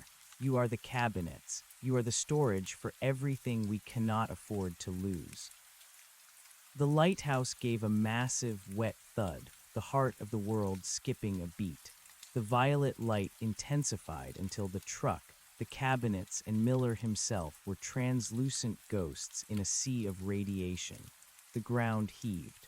I opened my pores wider than I ever had before. The truck didn't sink, it folded. It collapsed in on itself like a complex origami project, the metal and glass and rubber being repurposed into the shelves of the infinite library I had seen in the flash of the reversal. Miller stood in the center of the road, his mouth open in a silent scream as his physical form began to stretch and thin. He was becoming the binding. He was becoming the glue that held the stories together. In the tower, the Elias at the desk reached the bottom of the page. He didn't stop. He turned the paper over and began to write on the wood of the desk itself. The scales on his face were now a solid mask of obsidian, his eyes glowing with the same violet fire that burned in the lighthouse. The weight of Miller was the weight of the archive's foundation. The writer scribbled, the words smoking as they hit the wood. Without the carrier, the story has no legs. Without the burden, the soul has no gravity. He is the shelf upon which Sarah will be placed. He is the floor upon which Marcus will be trodden. I felt the shift. The archive was expanding again, its internal geometry growing more sophisticated with every soul it processed. The street wasn't just a loop anymore. It was a spiral drilling deeper into the bedrock of existence. Sarah appeared at the window of the tower. She looked down at the road, her eyes meeting mine. She wasn't afraid anymore. She was fascinated. She watched as the last of Miller's essence was sucked into the ground, leaving behind nothing but a single brass key sitting on the asphalt. I walked forward and picked up the key. It was cold, vibrating with the trapped energy of 40 years of movement. I looked up at Sarah and held it out. "The doors are all locked, Sarah," I whispered, and the wind carried my words up to her. "But the stories are all open. Which one do you want to read first?" She didn't answer. She turned back into the darkness of the tower, her silhouette merging with the shadow of the man at the desk. I knew what was happening. She wasn't just a character anymore. She was becoming the editor. She was the one who would decide which footsteps were reversed and which were allowed to walk into the void. The loop felt different now. The hunger was no longer a sharp, stabbing pain. It was a dull, constant ache, the satisfied thrum of a machine that was finally running at peak efficiency. I looked back toward the mouth of the lane. The highway was gone. The city of glass and bone was gone. There was only the mist, the violet light, and the eternal, shifting ink. I sat down on the edge of the road, my paper coat settling around me. I felt the Elias in the tower start a new chapter. I felt the pen move. I felt the weight of the next soul approaching, miles away but already caught in the gravity of the reverse. Part 12, The Hand Wrote. I closed my eyes, the eyes of the owls, the eyes of the street, the eyes of the lighthouse, and I listened to the sound of the world being rewritten. It was a beautiful sound. It was the sound of a heart that didn't need to beat to stay alive. It was the sound of the ink drying on the last page of the universe. And then, from the depths of the woods, from the throat of the archive itself, came a new sound. Not a car, not a truck. Footsteps. Slow, deliberate, and moving perfectly forward. Someone was walking into Blackwood Lane, and they weren't lost. They were coming for the pen. I stood up, the lantern in my hand flickering with a sudden, panicked yellow. The violet light recoiled, the shadows in the trees huddling together for warmth. The street beneath me shivered. For the first time in 1,000 loops, the reversal felt a resistance. The figure emerged from the mist. It wasn't a man in a raincoat. It wasn't a woman in a paper dress. It was a child. He was carrying a book, and the book was empty. He looked at me, his eyes two voids that the lighthouse couldn't fill. He didn't look at the tower. He didn't look at the house. He looked at the ground, at me. "You're running out of ink," the child said, his voice the sound of a desert wind. I felt a crack form in my asphalt, a real crack, not a ripple of violet fire, but a jagged, physical break that bled red human blood. "Who are you?" I asked, my voice cracking. The child stepped onto the road. Where he walked, the reversal stopped. The footsteps didn't move backward. They stayed. They marked the ground with the permanence of a scar. "I'm the one who remembers the first draft," the child said. "Before the street, before the tower, before the ink."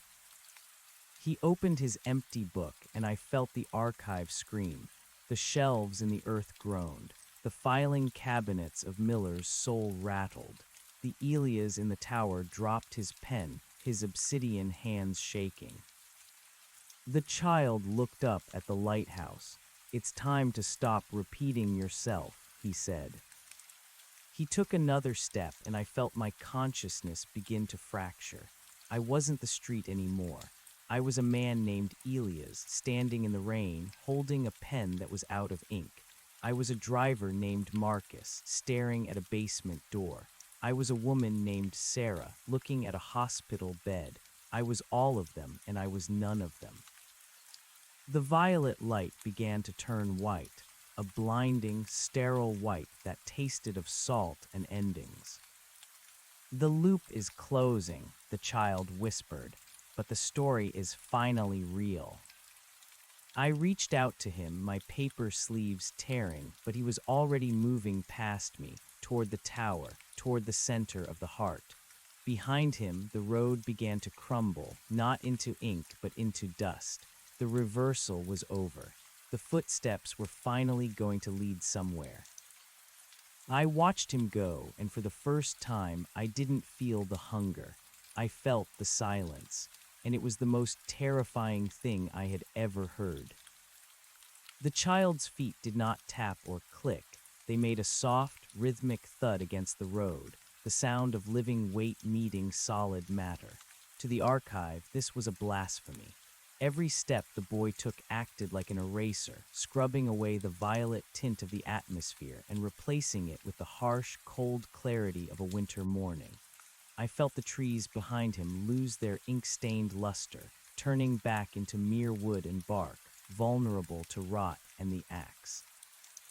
The owls fell silent, their eyes turning from glowing embers to glass beads.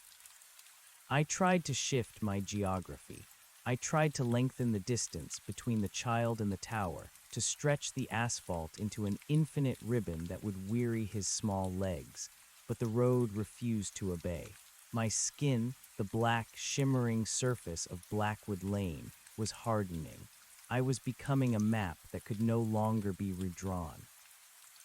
In the tower, the Elias at the desk let out a sound that was less a cry and more the sound of a closing tomb. I felt his panic through the rafters. He scrambled for a new bottle of ink, his obsidian fingers fumbling, but the wells were dry. The torrent of black blood had slowed to a sluggish drip, then to a crusty residue.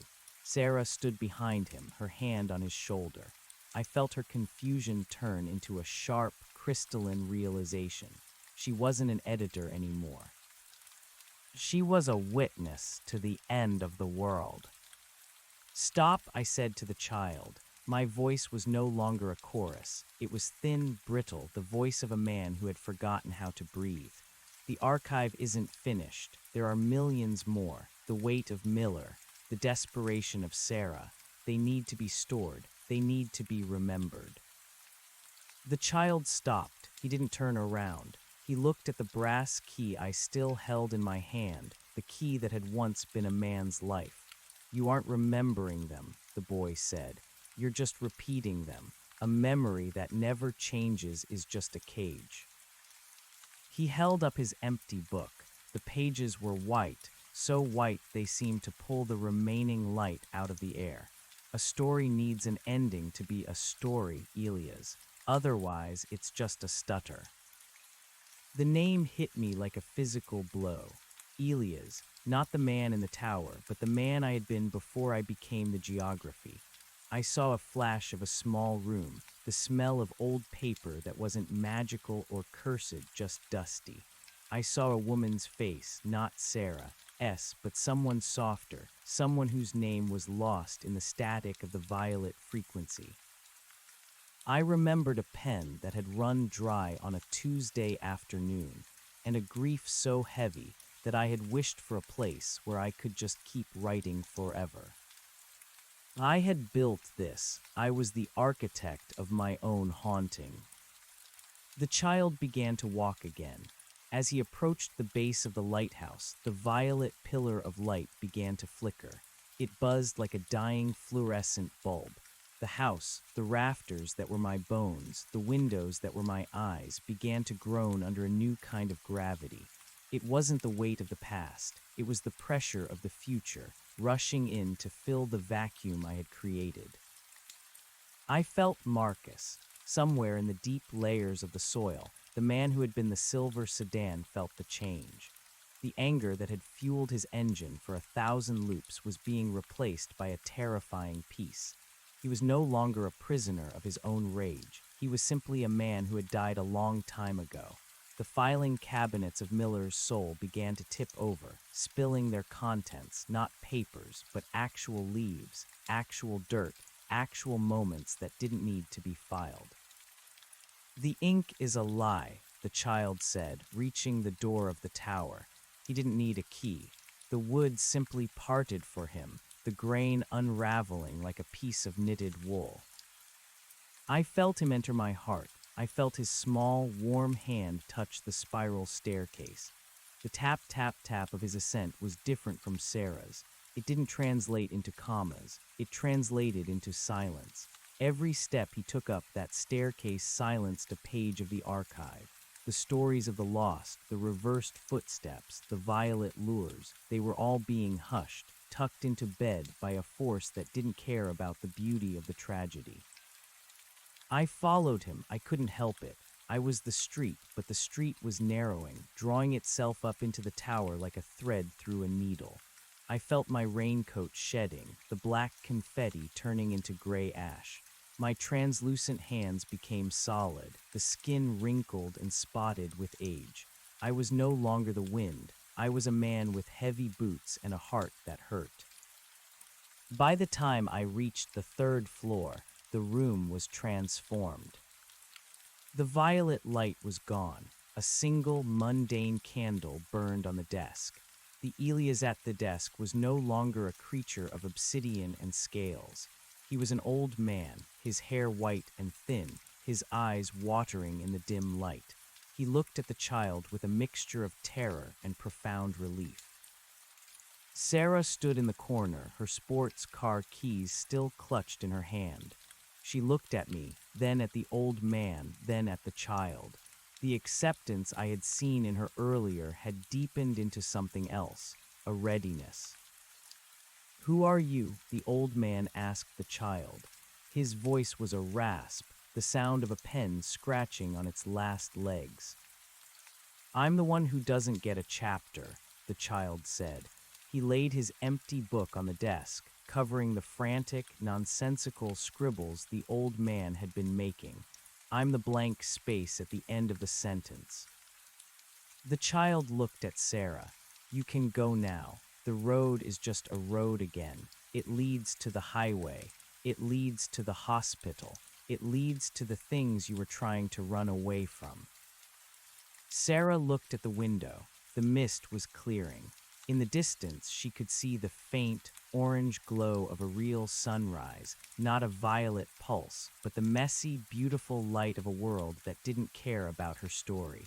She looked at the old man, then at me. "What happens to them?" she asked, her voice trembling. "They stay with the book," the child said. Sarah nodded. She didn't say goodbye. She walked past me, and as she touched my arm, I felt the last of the archive's coldness leave her. She was just a woman again, tired and scared, but she was moving forward. I heard her footsteps on the stairs, regular, uneven, and blissfully permanent. The old man at the desk reached out and touched the child's empty book. His fingers, no longer stained with ink, trembled. "I just wanted to save them," he whispered. "I thought if I wrote it all down, if I kept the loop closed, nothing would ever truly be lost. I thought I could beat the silence." "The silence is where the rest of the world lives," the child said gently. The old man looked at me. In his eyes, I saw the reflection of the lighthouse, the violet lure, the street that reversed footsteps. I saw the thousands of years we had spent together in this geography of the nightmare. "Gilias," he said to me.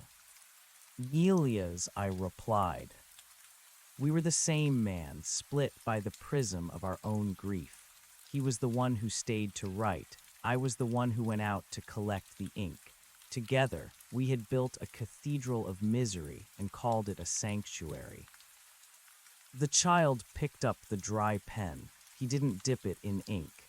He held it over the empty book and handed it to the old man. "Write the last word," the child commanded. The old man's hand shook. He looked at the blank page. He looked at the candle, which was flickering, the wax nearly spent. He looked at me one last time, a silent question in his eyes. I nodded. It was time to stop being the geography. It was time to be the dust.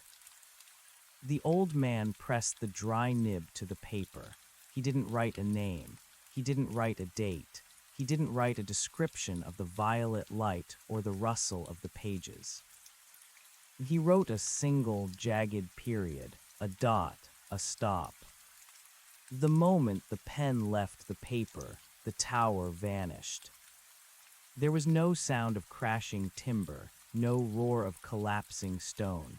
There was simply a shift in the frequency, a sudden correction in the alignment of the universe. The lighthouse pulse didn't accelerate, it simply ceased. I found myself standing in the middle of a dirt track. It wasn't Blackwood Lane. It was just a path in the woods, overgrown with weeds and smelling of damp earth and pine needles. The violet mist had been replaced by the gray-blue light of dawn. The trees were just trees, gnarled, ancient, and blissfully ignorant of my history. Beside me stood the old man. He looked smaller now, his shoulders slumped, his eyes clear and tired. He looked like a man who had finally finished a very long shift at a very difficult job. The child was gone. The empty book was gone. A few yards away, Sarah's silver sedan sat in the weeds. The engine was off. The door was open. I saw her silhouette at the end of the path, walking toward the main road. She didn't look back. She reached the pavement, stepped onto it, and kept going. Her footsteps didn't reverse. They stayed behind her, invisible and honest. The old man turned to me. "What do we do now?" I looked at my hands. They were solid. I could feel the cold air on my skin. I could feel the weight of my own body, the ache in my knees, the slow, steady beat of a human heart. I reached into my pocket and found the brass key. It was just a piece of metal now. It didn't vibrate. It didn't hum. "We walk," I said. "Which way?" he asked. I looked at the path. It didn't have a name. It didn't have a lure. It just led out of the woods. "Forward," I said. "We walk forward." We started to walk. Our footsteps were heavy in the dirt. With every step, I felt the archive receding, the millions of words and the gallons of ink evaporating into the morning air. The man at the desk and the man in the yellow raincoat were merging, the two halves of a broken story finally finding their scene. Behind us, the woods were silent. There were no owls. There were no rustling pages.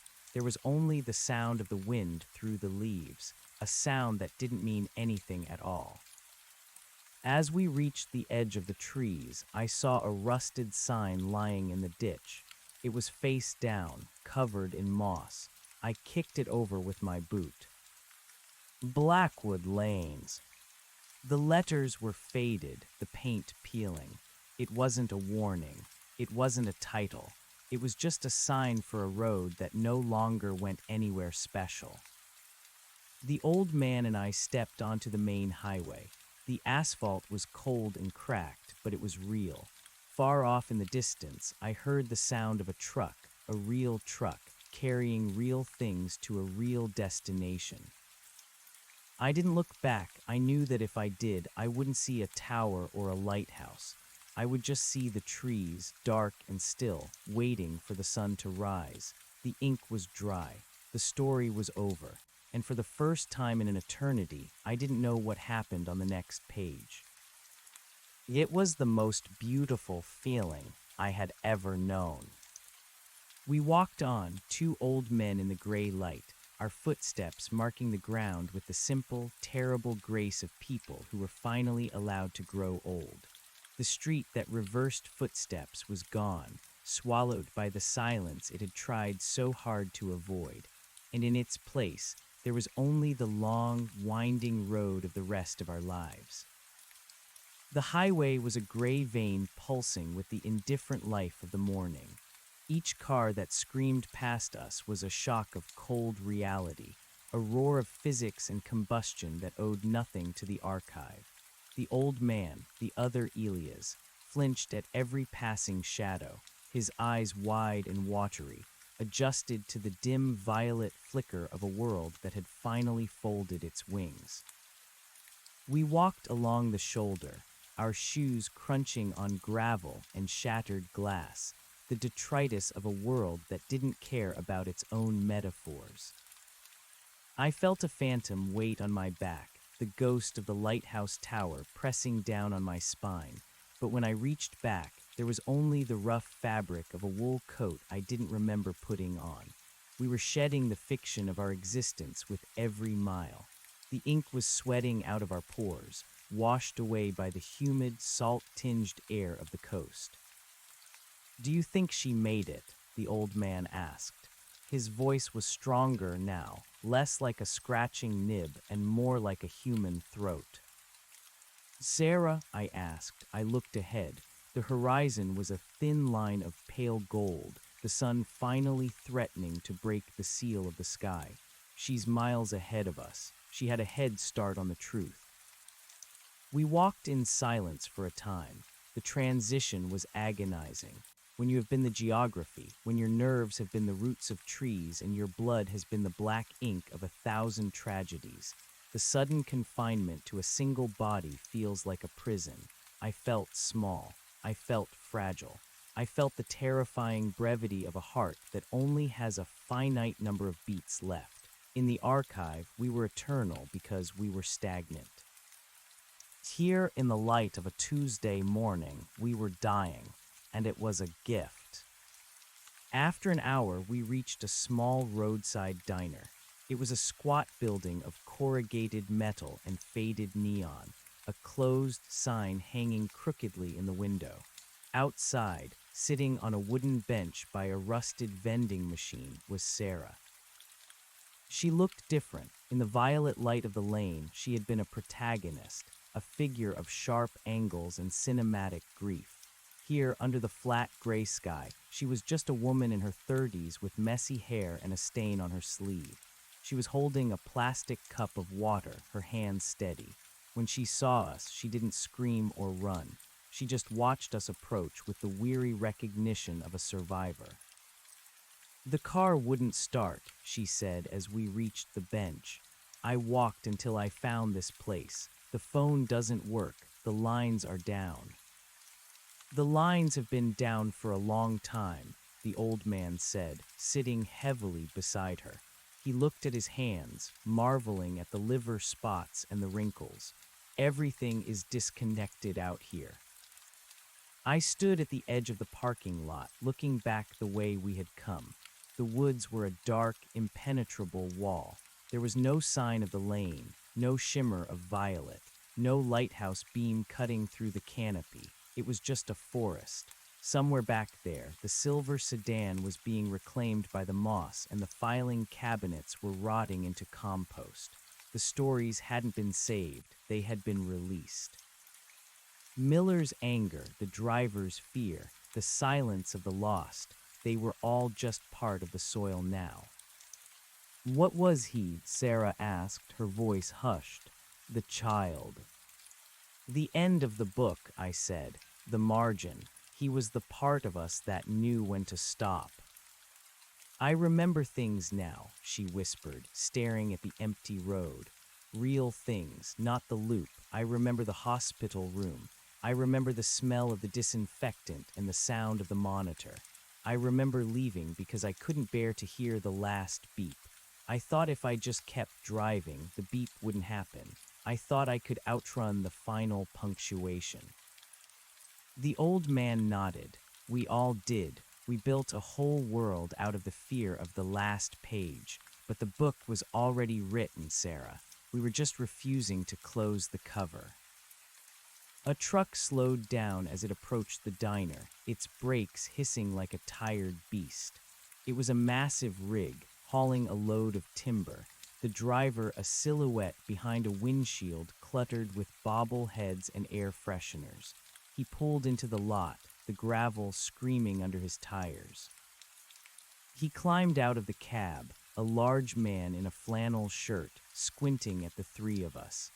He looked at our tattered clothes, our pale, haunted faces, and the old man who looked like he had stepped out of a century-old photograph. "You folks okay?" the driver asked. His voice was deep, gravelly, and wonderfully mundane. "Breakdown." "Something like that," I said. My own voice sounded strange to me, too loud, too physical. "We're looking for a way out." "Out is just down the road," the driver said, gesturing toward the south. "About 30 miles to the next town with a working station. I can take you as far as the junction." He didn't ask who we were. He didn't ask why we were walking out of a forest that didn't have a trail. In this part of the world, people were allowed to be lost without being questioned. Sarah stood up. She looked at the old man, then at me. For a moment, the three of us were linked by the memory of the violet light, the last remnants of the archive's gravity pulling at our souls. We were the only people in the world who knew about the street that reversed footsteps. We were the only ones who knew that the world had almost been swallowed by its own footnotes. "I'm going," she said. "Go," I told her. "Don't look in the rearview mirrors." She climbed into the cab of the truck. The driver gave us a nod, a brief, silent acknowledgement of the shared hardship of the road, and then he climbed back in. The engine roared to life, a real, combustion-driven roar that smelled of diesel and progress. I watched the truck pull out of the lot, Sarah's face a pale blur in the window. She was moving forward. She was entering the flow of time again, where things broke and things ended, and things mattered because they didn't last. The old man and I stayed on the bench. We didn't speak. We watched the sun finally crest the trees, the light turning from gold to a brilliant, stinging white. It hurt my eyes. It was the most beautiful pain I had ever experienced. "I'm tired, Elias," the old man said. "I know," I replied. "The tower, it's really gone." "It never really existed," I said, though I knew that wasn't true. It had existed as much as any grief exists. It had been a monument to the things we couldn't say. But now the words were gone. The ink had dried. He leaned his head back against the siding of the diner and closed his eyes. His breathing was slow and shallow. I felt the connection between us fraying, the two versions of the same soul finally drifting apart. He was the part of me that had wanted to stay in the dark, the part that had loved the tragedy because it was safe. I was the part that had to carry the lantern. "Do you hear that?" he whispered. I listened. I didn't hear the scratching of a pen. I didn't hear the rustle of paper. I didn't hear the owls or the lighthouse hum. "I don't hear anything," I said. "Exactly," he murmured. A few minutes later, his hand went limp in mine. There was no violet flare, no dramatic reversal. He simply stopped. He reached the end of his sentence and he put down the pen. I sat with him for a long time, the sun climbing higher, the world getting louder as the day woke up. I felt a profound loneliness, but it wasn't the cold, hollow loneliness of the lane. It was the warm, heavy loneliness of the living. I stood up and walked to the edge of the highway. I reached into my pocket and pulled out the brass key.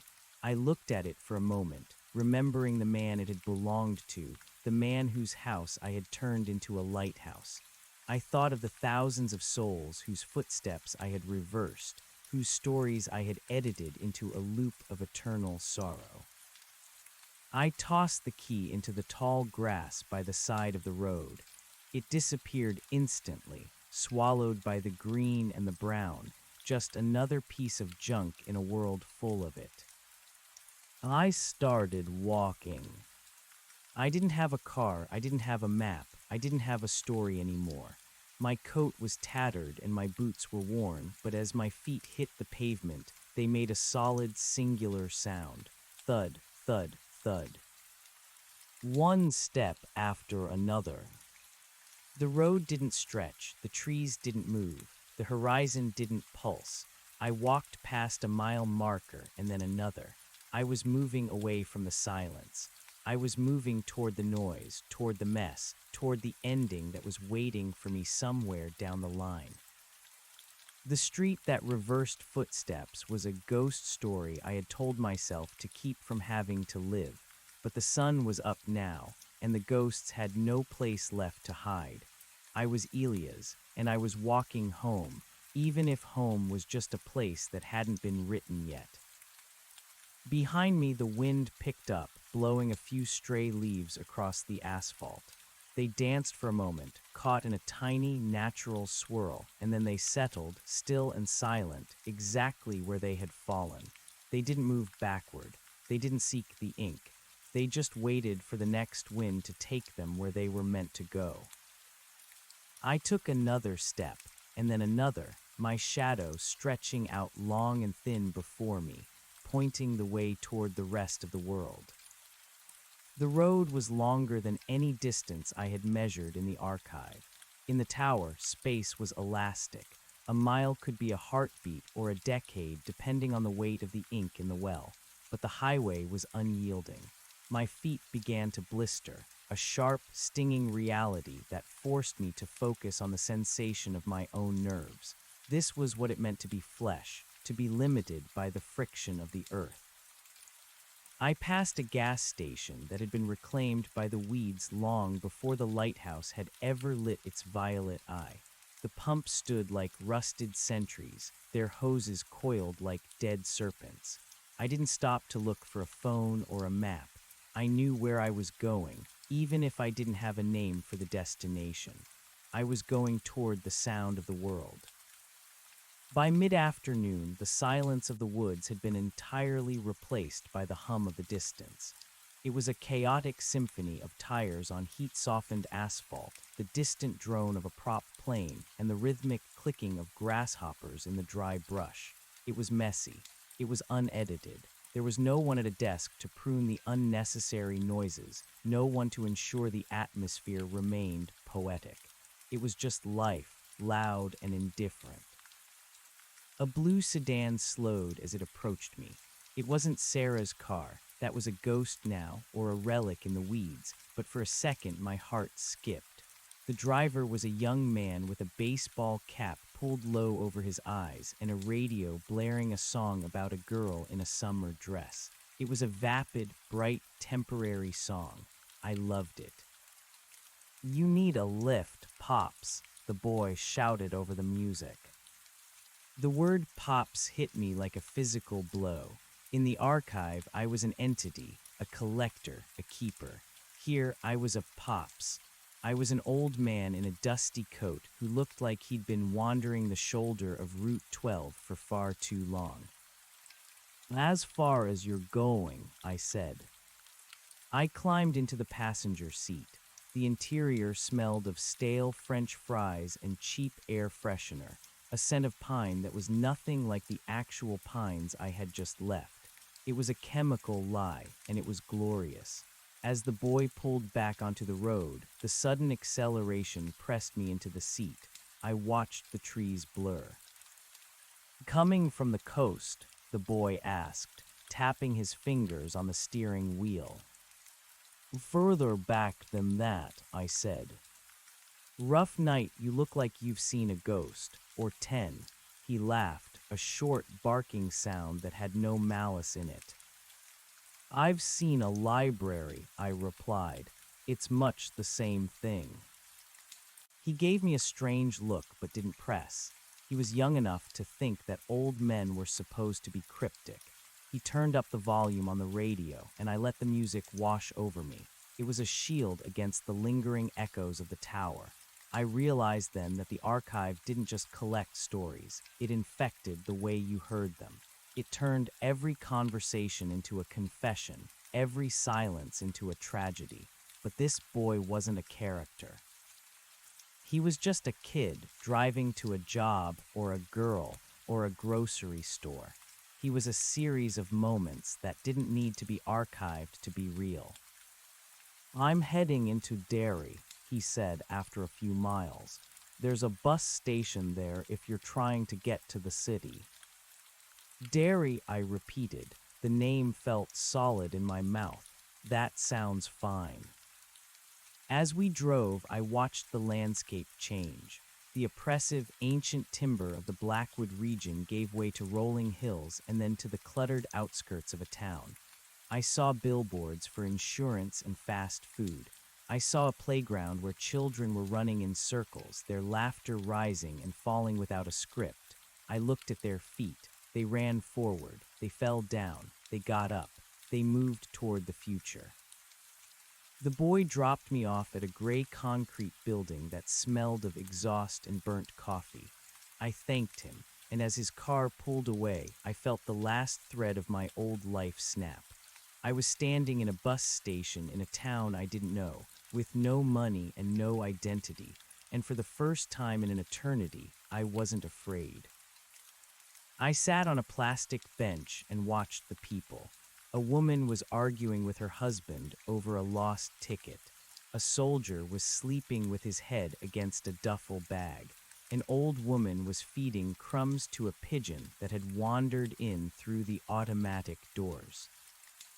I looked at my hands again. The ink stains were gone, but the skin was thin, like parchment. I was the last page of the book. I was the epilogue that no one reads because the main plot has already been resolved.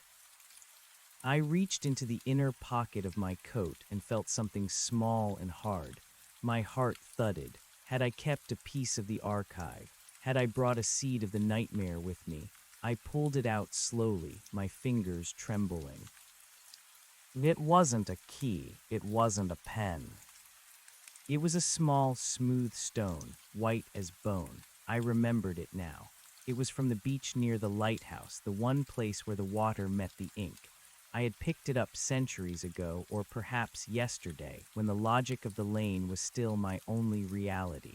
It was just a stone. It didn't pulse. It didn't hold a soul. It was just a piece of the world that had survived the fire. I closed my hand over it. Is this site taken? I looked up. A man in a crisp suit, carrying a leather briefcase, was standing over me. He looked impatient, checking his watch with a flick of his wrist. No, I said, moving my tattered coat to make room. Please. He sat down and immediately opened his briefcase, pulling out a tablet and a pair of headphones. He was busy. He was connected to 1,000 miles of data, a digital archive that was currently being written and rewritten every second. But he didn't see the ghost sitting next to him. He didn't see the man who had been the geography of a nightmare. To him, I was just a hurdle in his commute. I leaned back and closed my eyes. The roar of the station was a beautiful noise.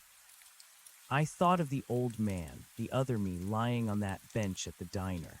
I wondered if anyone had found him yet. I hoped they would bury him in a place where the sun hit the ground. He had spent too long in the violet shade. He deserved a grave that stayed put, a plot of land that didn't try to tell a story. I thought of Sarah. I pictured her in a house somewhere, perhaps sitting in a kitchen that smelled of toast and coffee, watching the rain hit the window. I hoped she had stopped looking for the why of her life and had started living the is. The why was the trap. The why was what built the tower. The intercom crackled to life.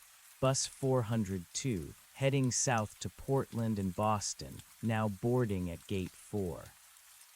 I stood up. I didn't have a ticket. I didn't have a destination, but I walked toward the gate anyway. I joined the line of people, feeling the warmth of their bodies, the scent of their sweat and their perfume. I was a part of the herd. I was a part of the flow. As I reached the driver, I held out the white stone. I don't have any money, I said quietly, but I have this. The driver, a woman with tired eyes and a name tag that said Marge, looked at the stone, then at me. She saw my coat, my shaking hands, and the strange, ancient clarity in my eyes. She didn't laugh. She didn't call security. She looked at the stone for a long moment, then she reached out and took it. It's a nice stone, she said. Her voice was soft. My grandson collects these. She tucked the stone into her pocket and gestured toward the back of the bus. Go on, sit down, we're leaving in 5. I walked down the aisle and found a seat by the window. I sat down and watched the other passengers settle in. The engine groaned, the doors hissed shut, and the bus began to move. We pulled out of the station, turning onto the main road. I watched Derry fade behind us. I watched the houses and the trees and the telephone poles slide past. We were moving away from the woods. We were moving away from the lane. I looked down at the floor of the bus. There were footprints there, dirty, salt-stained marks left by the people who had boarded before me. They were messy. They were fading. And as the bus accelerated, they stayed exactly where they were, markers of a journey that was only interested in the next mile. The sun was setting now, but it wasn't orange or violet. It was a deep, bruised red, the color of a long day finally coming to an end. I watched the shadows stretch across the fields, long and thin and final. I felt a great weight lifting from my chest. The archive was finally closed. The ink had evaporated. The characters were free. I leaned my head against the cool glass of the window. The vibration of the engine hummed through my skull, a steady, rhythmic pulse that told me I was alive, I was moving, and I was temporary. The silence is where the rest of the world lives, the child had said. I understood now. The silence wasn't a lack of sound. It was the absence of a narrator. It was the freedom of a story that didn't have to mean anything to be beautiful. I closed my eyes and let the motion of the bus carry me into the dark. I didn't know where I was going, and I didn't know who I would be when I got there. I was a blank page. I was a fresh start. I was a man on a bus, heading south into the night, and for the first time in my life, I wasn't looking back to see if my footsteps were following me.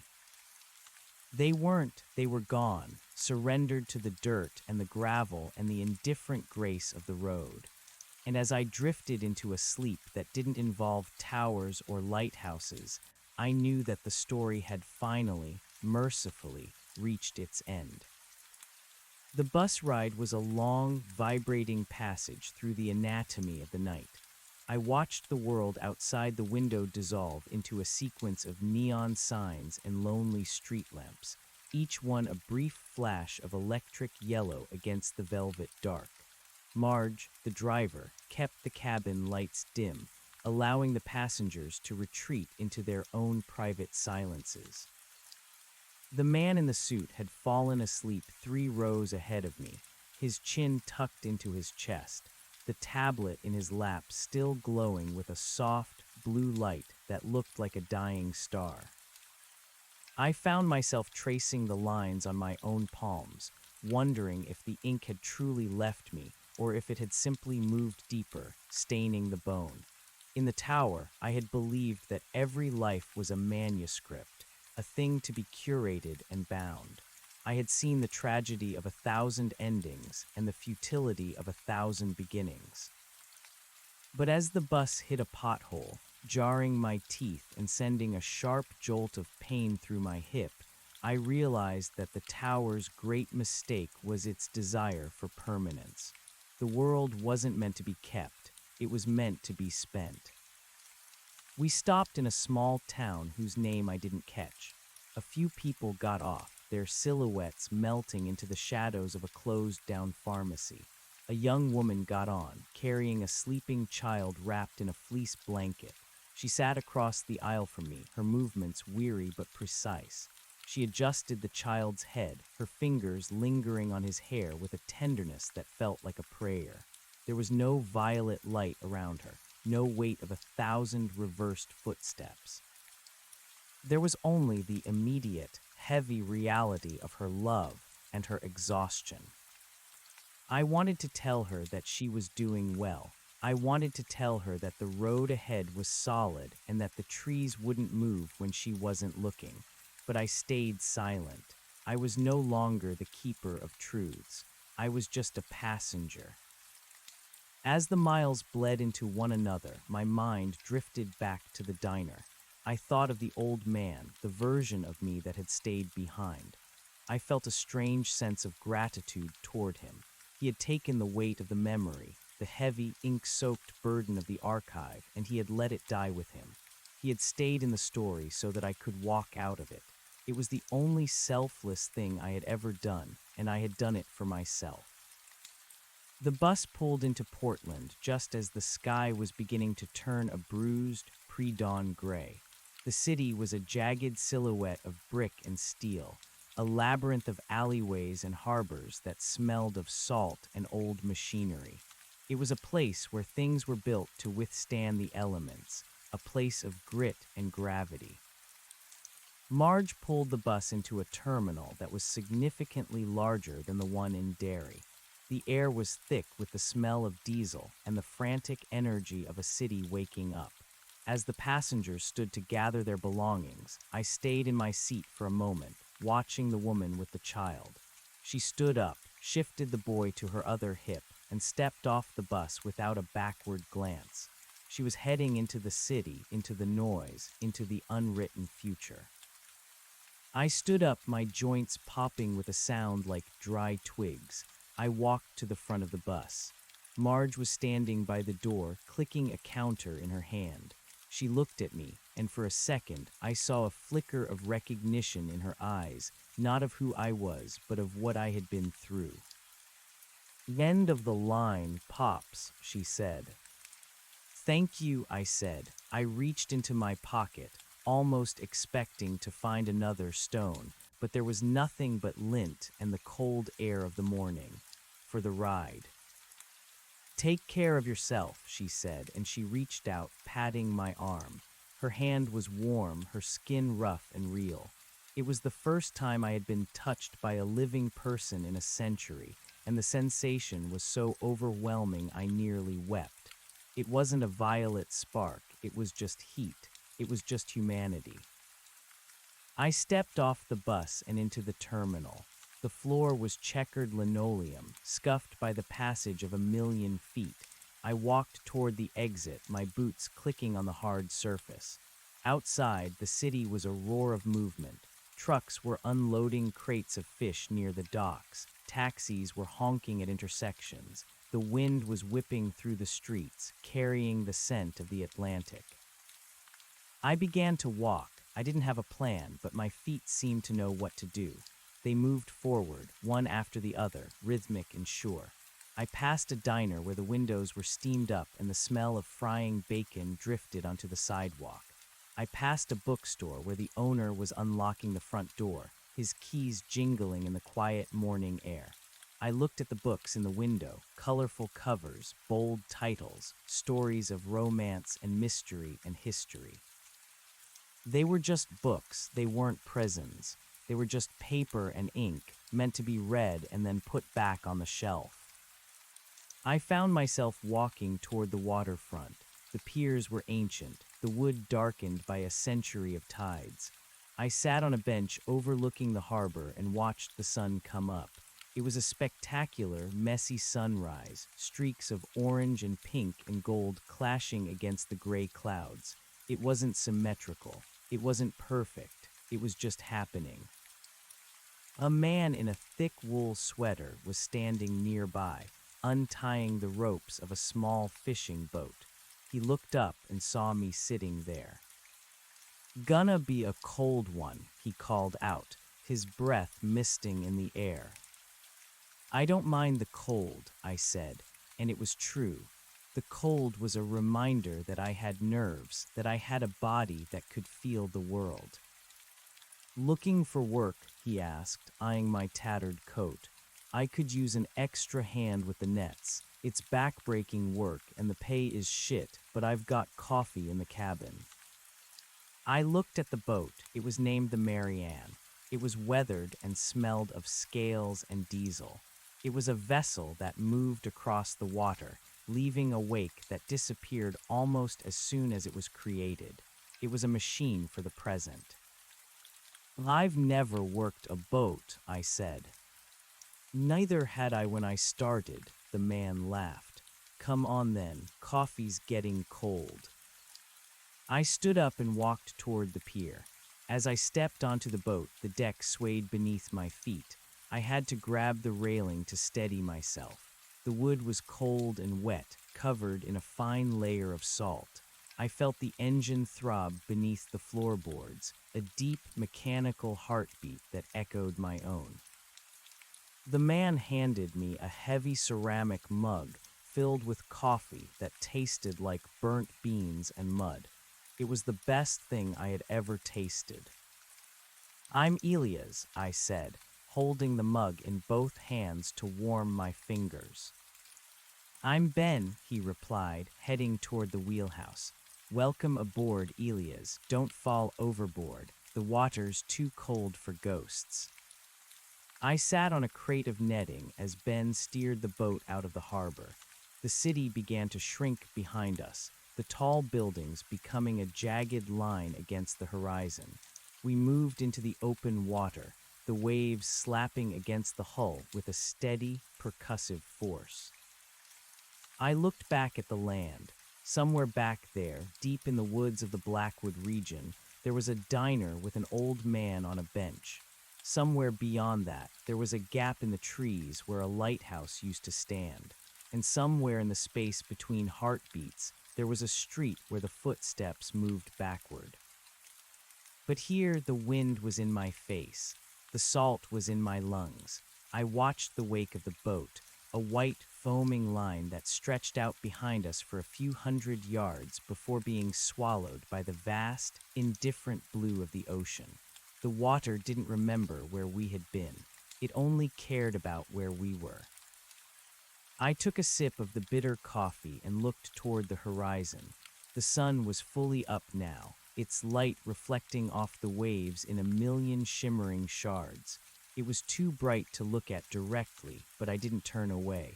I let the light sting my eyes. I let the wind pull at my hair.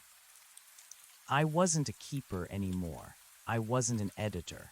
I was just a man on a boat, moving into the middle of a day that had no ending written for it yet. "Hey, Elias," Ben shouted from the wheelhouse. "Get those gloves on. We're coming up on the first buoy." I set the coffee mug down on the crate. I reached for the heavy rubber gloves sitting on the deck. My hands were steady. My heart was quiet. I stood up and walked toward the side of the boat, ready to pull the heavy, dripping nets from the water. I was Elias. I was alive. And for the first time in 1,000 years, I was moving in the right direction. The weight of the nets was incredible. As Ben slowed the engine, the first of the traps breached the surface, a tangle of wire and kelp and snapping claws. I leaned over the gunwale, the spray of the ocean hitting my face like 1,000 tiny needles. My muscles screamed as I hauled the first cage onto the deck. It was a raw, physical struggle, a contest of strength, and that left no room for the phantoms of the archive. There were no metaphors here. There was only the rope, the cage, and the cold. "Good man," Ben yelled over the wind. "Empty 'em out and get the bait ready. We've got 50 more to go before noon." I worked with a mechanical focus. I learned the rhythm of the boat, the way to brace my legs against the roll of the swell, the way to twist the wire latches without catching my fingers. My hands, once stained with the ink of 1,000 tragedies, were now covered in the slime of the sea and the smell of fish. It was a different kind of stain, one that could be washed away with soap and water, one that signified a day's work rather than a soul's imprisonment. As the sun climbed higher, the fog that had hugged the coast began to burn off, revealing the vastness of the Atlantic. It was terrifyingly large. In the tower, I had been the center of a small, controlled universe. Here, I was a speck on a piece of wood, surrounded by an abyss that didn't know my name and didn't care about my story. It was the most liberating feeling I had ever known. By the time we turned back toward the harbor, the sun was beginning its descent. My body felt broken in a way that felt like healing. Every ache was a proof of existence, a receipt for a day lived in the world of the living. Ben was whistling a tune I didn't recognize, his hands easy on the wheel. "Not bad for a first day, Elias," he said, stepping out of the wheelhouse as we entered the calmer waters of the bay. "You've got the back for it. Most guys your age would have keeled over by the third buoy." "I've had a lot of practice holding things together," I said, wiping my brow with the back of a gloved hand. He handed me a wad of crumpled bills, my share of the day's catch. It wasn't much, but it was the first currency I had earned that wasn't paid in grief. I looked at the money, the green ink and the portraits of dead men, and I smiled. It was beautiful in its mundanity. "There's a room for rent above the tavern near the docks," Ben said, nodding toward a weathered brick building with a faded sign. "The lady who runs it, Mrs. Gable, she's a bit of a hawk, but she keeps it clean. Tell her you're working with me. She'll give you a fair price." "Thank you, Ben," I said, "for everything." "Don't get sentimental on me," he grinned. "Be here at 4 a.m. sharp tomorrow. The fish don't wait for the sun." I climbed off the boat and onto the pier, my legs feeling heavy and strange on the solid ground. The sea legs stayed with me, the world seeming to sway slightly as I walked. I made my way to the tavern, the bills tucked safely in my pocket. Mrs. Gable was exactly as Ben had described, a woman with sharp eyes and a bun so tight it seemed to pull her eyebrows upward. She looked at my tattered coat and my salt-crusted boots, but when I mentioned Ben's name and showed her the money, her expression softened just a fraction. "Room 4, she said, handing me a heavy iron key. "No smoking, no loud music, and if you bring a girl back, she's gone by 10. Breakfast is at 6, but since you're with Ben, I'll leave a thermos by the door at 3:30. I took the key. It was cold and solid, a real object for a real door. I walked up the narrow, creaking stairs to the second floor. The hallway smelled of floor wax and old wood. Room 4 was small, containing nothing but a narrow bed, a chest of drawers, and a single window overlooking the harbor. I sat on the edge of the bed. The mattress was thin and lumpy, and it was the most comfortable thing I had ever felt. I looked at the window. The sky was turning that deep, bruised purple again, but this time I didn't fear it. It was just the end of the light. I stood up and walked to the chest of drawers. Above it hung a small, cracked mirror. I hesitated for a moment, then I looked. The man in the mirror was old, his face a map of deep lines and sun-weathered skin. His hair was white and wild, his eyes a pale, clear blue. He looked like a man who had survived a shipwreck. He looked like a man who had finally stopped running. I reached out and touched the glass. The reflection touched back. "Hello, Elias," I whispered. The name didn't echo. It didn't ripple through the foundations of the world. It just sat there in the small room, a simple fact. I turned away from the mirror and walked to the window. Below, the city was beginning to sparkle with lights. The street lamps were flickering on, casting long, steady shadows across the pavement. I watched a group of people walking toward a restaurant, their voices muffled by the glass. They were moving forward. They were laughing. They were living. I leaned my forehead against the pane. The glass was cold. I closed my eyes and listened to the sounds of the harbor, the distant cry of a gull, the low thrum of an engine, the lap of the water against the pilings. I thought of the archive one last time. I pictured the millions of pages, the violet ink, the endless loops of sorrow.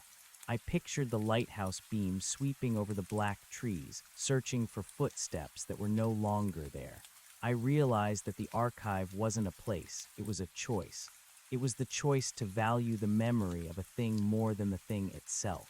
It was the choice to live in the yesterday because the tomorrow was too frightening to face. But the tomorrow was here. It was waiting in the 4 a.m. alarm, in the cold spray of the Atlantic, in the bitter taste of burnt coffee. It was waiting in the next breath. I lay down on the bed, not even bother to take off my boots. I pulled the thin wool blanket up to my chin. The room was quiet, but it wasn't the silence of the lane. It was a living silence, filled with the heartbeat of the city and the rhythm of the sea. I closed my eyes. I didn't think about the past. I didn't think about the story.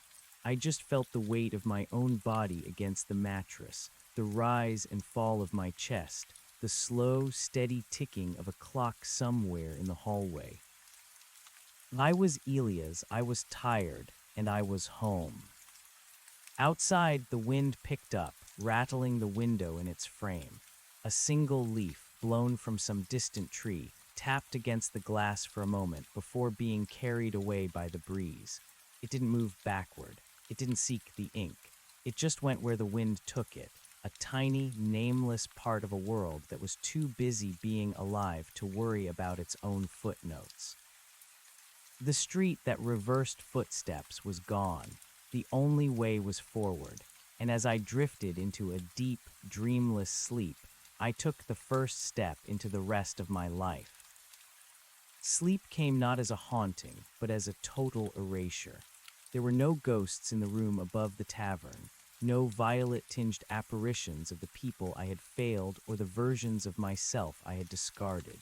When the alarm clock on the bedside table, a battered brass thing Mrs. Gable must have wound with a vengeance, clattered into life at 3:15, I didn't wake with the panicked gasp of a man escaping a nightmare. I woke with the heavy, stubborn gravity of a man who belonged to the earth. My muscles had seized overnight.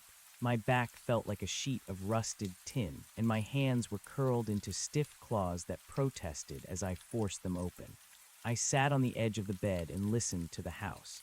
The tavern below was silent. The rowdy laughter of the night before settled into the floorboards like cold grease. Outside, the harbor was a chorus of low-frequency hums, refrigeration units on the docks, the distant groan of a buoy, the rhythmic slap of the tide. I found the thermos Mrs. Gable had promised sitting on a small stool by the door. Beside it was a wax paper bundle containing 2 thick slices of bread smeared with lard and a hard-boiled egg. It was a king's ransom. I ate standing up, looking out at the dark harbor. The stars were sharp and indifferent, stripped of the celestial significance I used to project onto them. They weren't observers, they were just burning gas, millions of miles away, lighting a path for no one in particular. I dressed in the same salt-stiffened clothes and slipped out of the tavern. The air was bracing, a physical blow that cleared the last of the cobwebs from my mind. I walked down to the pier, my boots echoing with a lonely, solid sound. The Marianne was waiting, her deck lights casting a yellow, sickly glow over the oily water of the slip. Ben was already there, hosing down the deck with a focused intensity. He looked up as I stepped onto the gunwale, his face obscured by the steam of his own breath. "You look like you fell down a flight of stairs, Elias," he grunted, though there was a glint of approval in his eyes. "I feel like I was the stairs," I replied, grabbing a coil of rope. "Good, that means you're doing it right. Cast off the bowline. We're losing the tide." We headed out. The transition from the sheltered harbor to the open sea was a threshold I crossed with a strange sense of ritual. The city lights faded into a shimmering line, then a glow, then nothing. We were alone in the black. In the archive, the dark was a medium, a place where memories were etched in neon light. Here, the dark was simply a lack of information. It was a void that promised nothing and demanded only vigilance. The work was harder the second day. The novelty had worn off, replaced by the grinding reality of labor.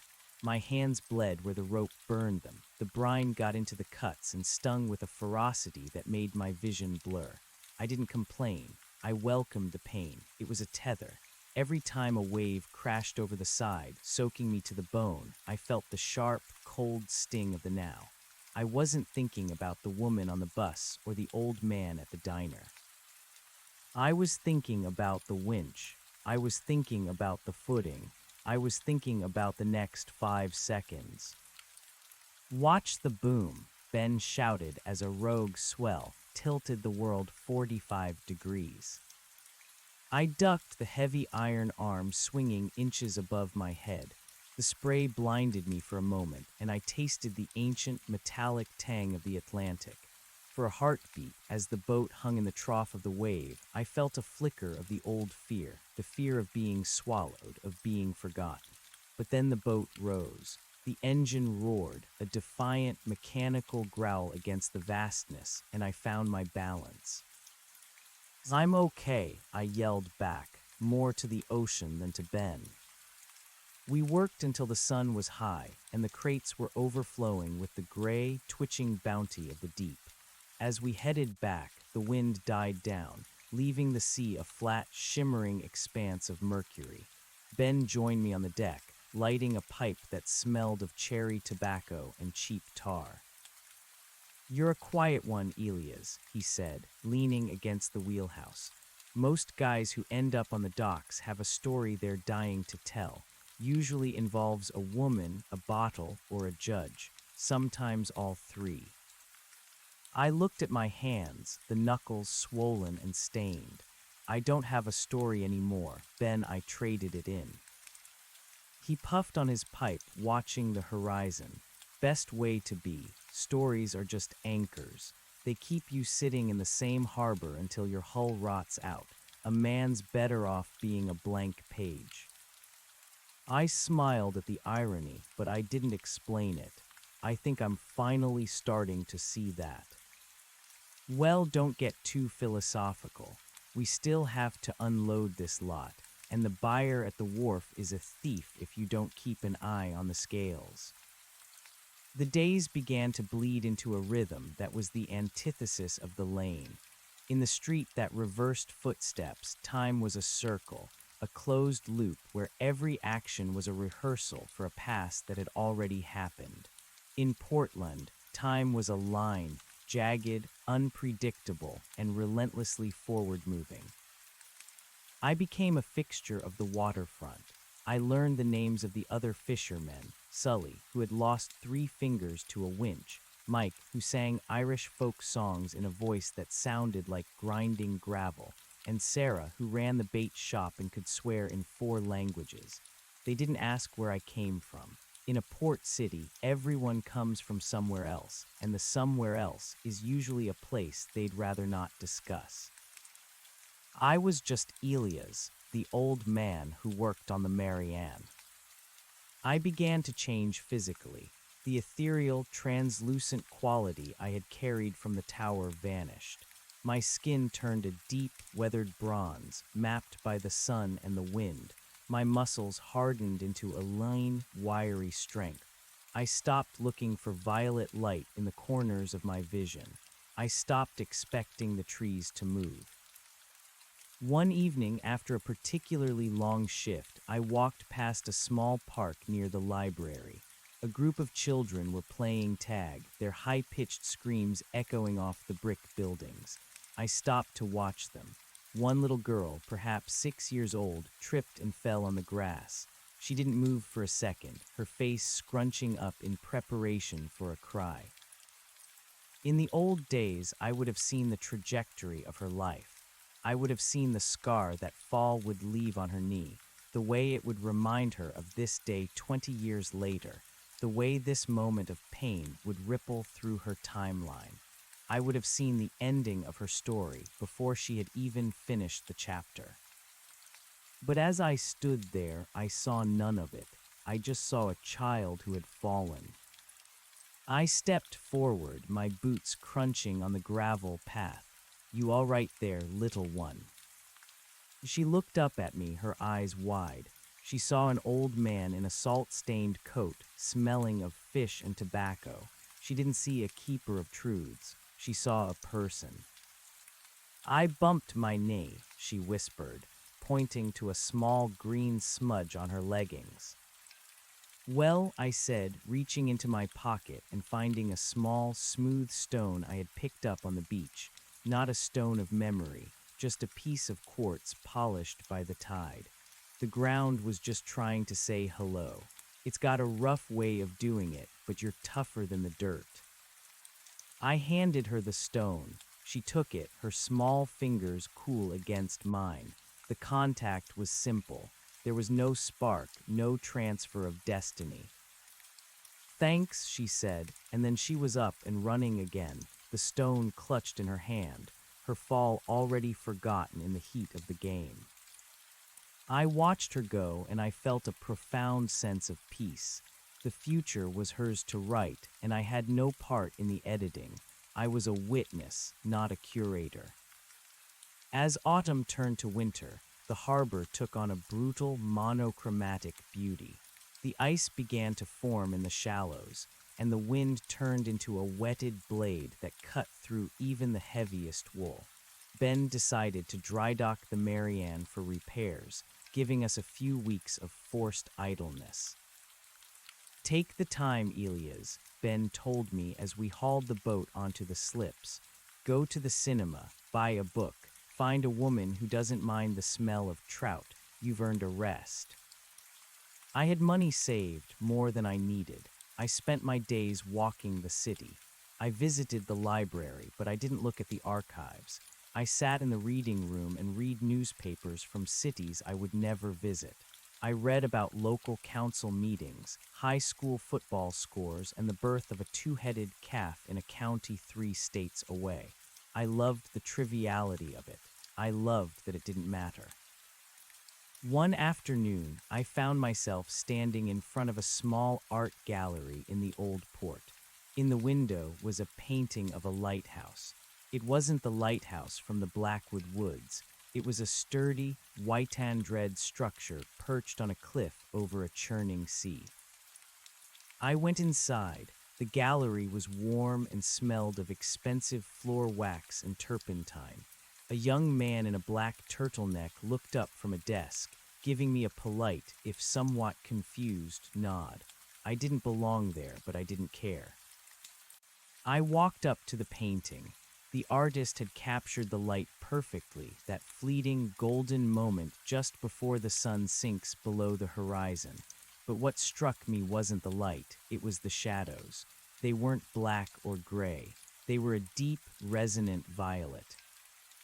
My heart hammered against my ribs. I stared at the purple hues in the crags of the rocks, the way the artist had used the color to denote the absence of light, the weight of the coming night. "Beautiful, isn't it?" the young man asked, stepping up beside me. "The artist, a local woman named Claire, has a real obsession with the blue hour, that transition between day and night when everything feels heavy." "Violet," I whispered. "Exactly. She says it's the color of memory, the color of things that are passing away." I looked at the painting for a long time. In the tower, violet had been the color of my prison. It had been the color of the ink that bound me to 1,000 lives that weren't mine. But here, on this canvas, it was just a pigment. It was a choice made by a woman with a brush, trying to capture a feeling. It wasn't a law of physics. It was an expression of humanity. "How much?" I asked. The young man told me the price. It was nearly all the money I had saved from the fishing season. "I'll take it," I said. I carried the painting back to my room above the tavern, wrapped in brown paper and twine. I cleared away the few things on the chest of drawers and propped the canvas against the wall. That night, as the moon rose over the harbor, I sat in the dark and looked at the painting. The violet shadows didn't glow. They didn't move. They just sat there, beautiful and still. I realized then that I wasn't afraid of the color anymore. I wasn't afraid of the memory. The old man in the diner had taken the burden, but he hadn't taken the beauty.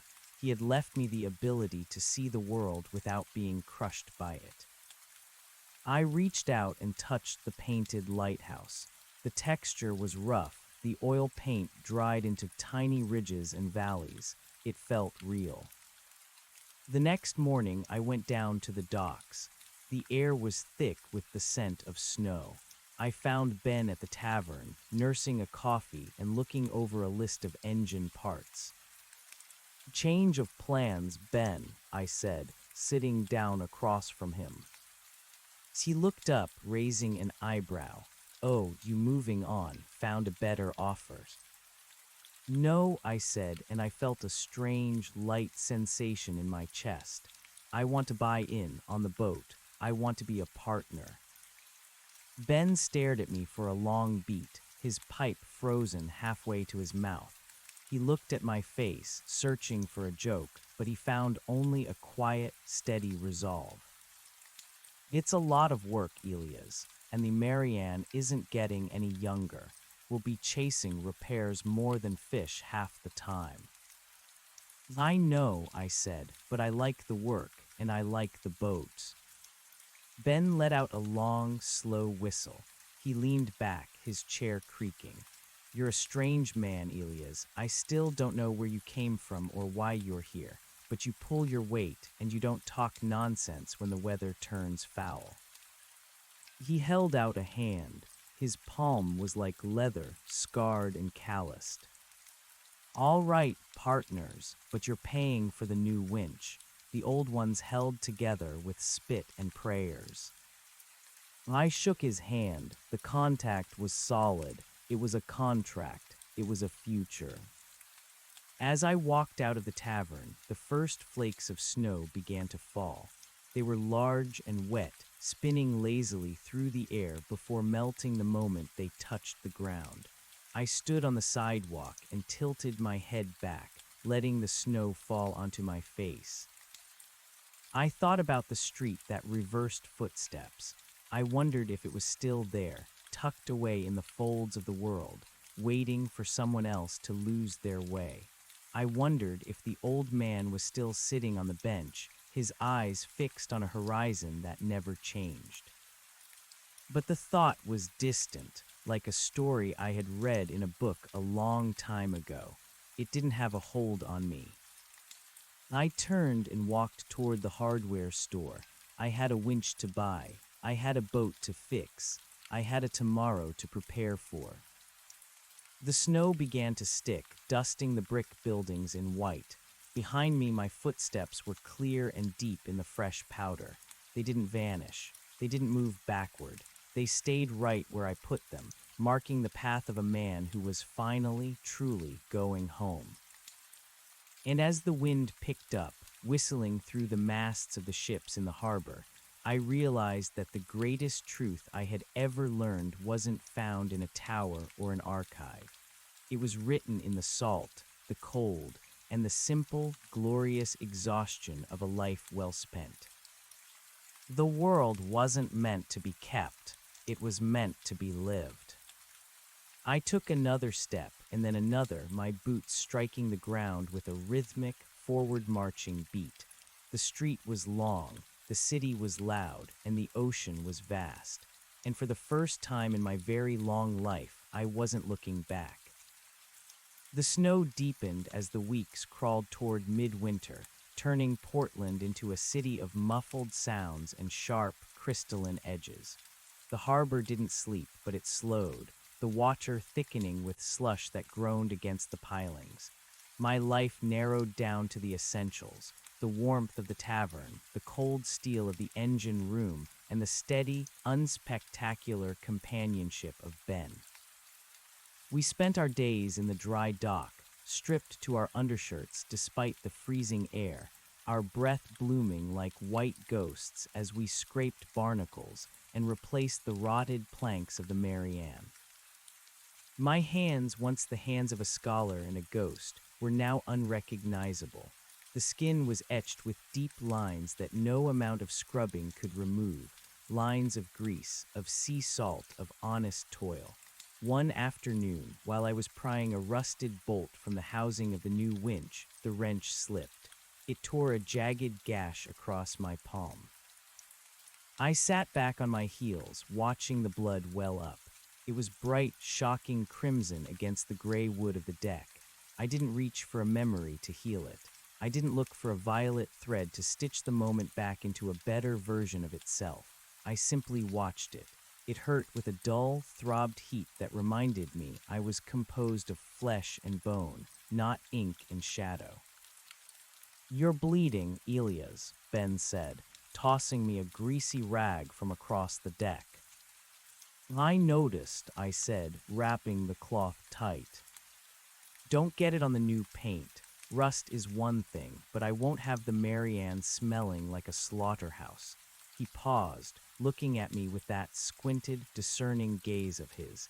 "You're staring at it like you've never seen blood before." "I've seen it," I replied, tightening the knot with my teeth. "I just forgot how loud it is." He grunted, satisfied with the cryptic answer, and went back to his work. That was the beauty of Ben. He accepted the inexplicable as a natural byproduct of existing. To him, the world was full of things that didn't need explaining: rogue waves, shifting tides, and men who talked to their own wounds. That evening, the tavern was crowded with locals seeking refuge from a nor'easter that was beginning to howl against the chimney. I sat in my usual corner, the painting of the violet-shadowed lighthouse hanging in my room upstairs, a secret anchor. I was nursing a pint of dark ale when the door swung open, admitting a blast of freezing air and a flurry of snow. A man entered. He was young, perhaps in his late 20s, but he carried himself with a frantic, twitchy energy that made the air around him feel thin. He was dressed in clothes that were too expensive for the docks, a tailored wool coat and leather boots that had never seen a day of salt. He looked around the room with the wide, dilated eyes of a man who was looking for a door that wasn't there. He sat at the bar, 3 stools away from me, and ordered a double whiskey. His hands were shaking so violently that the glass clattered against his teeth. "You all right, son?" the bartender asked, wiping a glass. "I'm fine," the young man snapped, though his voice cracked. I've had a long drive. I'm looking for someone." "Lot of people looking for people in this town," the bartender said philosophically. "Usually they find 'em at the bottom of a bottle or halfway to the horizon." The young man didn't laugh. He stared into his whiskey as if it were a crystal ball. "I think I made a mistake," he whispered, so low I almost didn't hear him over the wind. "I think I went the wrong way, and now I can't find the road back." A cold finger of recognition traced its way down my spine. I knew that look. I knew that specific flavor of despair, the realization that the path behind you has dissolved, leaving you stranded in a present you never intended to inhabit. For a moment, the tavern faded. I saw the violet light of the lane. I saw the flickering shadows of the archive. I saw the version of myself that would have leaned over, taken his hand, and shown him the way back. I could have told him how to find the street that reversed footsteps. I could have offered him the ultimate mercy, the undoing of his own life. The young man turned his head, his gaze snagging on mine. He saw something in my face, perhaps the residue of the keeper I used to be. "You," he said, his voice trembling, "you look like you've been around. Tell me, is it possible to fix things? I mean, really fix them, to go back to the moment before the glass broke?" The room went silent. Even the fire in the hearth seemed to hold its breath. I looked at his hands, soft, unscarred, desperate. Then I looked at my own, cracked, stained, and bound in a bloody rag. "No," I said. My voice was steady. A heavy stone dropped into deep water. The young man flinched as if I'd struck him. "But there has to be a way. I read about places, stories about people who found a crack in the world, a way to unchoose." "Those aren't stories of mercy," I said, leaning forward. "Those are stories of graveyards. You think you want to go back to fix the mistake, to make the world perfect again. But the world isn't meant to be perfect. It's meant to be lived. If you go back and fix the broken glass, you lose the scar. And if you lose the scar, you lose the man you became while you were bleeding." He stared at me, his mouth hanging open. "But the pain." "The pain is the only thing that's real," I told him. "The rest is just ink. You made a mistake. Good, now you own it. It's yours. It's the most valuable thing you have because it's the only thing that belongs entirely to you. Don't trade it for a ghost of a life that never happened." I finished my ale and stood up. The young man didn't move. He looked at his whiskey, then at his hands, as if seeing them for the first time. I didn't stay to see if he understood. I wasn't his keeper. I was just a fisherman with a sore hand and a long day ahead of him. I walked up the narrow stairs to my room. The painting was there, the violet shadows deep and silent in the moonlight. I sat on the bed and unwrapped the rag from my palm. The bleeding had stopped. The wound was ugly, a jagged red line that would eventually turn into a white mark, a footnote. I laid down and closed my eyes. I didn't dream of the lane. I dreamed of the Marianne out on the open water, the hull vibrating with the rhythm of the engine, the salt spray stinging my face. I dreamed of the future, not as a map already drawn, but as a vast, dark ocean that I would have to navigate one wave at a time. When spring finally arrived, it came with a sudden, violent thaw. The ice in the harbor broke apart with reports like cannon fire, and the air turned sweet with the smell of wet earth and returning birds. We launched the Marianne on a Tuesday morning, the sun reflecting off her fresh white paint with a blinding intensity. "She looks like a bride," Ben remarked, spitting into the water. "A bride with a drinking problem and a bad temper, but a bride nonetheless." "She'll do," I said, feeling the familiar hum of the deck beneath my boots. We spent the first few weeks of the season in a blur of activity. The fish were running thick, and we worked 18-hour shifts, our bodies moving with a synchronized grace that only comes from shared labor.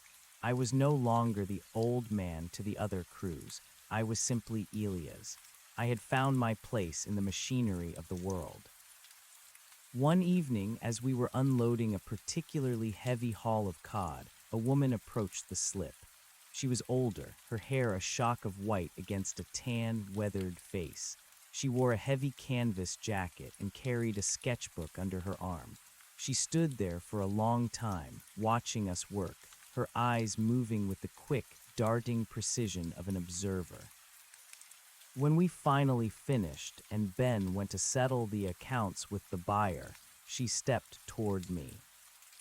"You have a very specific way of moving," she said. Her voice was like dry leaves, like you're afraid the ground might disappear if you don't step on it hard enough. I wiped the sweat from my brow with my sleeve. The ground has a habit of doing that if you aren't careful. She smiled, a slow, knowing expression. "I'm Claire. I paint things that are trying to stay put." I froze. "Claire, you painted the lighthouse, the one in the gallery in the old port." Her eyebrows shot up. "You saw that. It was a strange piece. Most people found the shadows too dark, too purple." "I bought it," I said. She stared at me, her gaze intensifying. She looked at my hands, my face, the way I stood. "You're the one. The gallery owner told me about a man who smelled of the sea and bought it without blinking. He said you looked like you were recognizing an old friend." "Something like that," I replied. She opened her sketchbook and flipped through a few pages before stopping. She turned it toward me. It was a charcoal sketch of the harbor at dusk. In the corner, leaning against a piling, was a silhouette of a man. It was me, though my face was just a suggestion of features. I looked solid. I looked heavy. I looked like I belonged to the landscape. "I've been watching you for a few weeks," she said. "I'm doing a series on the permanent people, the ones who aren't just passing through. There's a weight to you, Elias. It's rare. Most people these days are made of smoke." "I used to be smoke," I said, the words slipping out before I could stop them. "Most of us did," she said softly. "The trick is finding something heavy enough to hold onto." She closed the book. "I'm having a small showing next month. Nothing fancy, just some sketches and a few new oils. I'd be honored if you came. Bring Ben, too. I've been trying to capture his nose for 3 years, but it keeps changing shape." I watched her walk away, her gait steady and purposeful. I felt a strange, fluttering sensation in my chest, not the cold dread of the archive, but a warm, fluttering curiosity. It was a new feeling. It was the feeling of a beginning. That night, for the first time since I had left the lane, I thought about the woman on the bus. Not with regret, not with the agonizing what if that had defined my existence for centuries. I thought about her as a person who had lived her own life, who had made her own choices, and who was now a part of the vast, beautiful tapestry of the past. I didn't need to save her. I didn't need to change her story. Her story was hers, and mine was mine. I went to the window and looked out at the city. The lights of Portland were a scattered constellation, messy and disorganized. There was no grand design here. There was no keeper ensuring that every footstep led to the right destination. There was only the wind, the tide, and the millions of tiny, interconnected choices that made up the day. I realized then that the street that reversed footsteps wasn't just a place. It was a temptation. It was the desire to escape the consequences of being alive. It was the fear of the permanent, the terror of the mark that cannot be erased. But as I looked at my scarred palm, I knew that I would never go back. I would rather be a man who bled, a man who aged, and a man who eventually died than a ghost who lived forever in a world of echoes. The next morning, the sky was a pale, bruised gray, promising rain. Ben was already on the boat, cursing at a stubborn fuel line. "Elias, get down here. This damn thing is acting up again." I smiled, grabbed my coat, and headed down the stairs. I walked out into the cool morning air, my boots hitting the pavement with a solid, unmistakable sound. The wind blew from the east, carrying the scent of the deep ocean. I breathed it in, feeling it fill my lungs, feeling the cold vitality of it. I didn't look back at the tavern. I didn't look back at the room. I looked at the boat, at the water, and at the man waiting for me. I took the first step, then the second.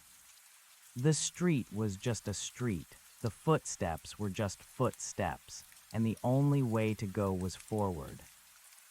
As I stepped onto the deck of the Marianne, the first drops of rain began to fall, tapping against the wood like 1,000 tiny fingers.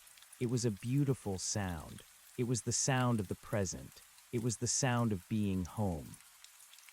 The engine roared to life, a deep guttural vibration that shook the very marrow of my bones. We cast off the lines, the heavy ropes splashing into the water. The gap between the boat and the pier widened, an inch, a foot, a yard. The harbor opened up before us, a vast gray expanse of possibility. I took the wheel, feeling the resistance of the rudder, the power of the current. I steered us toward the open sea, toward the horizon that was always moving, always changing, and always mercifully out of reach. I was Elias. I was a fisherman. I was a partner. I was a man with a scar on his hand and a painting on his wall. And for the first time in all of time, I was exactly where I was supposed to be. The rain turned into a steady, rhythmic drumming that washed the last remnants of winter salt from the Marianne's gunnels. We cleared the breakwater, the bow slicing through the choppy Atlantic with a stubborn, heavy grace. Ben was in the stern, checking the traps, his yellow oilskins glowing like a beacon against the slate-colored sky. He didn't look back at the receding shoreline, and neither did I. We were focused on the coordinates, the depth sounder, and the subtle shifts in the wind that told us where the haul would be richest.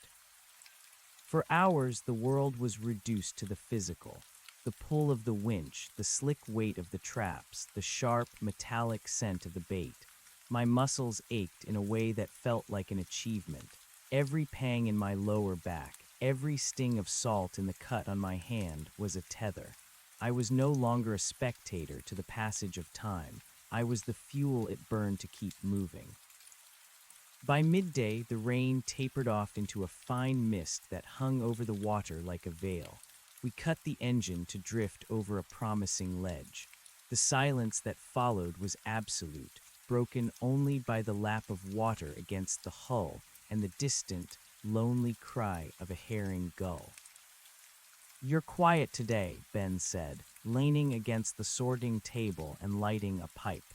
The smoke curled upward, thick and sweet, before being snatched away by the breeze. "Just thinking," I said. "That's your problem, Elias. You think like a man who's trying to solve a puzzle that doesn't have any pieces. Sometimes a boat is just a boat, and a fish is just a fish. I looked at him at the map of wrinkles around his eyes and smiled. I'm learning that. It takes longer for some than others. Well, don't take too long. The season doesn't wait for philosophers. He gestured toward the horizon. Look there, fog's rolling in. We should head back before the soup gets too thick to stir. He was right. A wall of gray was swallowing the distance, erasing the boundary between the sea and the sky. I moved to the wheelhouse, but as I reached for the ignition, a flicker of movement caught my eye. Not in the water and not on the deck. It was a shimmer in the air, a momentary distortion like heat rising from a summer road. My heart hammered against my ribs, a frantic, bird-like beat. For a second, the mist didn't look like fog. It looked like the shifting, violet curtains of the archive. I felt the familiar, sickening pull of the street, the silent invitation to step sideways, to find the path that led back to the beginning. I could see the old man on the bench in the center of my mind, his eyes milky and patient, waiting for me to admit that the weight of the world was too much to bear. I gripped the wooden spokes of the wheel so hard my knuckles turned white. The wood was real. It was damp and splintered. It had been carved by hands that were now dust, and it was being held by hands that were currently bleeding. Ben's voice came from the deck, muffled by the encroaching fog. You all right in there? I closed my eyes. I didn't look for the violet light. I didn't reach for the memory of the woman or the tower. I reached for the smell of the diesel fumes, the cold dampness of my shirt, and the grit of sand under my boots. I anchored myself in the discomfort of the present. I'm fine, I shouted back, my voice sounding strange and guttural in the small cabin. Just a bit of a chill. I turned the key. The engine coughed, sputtered, and then caught with a triumphant roar. The vibration traveled up through the floorboards, through my legs, and into my chest. It shattered the shimmer. The fog became just fog again, cold, wet, and indifferent. We navigated back by compass and instinct. The world narrowed to a 30-foot circle of visibility around the Marianne. It was a blind journey, a leap of faith taken every few seconds. In the old days, I would have hated this uncertainty. I would have wanted to see the end of the path before I took the first step. But now, the not knowing was the point. The fog wasn't a barrier, it was a canvas. When the lights of the harbor finally flickered through the gloom, dim, amber smudges in the gray, I felt a surge of genuine relief. We tied up at the slip, our movements slow and weary.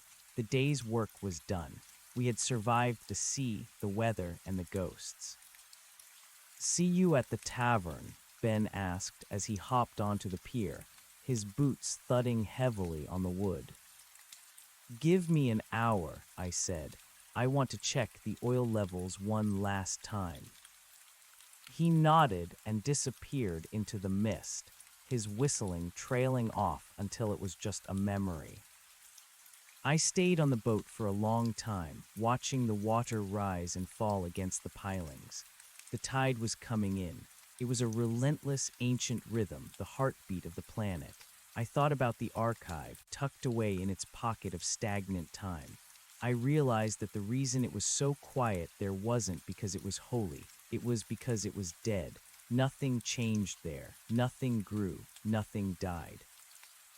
It was a museum of might-have-beens, a collection of pressed flowers that had forgotten the sun. I reached into my pocket and pulled out a small, heavy object. It was a brass compass I had found in the bottom of a junk bin at the hardware store weeks ago. It was broken. The needle spun aimlessly, never settling on north. I had kept it as a reminder. I looked at the spinning needle.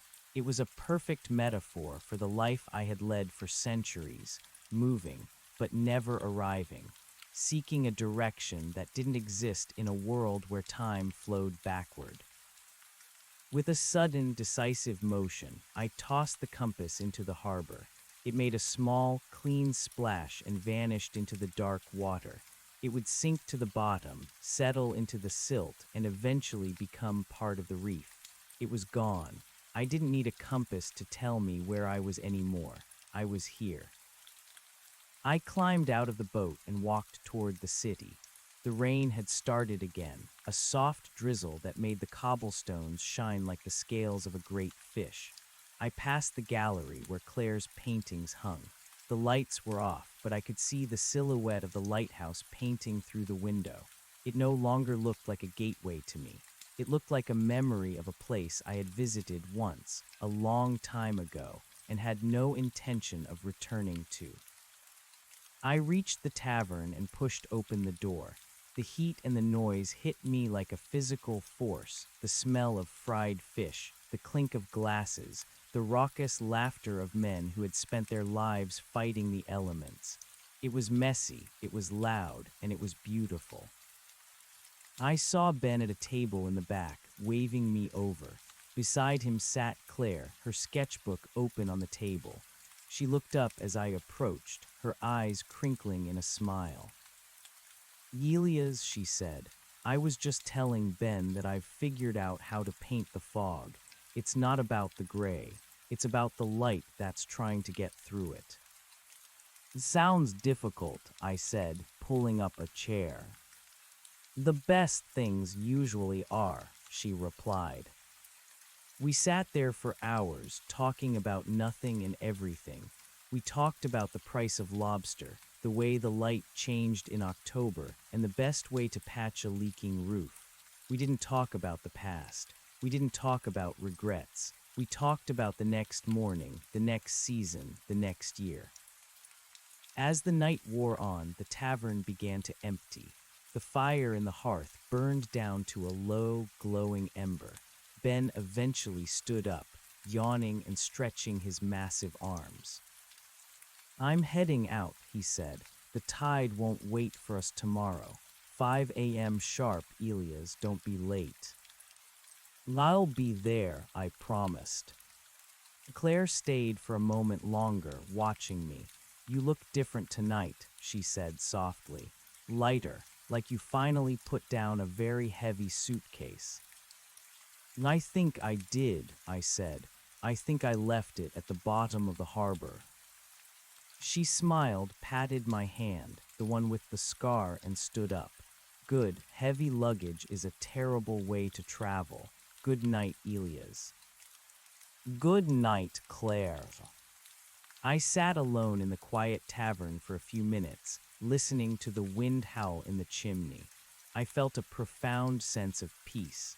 It wasn't the sterile peace of the archive. It was the hard-won peace of a soldier who has finally come home from a war he didn't think would ever end. I walked up the stairs to my room. The lighthouse painting was there, catching the faint light from the street lamp outside. I looked at it for a long time. Then I did something I hadn't done since I arrived in Portland. I took the painting off the wall. I didn't destroy it. I didn't throw it away.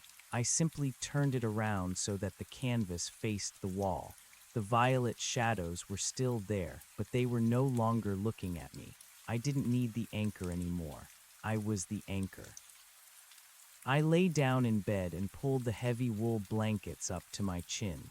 Outside, the city of Portland slept, its heart beating in time with the ocean. The streets were wet, the air was cold, and the future was a dark, unwritten book. I thought about the old man on the street that reversed footsteps. I wondered if he was lonely. I wondered if he ever looked at the empty benches and wished for someone to sit beside him. But then I realized that he wasn't real, not in the way I was. He was a function of the street, a part of the machinery of regret. He was as trapped as I had been, a prisoner of the what-if. I wasn't a what-if anymore. I was an is. I fell asleep to the sound of the rain. I didn't dream of the lane. I didn't dream of the archive. I dreamed of a boat, a wide ocean, and a sun that rose in the east and set in the west, marking the passage of a day that would never, ever happen again. The next few weeks were a blur of silver and salt. The spring run was the heaviest in a decade, and we worked until our hands were numb and our eyes were bloodshot with exhaustion. There was no time for reflection, no time for the creeping shadows of the past to take hold. There was only the immediate, pressing demand of the now. One afternoon, while we were docked at a small island to wait out a passing squall, I found myself walking along the rocky shoreline. The air was sharp with the scent of pine and decaying kelp. I found a piece of driftwood, smoothed by years of tumbling in the surf, and sat down on a flat granite boulder. I looked out at the horizon.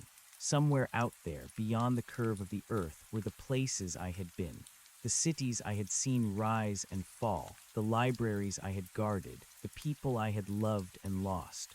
They were all still there, in a way. They were the layers of sediment that formed the foundation of the man I was today, but they weren't the destination. I picked up a small, smooth stone and turned it over in my hand. It was ordinary. It was perfect. It had no story other than the one the water had given it. I realized that the street that reversed footsteps hadn't been a curse. It had been a mirror. It had shown me exactly what I was, a man who was so afraid of moving forward that he had turned his entire existence into a circle. The street hadn't trapped me. I had trapped myself.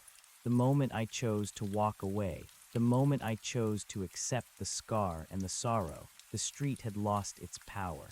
It couldn't hold someone who was willing to be broken. The squall passed as quickly as it had come,